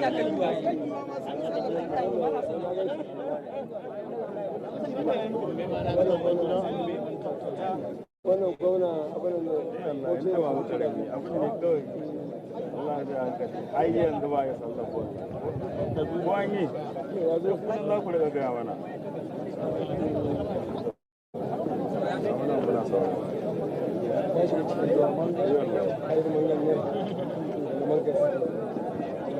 ina tare da su ba a kan mic nake shi yasa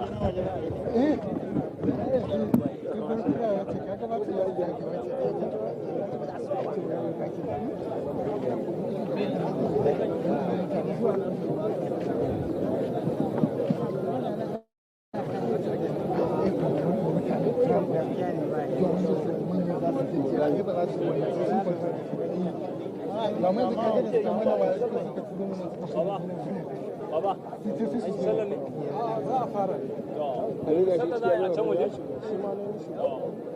Yanzu muka jira shi. Ya ce ce an kulle wa kai ne ka fi ma za mu tambaye ka. An kulle ma. Kai kake ganin wanda bai ganuwa. Kai ke kallon kowa. An kulle ma na ma. Wanda yake ma ne da muka shigo ya karye mana. Ni ba su kana. Security.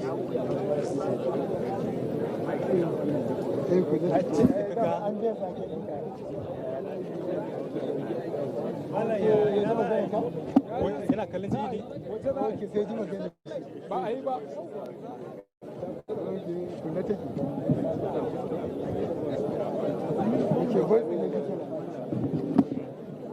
Ina ga yanzu dai za a yi.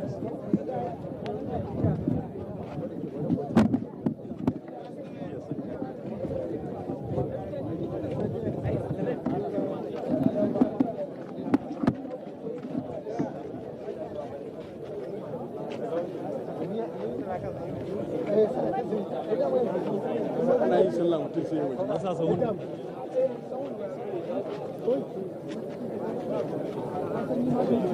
Thank you.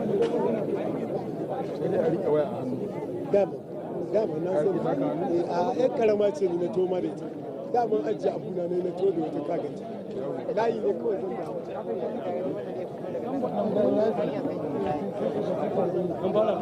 da sau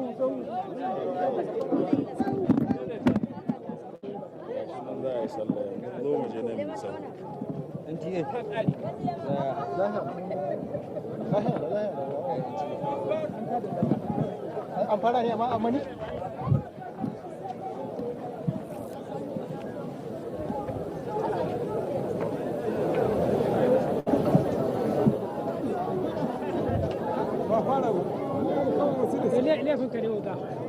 ai baya gano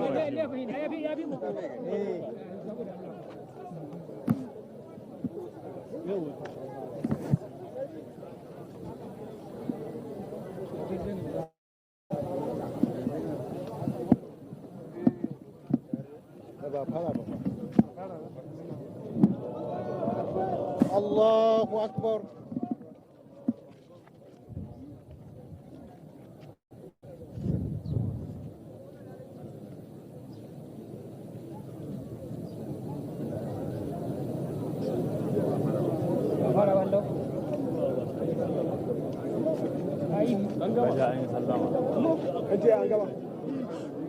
Anggama.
Okay, that was the funeral prayer led by the Chief Imam of Daura and attended by President Bola Ahmed Tinubu in honor of late President Muhammadu Buhari.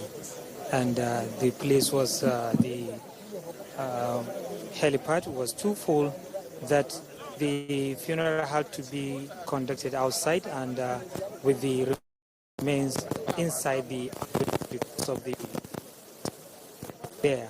And ambulance is now being moved out of the premises or the surrounding of the helipad to the residence of the late leader, where he'll be laid to rest within the courtyard of that private residence here in Daura. That attracted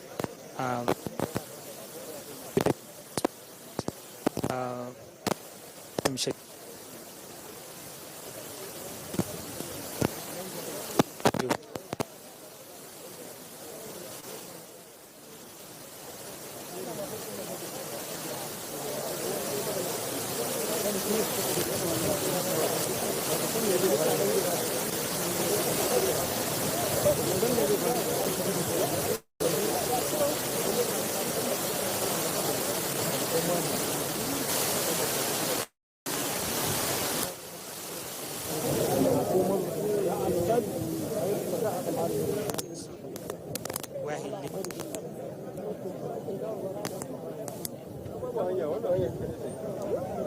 He lived a significant portion of his life here, especially when he left the military and after leaving office as president, the 15th president of the Federal Republic of Nigeria. Indeed, the people of Daura are in a state of mourning, though it's a national mourning. There is 7 days declared by the president as days of mourning. Flags are flying at half-mast, and all ministries, departments, and agencies directed to open condolence register at the entrances of their various offices in honor of the great leader who is now receiving the final respect from the nation he served for several decades, because he joined the military in 1962, so he has been serving the country for more than 6 decades. 1962 to 2025 is exactly 63 years. Now the president, vice president, emir of Daura, ministers and all dignitaries are moving towards the residence of former President Muhammadu Buhari, which is located not far away from this helipad here in Daura. It's about 250 meters away from this place, and it is there within the courtyard he will be laid to rest, which is the final respect in his honor. And the 7-day mourning continues till Sunday next weekend. And the third day fidel prayer is expected to be held tomorrow morning, that is Tuesday, at his private residence, and is expected to be attended by the Vice President Kashim Shettima, who has been with the family of the deceased, together with the Chief of Staff to the President, Right Honorable Femi Bajabiamila. And the prayers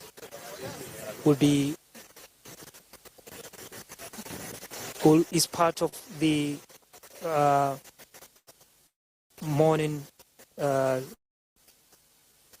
it's an additional activity after the funeral prayers to seek Allah's mercy and forgiveness upon a deceased person. And of course, thousands of people are here and join in doing so, and more are expected to do it again at the fidel prayer, which with Vice President Kashim Shettima, who representing President Bola Ahmed Tinubu on that occasion. Now we are expecting to see if our colleagues can get it, the location of the burial within the courtyard of his private residence here in Daura.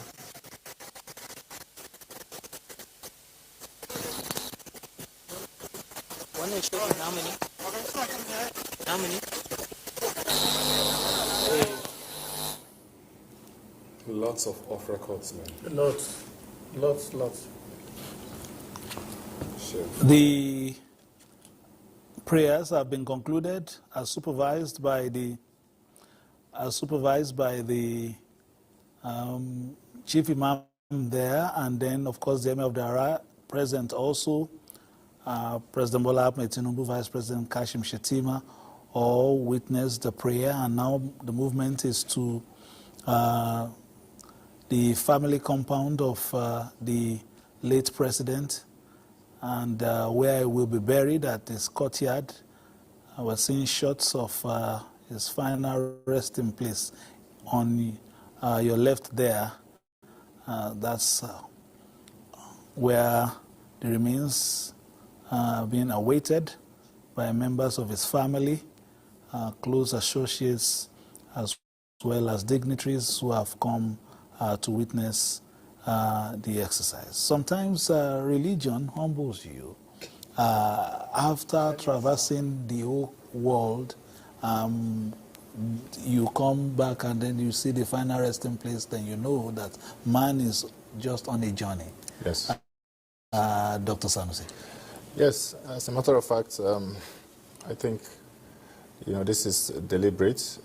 God wants us to understand that this life is transient, and that, as he has written in various holy books, there is a life after this life, and do not try to make this life your final abode by, acquiring what you don't require. If you look at the final resting place of our former beloved president, Muhammadu Buhari, You see that it's just a small square inch of dog, place, soil for him, to rest eternally. This is also a lesson for everyone, really, whether you are in office, whether you're a big man, whether you are, just a poor person. We are all going to die. Every soul shall taste death, and that will be your final resting place. Everything you've acquired, all the houses, all the vehicles, all the money that we all strive for, you're not going with anything. You're only just going to go there with your legacy, your good deeds, and all the shortcomings that you have. And at the end of the day, you account to your Creator. So there's a big lesson there for people that think. But then it's just we sit down and just sorrowfully talk about these things. But by the time the president is laid to rest, after 2-3 days, everybody will just go about their normal business again, which is also a lesson in itself that just like late President Buhari lived his life, he didn't really care about what people were saying. He had a focus, he had his principles and his legacy that he wanted to leave behind. And he knew that at the end of the day, he would be alone. So if he cared about what people said and he did things that were not right, now he's alone. He's now with his Creator. He now has to account. So we shouldn't toe that part of, doing what's wrong just to please human beings. We should also always strive as individuals, as leaders, to be fair and firm, to stand on what's right, and then at the end of the day, you know that you are going to account for it. All right, we're seeing former governor of Nasarawa State there, Alhaji Tanko Almakura. All of them are moving into the compound of the former president to give him a befitting farewell as the funeral burial rites are about to commence. Earlier we saw the governor of Borno State, Professor Umar Babagana Zulum, also getting into the compound there, and we are waiting the president as well. I will also be at the burial site as well, and close associates and members of his immediate family are there as well, including the governor of Katsina, who has been welcoming people into Katsina State and now the compound. As you can see, that's the final resting place of former President Muhammadu Buhari. Like Dr. Sanusi said earlier, from the big residence of the villa and different places around the world, for man, at the end of the day, it's not much more than just the size of your body laid to Mother Earth.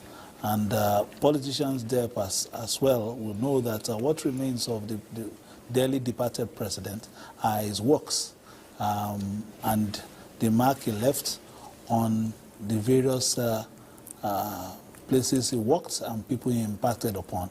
Dr. Kinshiju. So that's the Holy Bible tells us, that it's good to go to a place of burial, than to go to a place of celebration. Because when you are partaker in such, you understand the imputation of existence itself and the reason for life. That it's a reminder to all humans alive that one day we will depart. How we depart will also be determined by ourselves. But the truth of the matter is, no matter how we departed, there's just a small space for us, in the ground, and that it is a memory of what we have done. It is the numbers of people we have impacted. It is how the extent to which we have developed, if we are empowered, develop our environment that people would remind us about. Because the reality, and as we are seeing, is that life itself is not about, it's not in the assets we acquire. It is actually in the number of people that fondly remember us, And perhaps this has a way, I mean, I am not a prophet, I am not so religious, but I believe that this has a way of also following whoever departs this world into the other world that I also believe in. If you had impacted people very well, especially where you had been a beneficiary of the collective. And I'm saying, for instance, you represent the interest of people in your constituencies, in your local governments, in your country. You are the custodian of the aspirations, the needs of these millions of people, these multiple numbers of people. In what way have you been able to serve the purpose for which they have invested in you? And that perhaps makes politics, to my mind, perhaps the most strongest, the highest, the climax, the peak of all responsibility required of humans, Because at every point in time, in the gathering of people, there will be leadership that are supposed to serve the needs of the people. And we are the people that invested their trust, their confidence in you. How have you been able to return to deliver, their expectations and all that? We sit there today, Howards, and it's not just in this studio alone, and I'm very sure studios in various parts of this country, perhaps various parts of the world, talking about this great man, because in different ways he had impacted us. And some of us can actually stick out our neck and say that in truth and indeed, we testify to the fact that this man lived like this and as this. But how many politicians that had walked the face of the heart of Nigeria can we also reference, and give testimony to about this? So we pray that as we evolve as a country, as a nation, that we have more people that would determine, to give more of themselves, to the people, especially when they find themselves in position of responsibilities. And it's not just about politics. Even in the civil service, either at the federal level, at the state level, at the local government level, it's important that essentially we have the determination to serve, and indeed to serve in deed and in truth. Mr. Festus Fifen. Doc has said it all. There is a quote from my pastor in those days as a growing up younger man, that I would die empty. It means that when it is time for me to go, there will be nothing that I should have done that I did not do. Looking at that grave, I took note of the firewood. Did you see the piece of wood? Yes. There. That's what they used to call it. Yes, with all the glamour, with everything. I've been to that compound. I know how big the compound is. And if you look at the size of the grave, it's an inconsequential fraction of the whole of the compound. And this is a man, he died in London. He was flown here to Katsina, to Daura, even to his compound, and now he's ending somewhere there. So the question should now be, with all these our bragado, as it were, to what end? I'm a journalist. I've done that for a couple of years, and I can tell you how some people, Doc made a statement that, especially if you were made by the collective, that is, some that enjoyed scholarship, some that the state trained, they are the ones that will now oversee a system where the children of the rich can no longer afford that same education or afford the basic necessities of life. When you finish all this, let's even assume that you are not a Muslim, your grave might not be like this, but we still have the normal standard of 6 feet, and it will not be too big. The best you can get is to have a tomb house over you, and the tomb house too is not also a very big building. So at the end of it, we will end somewhere.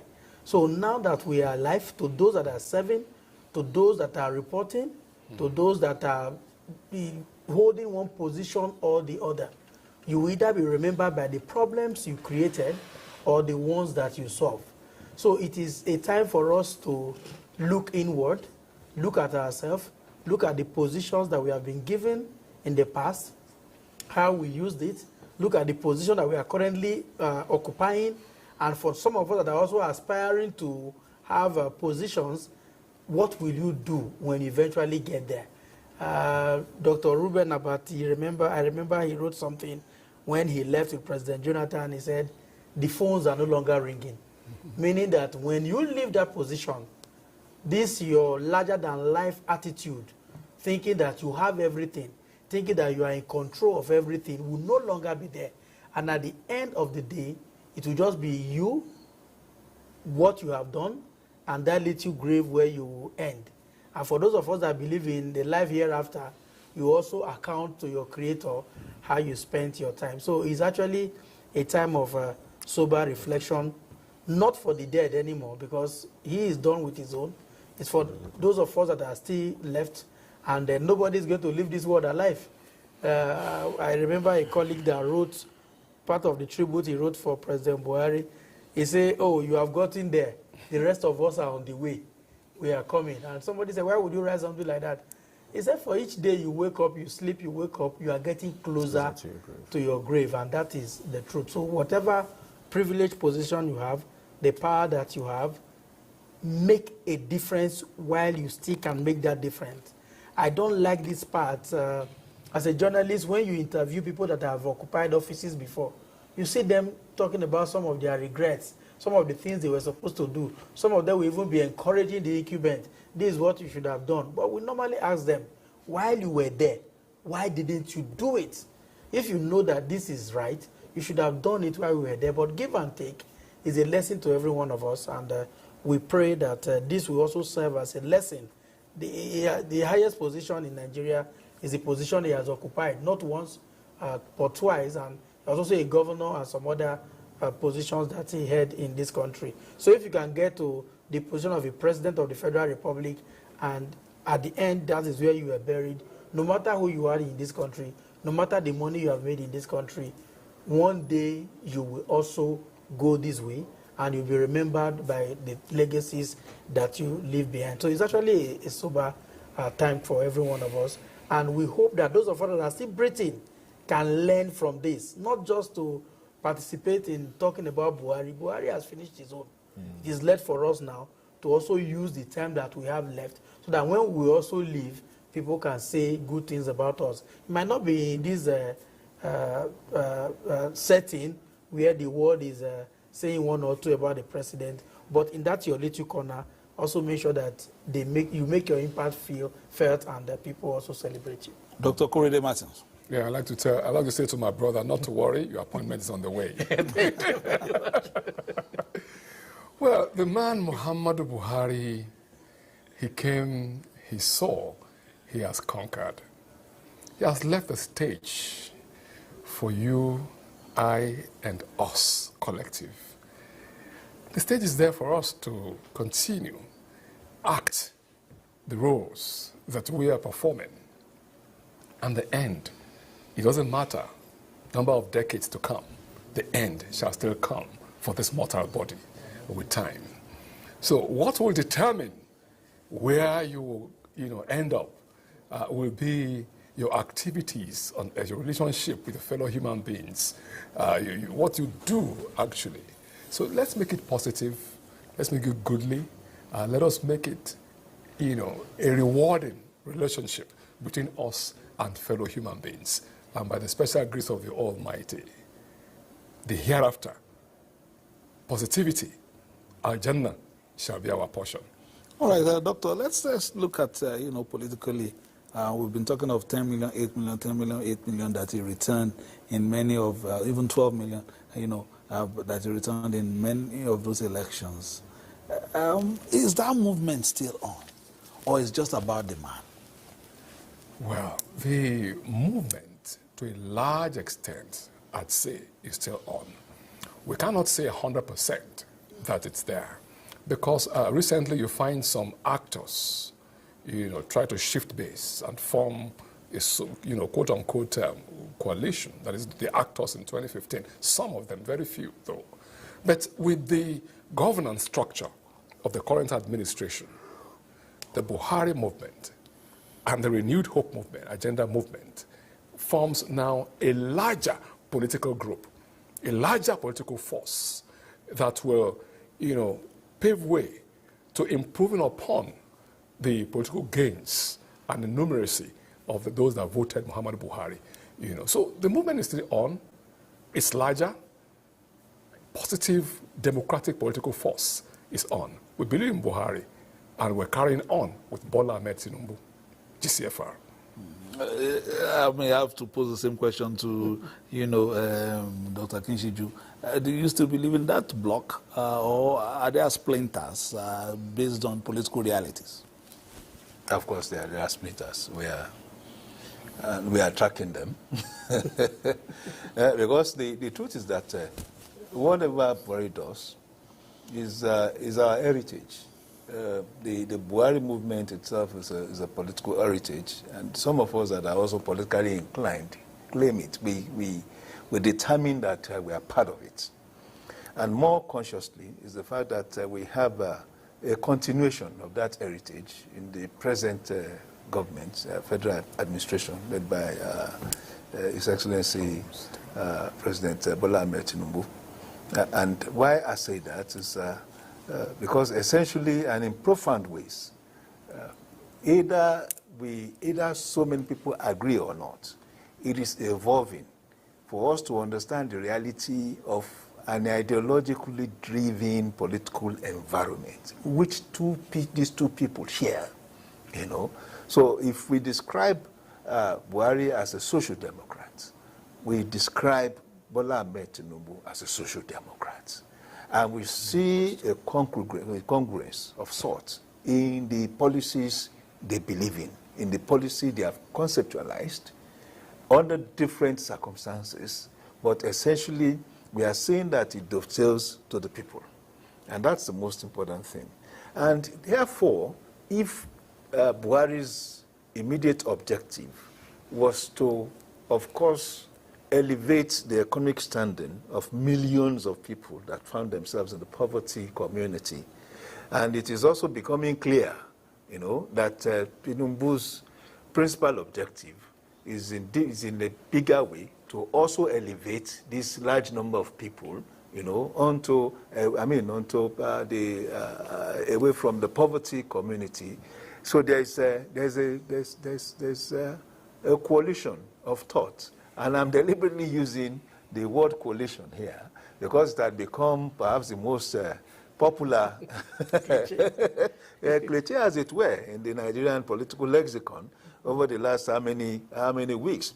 I'm abused in the real sense of it, because when you talk about coalition, you're talking about a convergence of thoughts, a convergence of activities of a number of people who have an objective, to achieve. The merger of starting 2013 and crystallized in 2015 tells us a story of how people from different diverse political leanings could come together and under a single individual form a political direction that drives towards a principle objective. And we are talking about APC today because there are reference milestones that party, that group of people had, survived. There have been turbulence, there have been storms, But we see that rather than threats of destruction, we are seeing a stronger, unified platform. And while some people that, perhaps we also talk politics here, while some people are trying to compare the merger of 2015, crystallized in 2015, with the coalition of 2025, I asked what exactly is the basis for that comparison. One, the driving forces that culminated in the 2015, what do you call it, merger, is lacking in the coalition we are seeing. In that merger, we saw the fact that politicians from different leanings, from different proclivity, were coming as a result of dissatisfaction with the policies that were being conceived and implemented at the federal level, you know.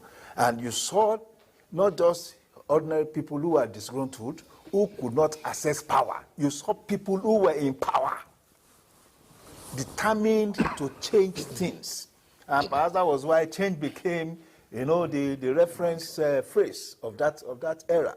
So, to a large extent, I believe that the Nigerian political space is still deserving of the vision of Buhari, because you have that millions of people that desires leadership, you know, of the kind of class that Buhari was was ready to give. And I think in a large manner, and I'm not just being partisan here, I think President Bola Ahmed Tinubu has determined to also provide, or even, it's not even about provide. If we track back to President Tinubu's period in Lagos State, and we can reference what he did as governor, you know, it's easy for us, of course, to extrapolate and situate that at the federal level and determine the fact that from where Buhari left, this president is taking off. And is going to take off with those 12 million voters. And this will reflect in 2027. I am sure of that. Because those voters will be looking out for somebody that will crystallize their aspirations, you know. Look at some of these policies in place, especially the tax acts. When you see the tax acts, it tells you without any doubt the fact that you had somebody who is the head of a sovereign administration ready to impact the lives of the Nigerian poor. Because that's what the tax act is all about. It's not about increasing revenue. Yes, we generate revenue, increase revenue, but it's more about elevating the economic status of millions, more than 30% of the Nigerian people that are limited in the economic class. So I believe the nature of politics that we will experience going into 2027 will be very, very, very different, you know, from the ones we have been experiencing before. Because this is not going to be about 12 million votes plus. So.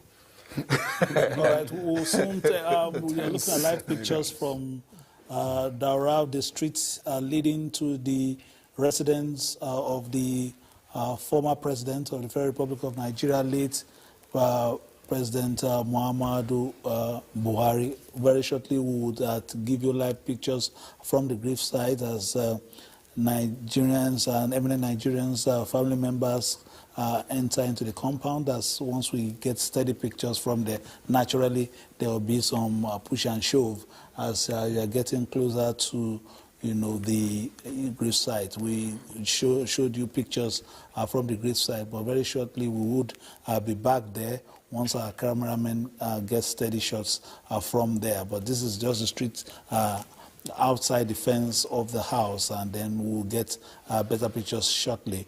As you can see, outside broadcast vans from different media establishments also trying to get a vantage point to capture the moment.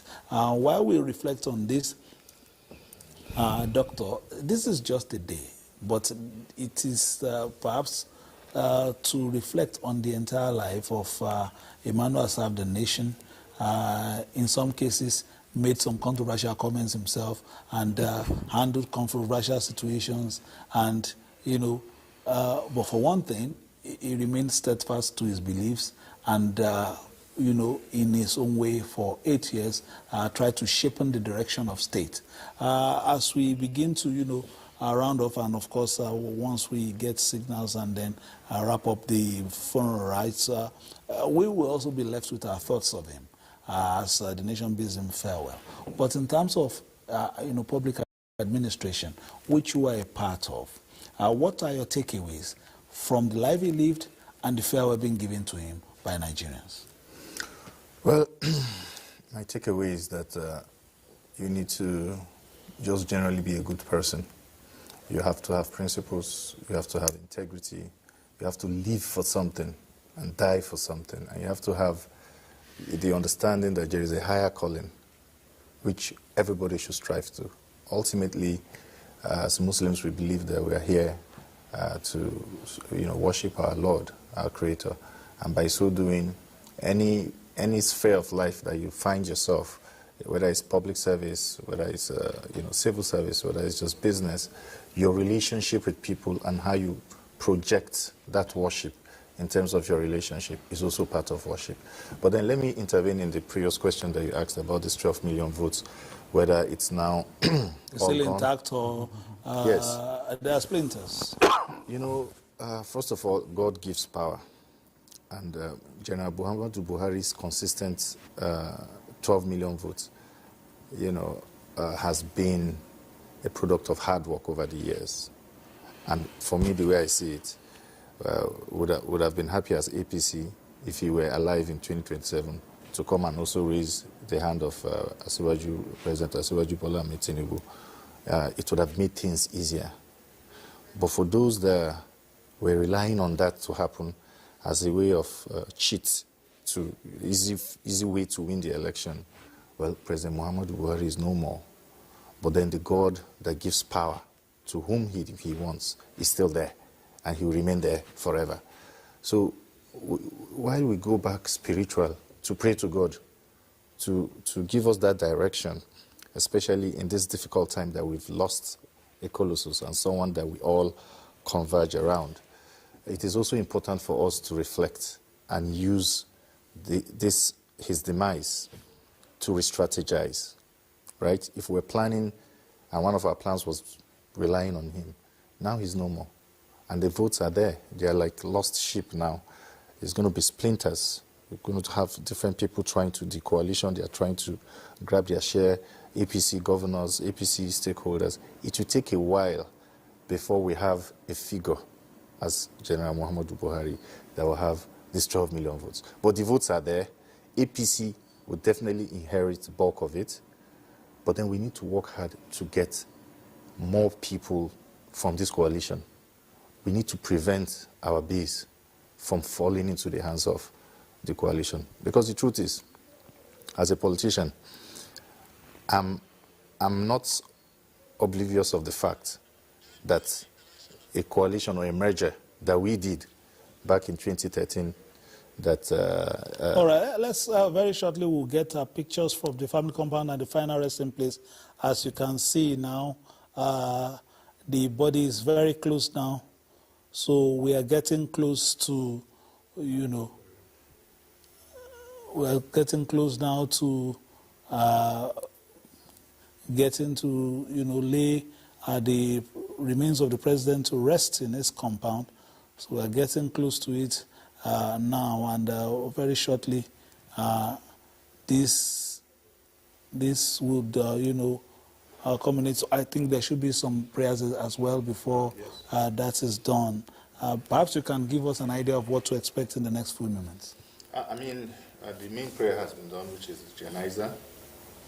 Right now, they would, fix the grave properly, set it in such a way that he can fit in the way that it's recommended in Islam, and he will now be buried. The grave will be covered. But then, before this is done or after it's done, you would have maybe the imam there or a preacher there that would just generally talk about life and death and just a sermon, and that's about it. He will be buried and everybody will depart.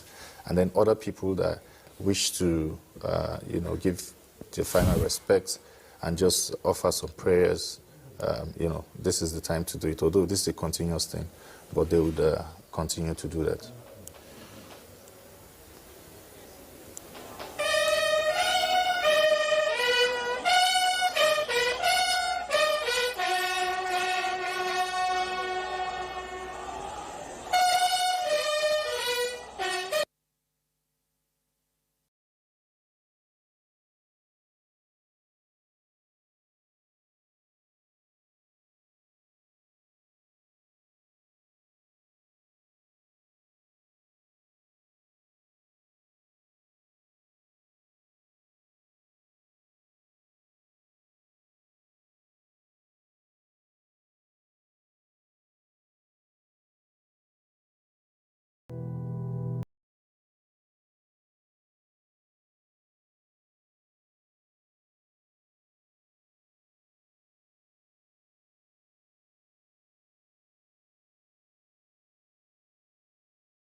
Mike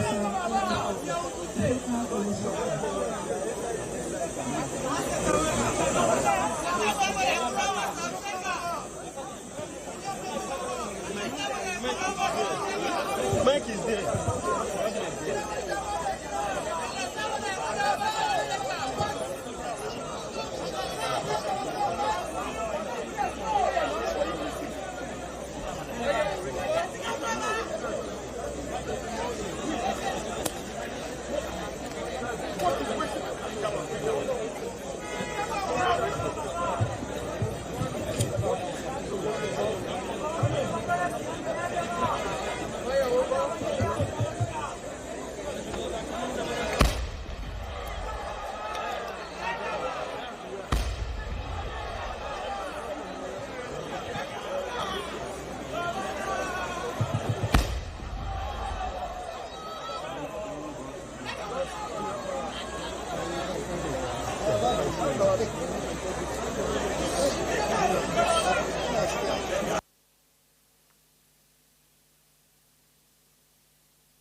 After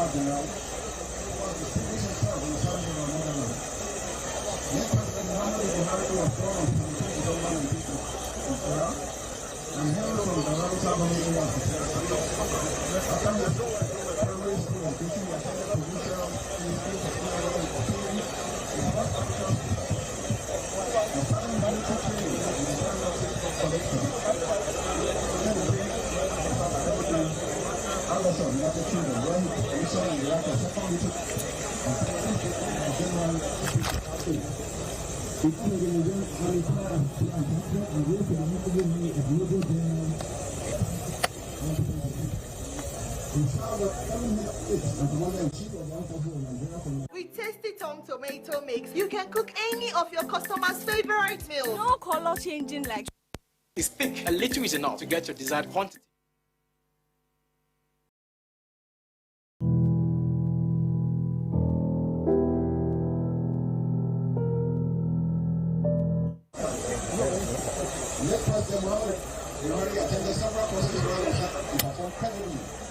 Some of the courses include non-class course, platoon commander's course, mechanical transport course, commander staff course, and army war college course. During his young officer's course, he worked very hard to business training. He demonstrated commendable stamina during practical exercises and in advanced conditions. During his commander staff course in India, he was a sincere, hard-working officer who was quick to learn. He demonstrated the ability to comprehend the implications of most spiritual and prayer tactics to arrive at God.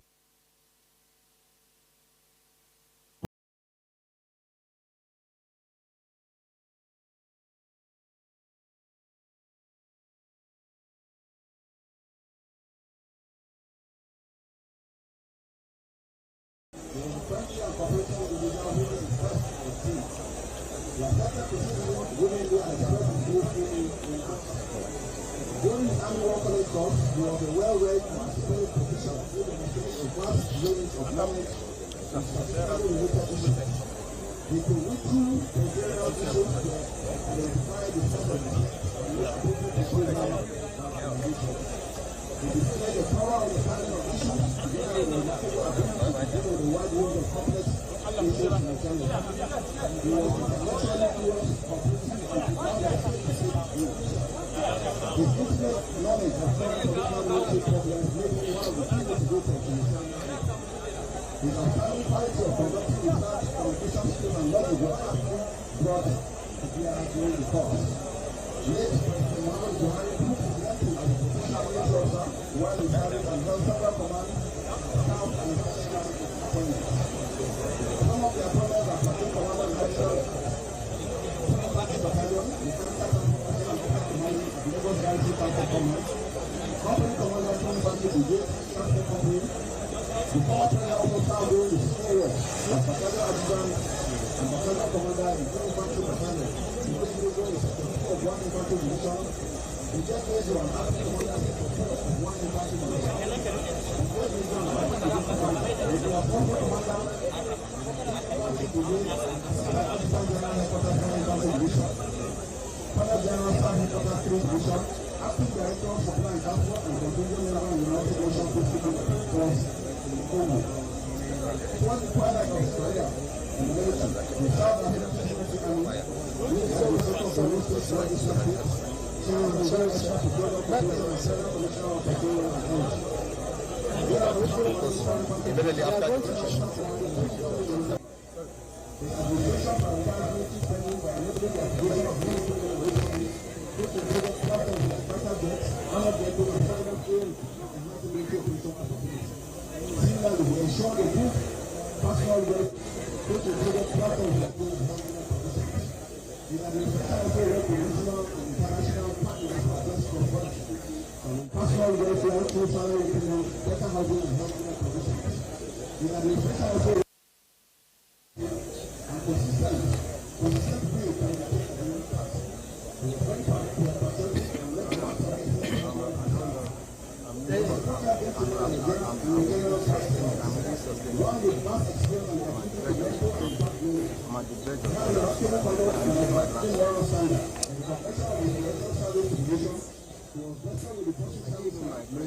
of former President Muhammadu Buhari being read by the Chief of Defense.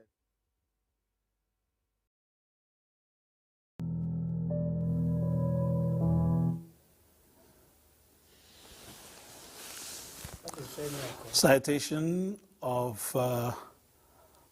former President Muhammadu Buhari and, of course, his military accomplishments, being read out by the Chief of Defense Staff, Lieutenant General C.J. Musa there, talking about his accomplishments and the what he has done in different postings. Already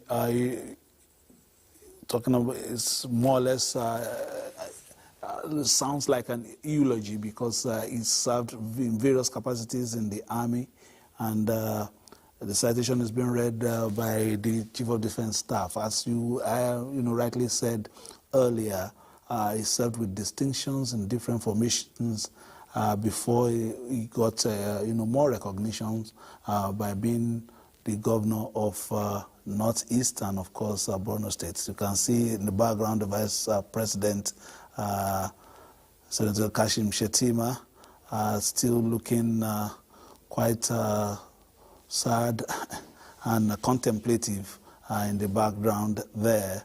And the president is just out of camera, but more to the left of the shot, all watching the process.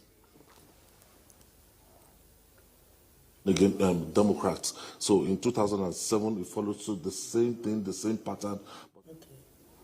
Okay. This is TVC visual. So, very shortly, the Nigerian flag that was draped over him now are being folded by officers and men of the Nigerian Armed Forces.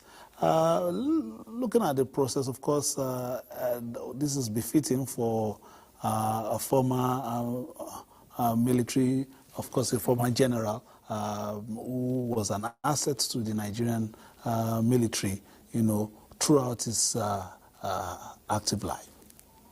Yes, very befitting indeed, and it just can't get better than this. Once a life of service in the military, right from when he was 19 years old as a young commissioned officer.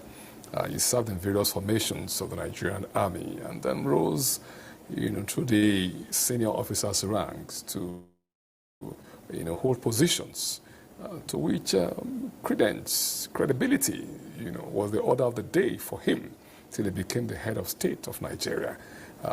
Left the military and then became chairman of Petroleum Trust Fund and came back again to become Nigeria's democratically elected president twice. It cannot just get better for someone. It's a lesson to be learned by each and every one of us, that everything that Muhammadu Buhari, GCFR, now late, stood for is what we as Nigerians need to stand for if we're going to have this kind of honor and accolade, in our last day on earth. Naysayers can say whatever, but you go ahead and achieve 1% of what this gentleman has achieved. Then we'll say that probably you're still trying. Now this is honor personified. It's a national honor given to somebody who came as an unassuming young lad and rose through the ranks. Today, he's been honored by his country. He's been honored by all the supporters. He's been honored by presidents. He's been honored by leaders of thought worldwide. He's been honored by the international community. And that stands for him. It's an honor to his family. I said earlier in the morning that amongst his 10 children, there's no verifiable negative controversy about them. It has to do with the father figure, the way he trained his children as a father who was always available to do that. The way he brought up his wife. And of course, when the first wife passed, the second wife came, had her own children for him as well. Now you can see them by the bearer's side. This shows you that he was a man of dignity, that has been buried here today. A true leader of Nigeria, a man of conscience, a man of honor, a man that is frugal in every respect of it. You can see a conundrum of even opposition members, in the political space. They're all here with him. Retired generals are here. Former national chairman of political parties are here. Generals that are serving are all here. This can't just be better than this. It's a big lesson for each and every one of us to learn. Please, can you explain to us exactly what is happening now, Dr. Sanusi? Okay, so he needs to be buried with the the white wrapper, and they are just going to lay him to rest in his grave now. There are specific ways that he needs to be positioned. So I'm sure, with the imam there and everyone there, they will make sure that he's positioned rightly. And once that is done, there's a process of covering, the grave. You will have some, those wool that you saw there earlier, the wood there, they will be arranged, accordingly. And then, the State Abdulaziz Yari, current governor of Katsina State, Governor Rada, and other dignitaries there. Of course, the former governor of Katsina State is also there. He was also his former speaker, talking about Raji Bello Masari, all at the gravesite now to give the former president befitting farewell. You can see some close members of the family, his son, one of his sons right there, just near the gravesite. And this is quite humbling, this final journey that, attests to, the transience of human existence. And no matter how long you stay, it's still a journey compared to how much longer you will be in the hereafter, Doctor. Yes, it's quite humbling, and we keep drawing lessons. We need to draw lessons. This life, just take it, simply take it as it comes. It's not even worth begrudging anybody. You're holding grudges, you're taking things seriously. You're going to leave this world, and luckily enough, the president, while leaving office, asked for forgiveness from those that he has offended. As a Muslim, I think it was in order, for him to do that, because there is no how you would be in various positions for this long, and then you're finishing your second tenure as president, and you wouldn't have offended people either consciously or subconsciously. And as Muslims, when fellow Muslims die like this, we are all asked to just forgive and forget whatever has happened, and pray for the repose of his soul. Because you to pray that Allah will have mercy on his soul and will grant him Jannah and forgive him all his sins. It's quite humbling, like you said. You see that after all of the positions, all of the awards, all of the accolades, all of this talk about him being an upright person, an honest person, someone that has lived well, which comments were largely positive, which we also say Alhamdulillah for, because it also has a way of clearing the road for you out there with your Creator. But you can imagine if he was a terrible leader, the kind of comments would have been getting some people. It wouldn't augur well. So it's a lesson for all of us, really, everyone. Just live life as it is. You see, they are going to put the covering there. After they've laid you saw some wood that they laid, and now they would, cover it before they start, covering up finally with soil.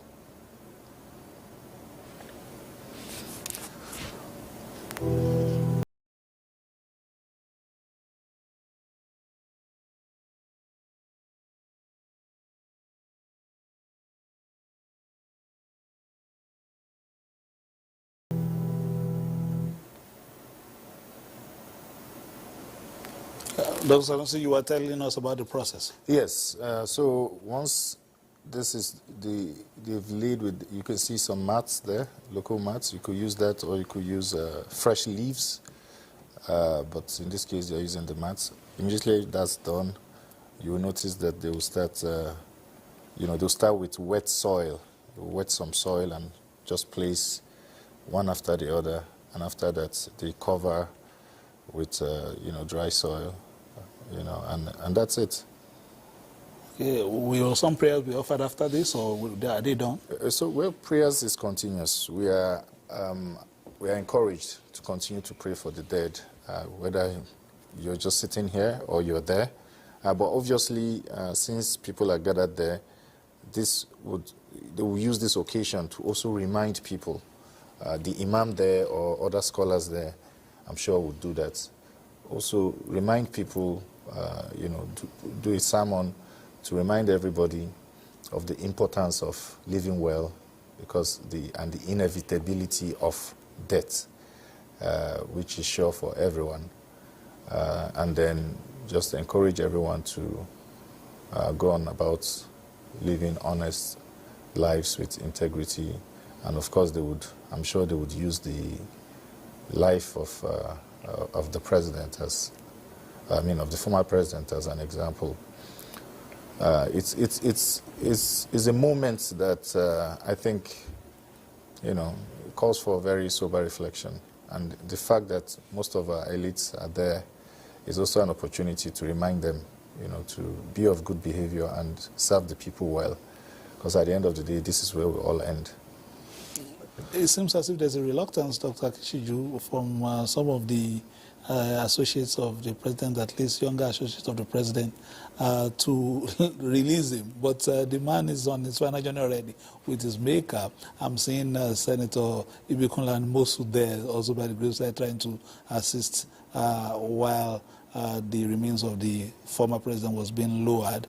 And as you can see, the dignitaries there, including the chief imam, surrounding the gravesite.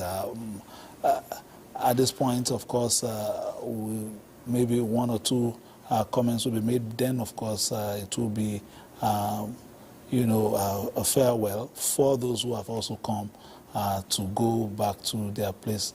We're seeing one of the sons being consoled there, just behind as they put the soil in there. Yes. Doctor, you may want to come in here. Yes, as you can see, they are trying to get the soil wet, and they are passing it around, just to place on the mat that was previously used to cover. And after that, that layer of wet soil, then they now do the final covering using normal soil. This process, you see a lot of people rushing to help. Everybody wants to be part of it. Because it's a very, very important part of, the ritual of burying someone. And it is encouraged that every Muslim that can attend the Janaiza prayer, which was the prayer you saw earlier, and also attend the burial, has a lot of reward. It comes with a lot of reward from our Creator. So that is why you see everybody's trying to be a part of it. Is there any protocol involved in terms of those who can actually put the soil? Well, we usually have experts that are there to help guide, but everybody that is close, that is around, can contribute. And it's not for specific people, to do. Of course, you see, most people there are men, and I think it has something to do with the religion. It's mostly men that bury, the dead, so they're the ones that can. Put the soil and support in the final burial rites.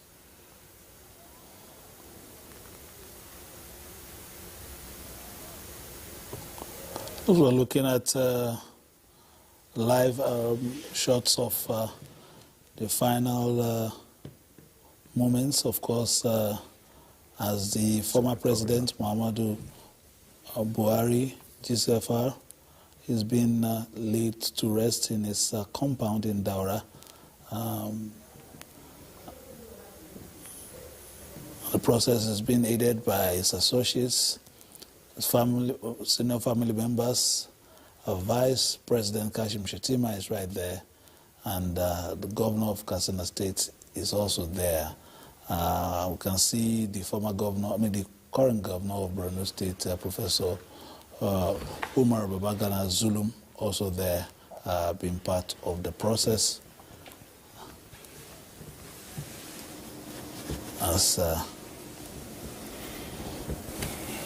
Doctor, it seems as if the top layer you were talking about has been concluded, and now... Yes, so just the final covering with the topsoil. Is there a particular reason why they are using hand? Is it part of the ritual too? No, you could use, if there's shovels, you see some people are using shovels, but maybe they don't have enough shovels, so everybody is just trying to be part of it. Everyone wants to be part of it because it's very important, and you get a lot of reward for doing this. Not just because he's the former president. For any Muslim at all, any burial, you are able to attend, you know, to give the last respects and help to facilitate the process of burial. It's considered rewarding, you know, so... And as you can see, the military men are actually, they've cordoned off the place, so you can imagine how many people would have wanted to... Of course, we don't want a situation of stampede, so it's important to just cordon off and allow a few people to... In this case, those doing this do not need to be family members? No. At all. I mean, we're considered as Muslim brothers. So you don't know where the situation of your death and what's going to surround it. But whoever it is, these are the rituals, and, you know, this is what we need to do.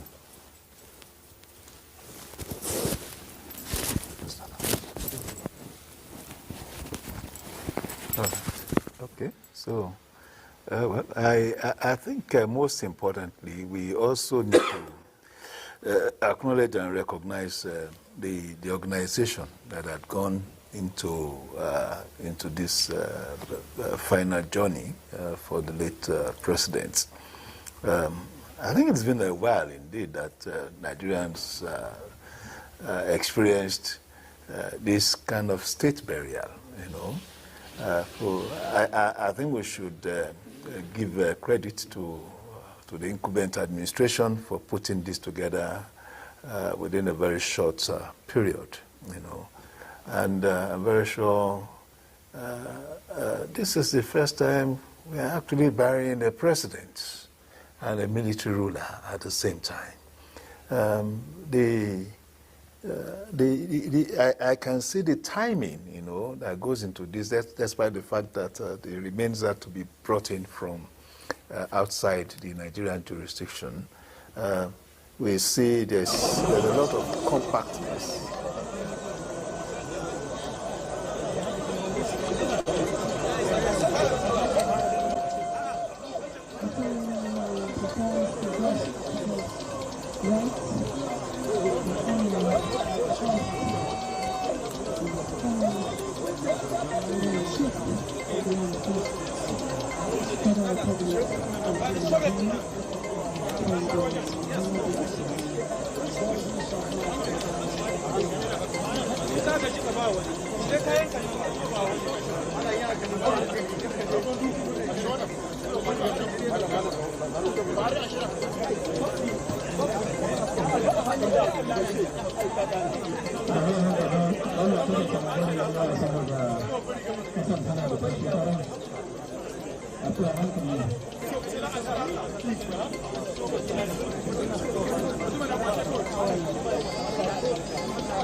Preparation for the firing of the gun and the firing party.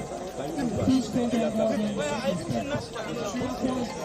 preparation for the firing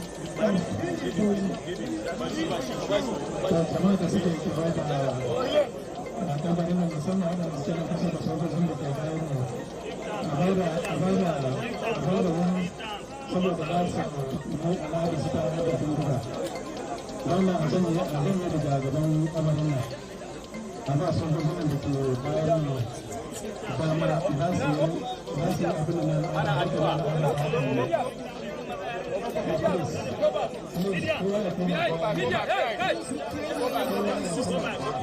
preparation for the firing body by the firing party. Please, to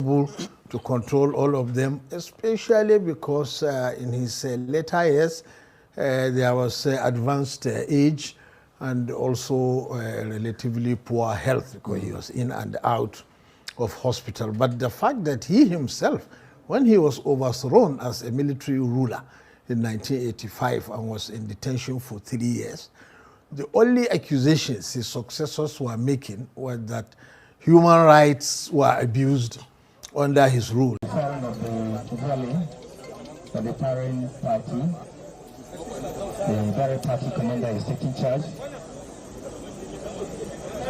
After the firing of the body, we shall also witness the reverend.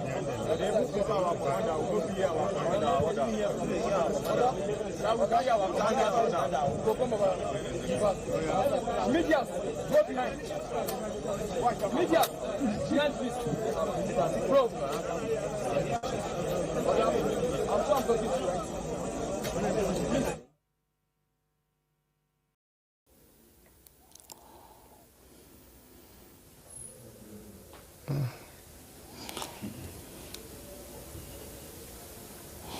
All right, so welcome back to the studio.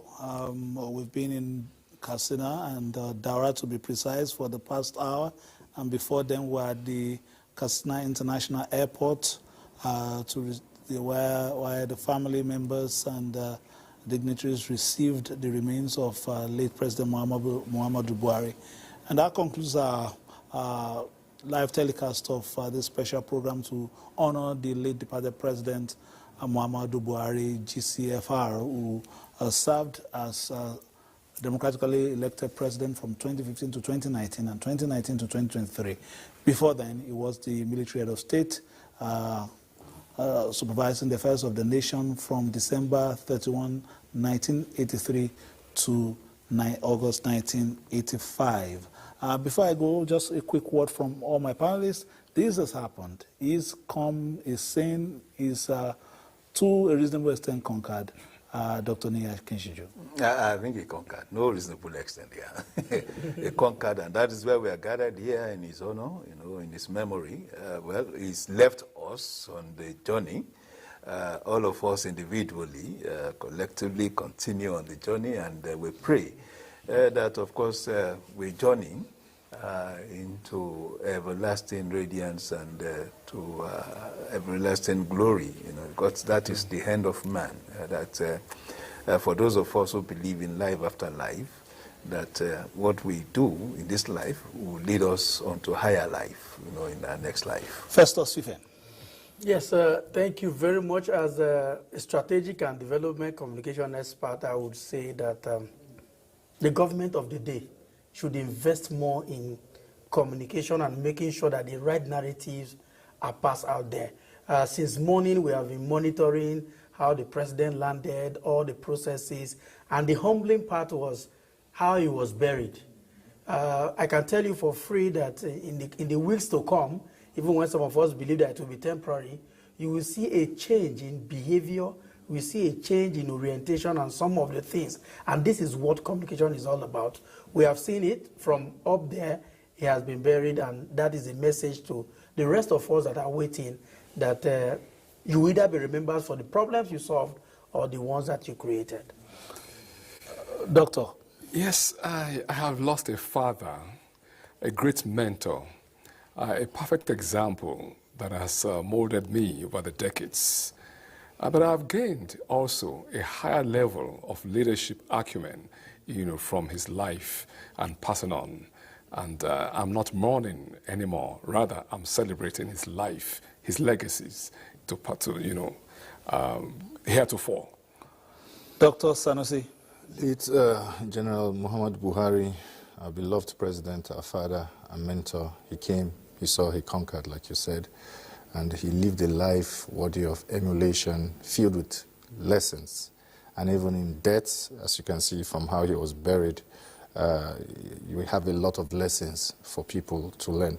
Young people like me coming up in public service. And I'll use this opportunity to appeal to the government. They've given him a befitting state burial, but his legacy should linger. And how they can help do this is to help develop a leadership recruitment mechanism for people that can. We want more Buharis. How do we develop more Buharis? So whatever it takes for them to go into that, to use this as a lesson, to develop, have a leadership development mechanism so that we can have more of the Buharis, would go a long way in shaping this country. Many thanks, gentlemen. Dr. Nia Kinshiju, development expert, Dr. Sanusi Muhammadu Buhari, former executive director, Rural Electrification Fund. And of course, we understand that there will be gunshots. Let's take that before we close shop.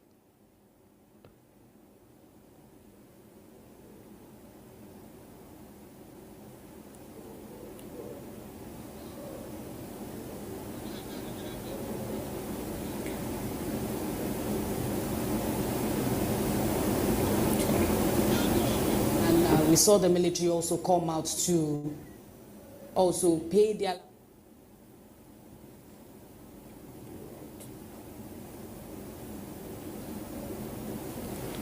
All right, so gunshot salute to the president, former president, to bid him farewell.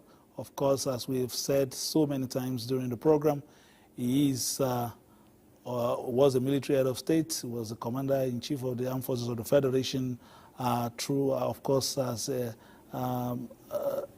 received his double tenure and endorsement from Nigerians. So, I mean, with that, we've concluded our coverage of the farewell to the former president. I was just signing out my guests.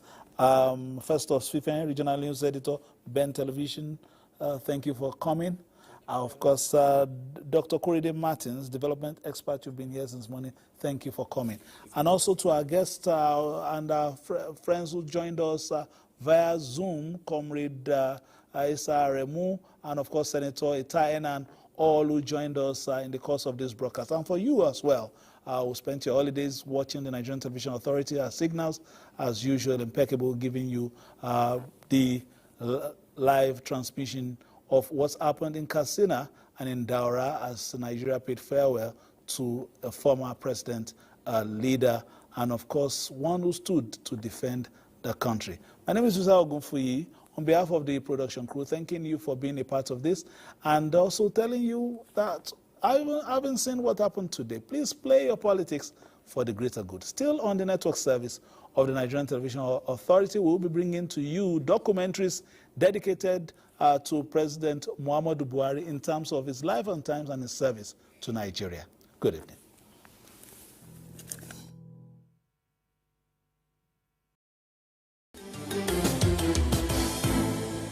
A very warm welcome to you out there. I'm glad to have you join us. It is another Democracy Day and another year just gone by in the life of the Buhari presidency. In total, 6 years have now been spent, 2 more to go. How far so far in the implementation of the next level agenda of the governing APC? This is the focus of this special edition of NTA Exclusive. My name is Adam Musambo, and my guest is none other than the President, Commander-in-Chief of the Armed Forces, Federal Republic of Nigeria, President Muhammadu Buhari. Your Excellency, thank you for this opportunity. Thank you very much. Let's begin this way. From what you are seeing and hearing, and from what you have been able to accomplish so far since coming to power, how will you describe Nigeria today? Well, I want Nigerians to be fair to this administration. They should reflect seriously at the time we came in, especially relative to Northeast and South-South. Where we are now, it's in time relativity. Resources, how much were we producing? Or the previous administration before we came was producing 2.1 million barrels a day, average. at the price cost of $100 American per barrel. When we came, somehow the militants in the South were unleashed on this administration, and production went down to 500,000 barrels a day. Again, the market, the oil market collapsed. So I would like Nigerians to reflect on those in terms of resources and time. And I believe we haven't done very badly. Just recently, Your Excellency, you read a riot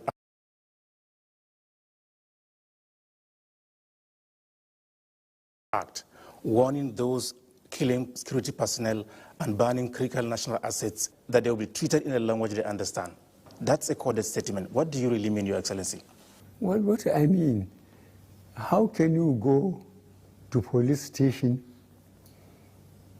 kill the police if they are there, loot the armory, and burn the place? What do you want to achieve? Go and open prison and allow criminals that have been tried through the legal system and let them loose on the society. And then how can government sit aside and allow that confusion to be perpetrated? All they need is confusion, and no government can allow confusion. Look at the NSAS incident in Lagos. The previous governor of Lagos State bought 200 buses to complement the transportation in Lagos. And he built a complex involving railways. But they went and burned them. The present governor made an album and came to see me. I said, thank you very much. I took the album, put it in my archives, and I told him to tell the Lagosians to walk, because we don't have the money. After an administration bought over 200 buses, some people to come and burn it, so let them walk. So do you mean fire for fire? More than that, we will arrest them. What I hope to arrest them, try them, give them very bad publicity, and then jail them, so that people will know that if they behave, they will not get away with it. So in response to that, some Nigerians accuse you of playing what they call double standards, that insurgents, bandits, and kidnappers were never threatened in such a manner. How will you react to that? They are being unfair. They should go and ask the governors of Sokoto, Zamfara, Katsina, and find out how we have been deploying the police and the military to deal with the bandits. We are not sparing anybody. But Nigeria is vast, and there are a lot of forests. So it is a known fact that you inherited these challenges of security from previous administrations. You have done so much towards finding lasting solutions. What have been your frustrations? We are doing a lot. The problem is, if you order helicopters, you order fighter aircraft, you order tanks, it takes time. We got armored vehicles from Jordan, from China, and these things, you have to take them to our institutions where they will be train the trainer. You get people, train them, Nigerians, stock spare parts before you send them to operational area. These things take time, especially when you don't have much foreign exchange. But on a quiet way, if you can talk to some of your colleagues in the Air Force or in the Army, tell them where were they or where were we in 2015, where are we now? In terms of equipment, training, it's amazing. But no, we will never do well with those who want to oppose us. The Nigerian elite ought to give more time to what the effort the government is doing to physically secure the country, improve the economy, and stop corruption. And Nigerian elite know that we campaign both in 2015 and 2019 on security because it's just common sense. You have to secure a country or an establishment to manage it properly. So number one thing is security. Number two, economy. Employment, a lot of youth that are unemployed. And then fighting corruption, making sure that the regulations we have on the ground are followed to the letter. No shortcuts. Recently, Your Excellency, arrests have been made in respect of those allegedly financing terrorism. What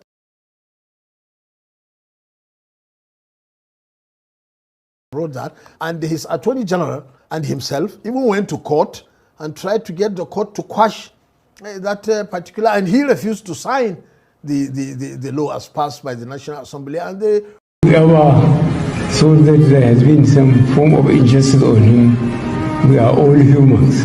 There is no doubt I hurt some people, and I wish they would pardon me. And those that think that I've hurt them so much, please pardon me. I thank you. President or anything like. Like I said, he always had his medicals in London, even when he was not in office. So it was not about the time he was president alone. He had always had it in London. And then you have to be alive first to get certain things changed or corrected in your country.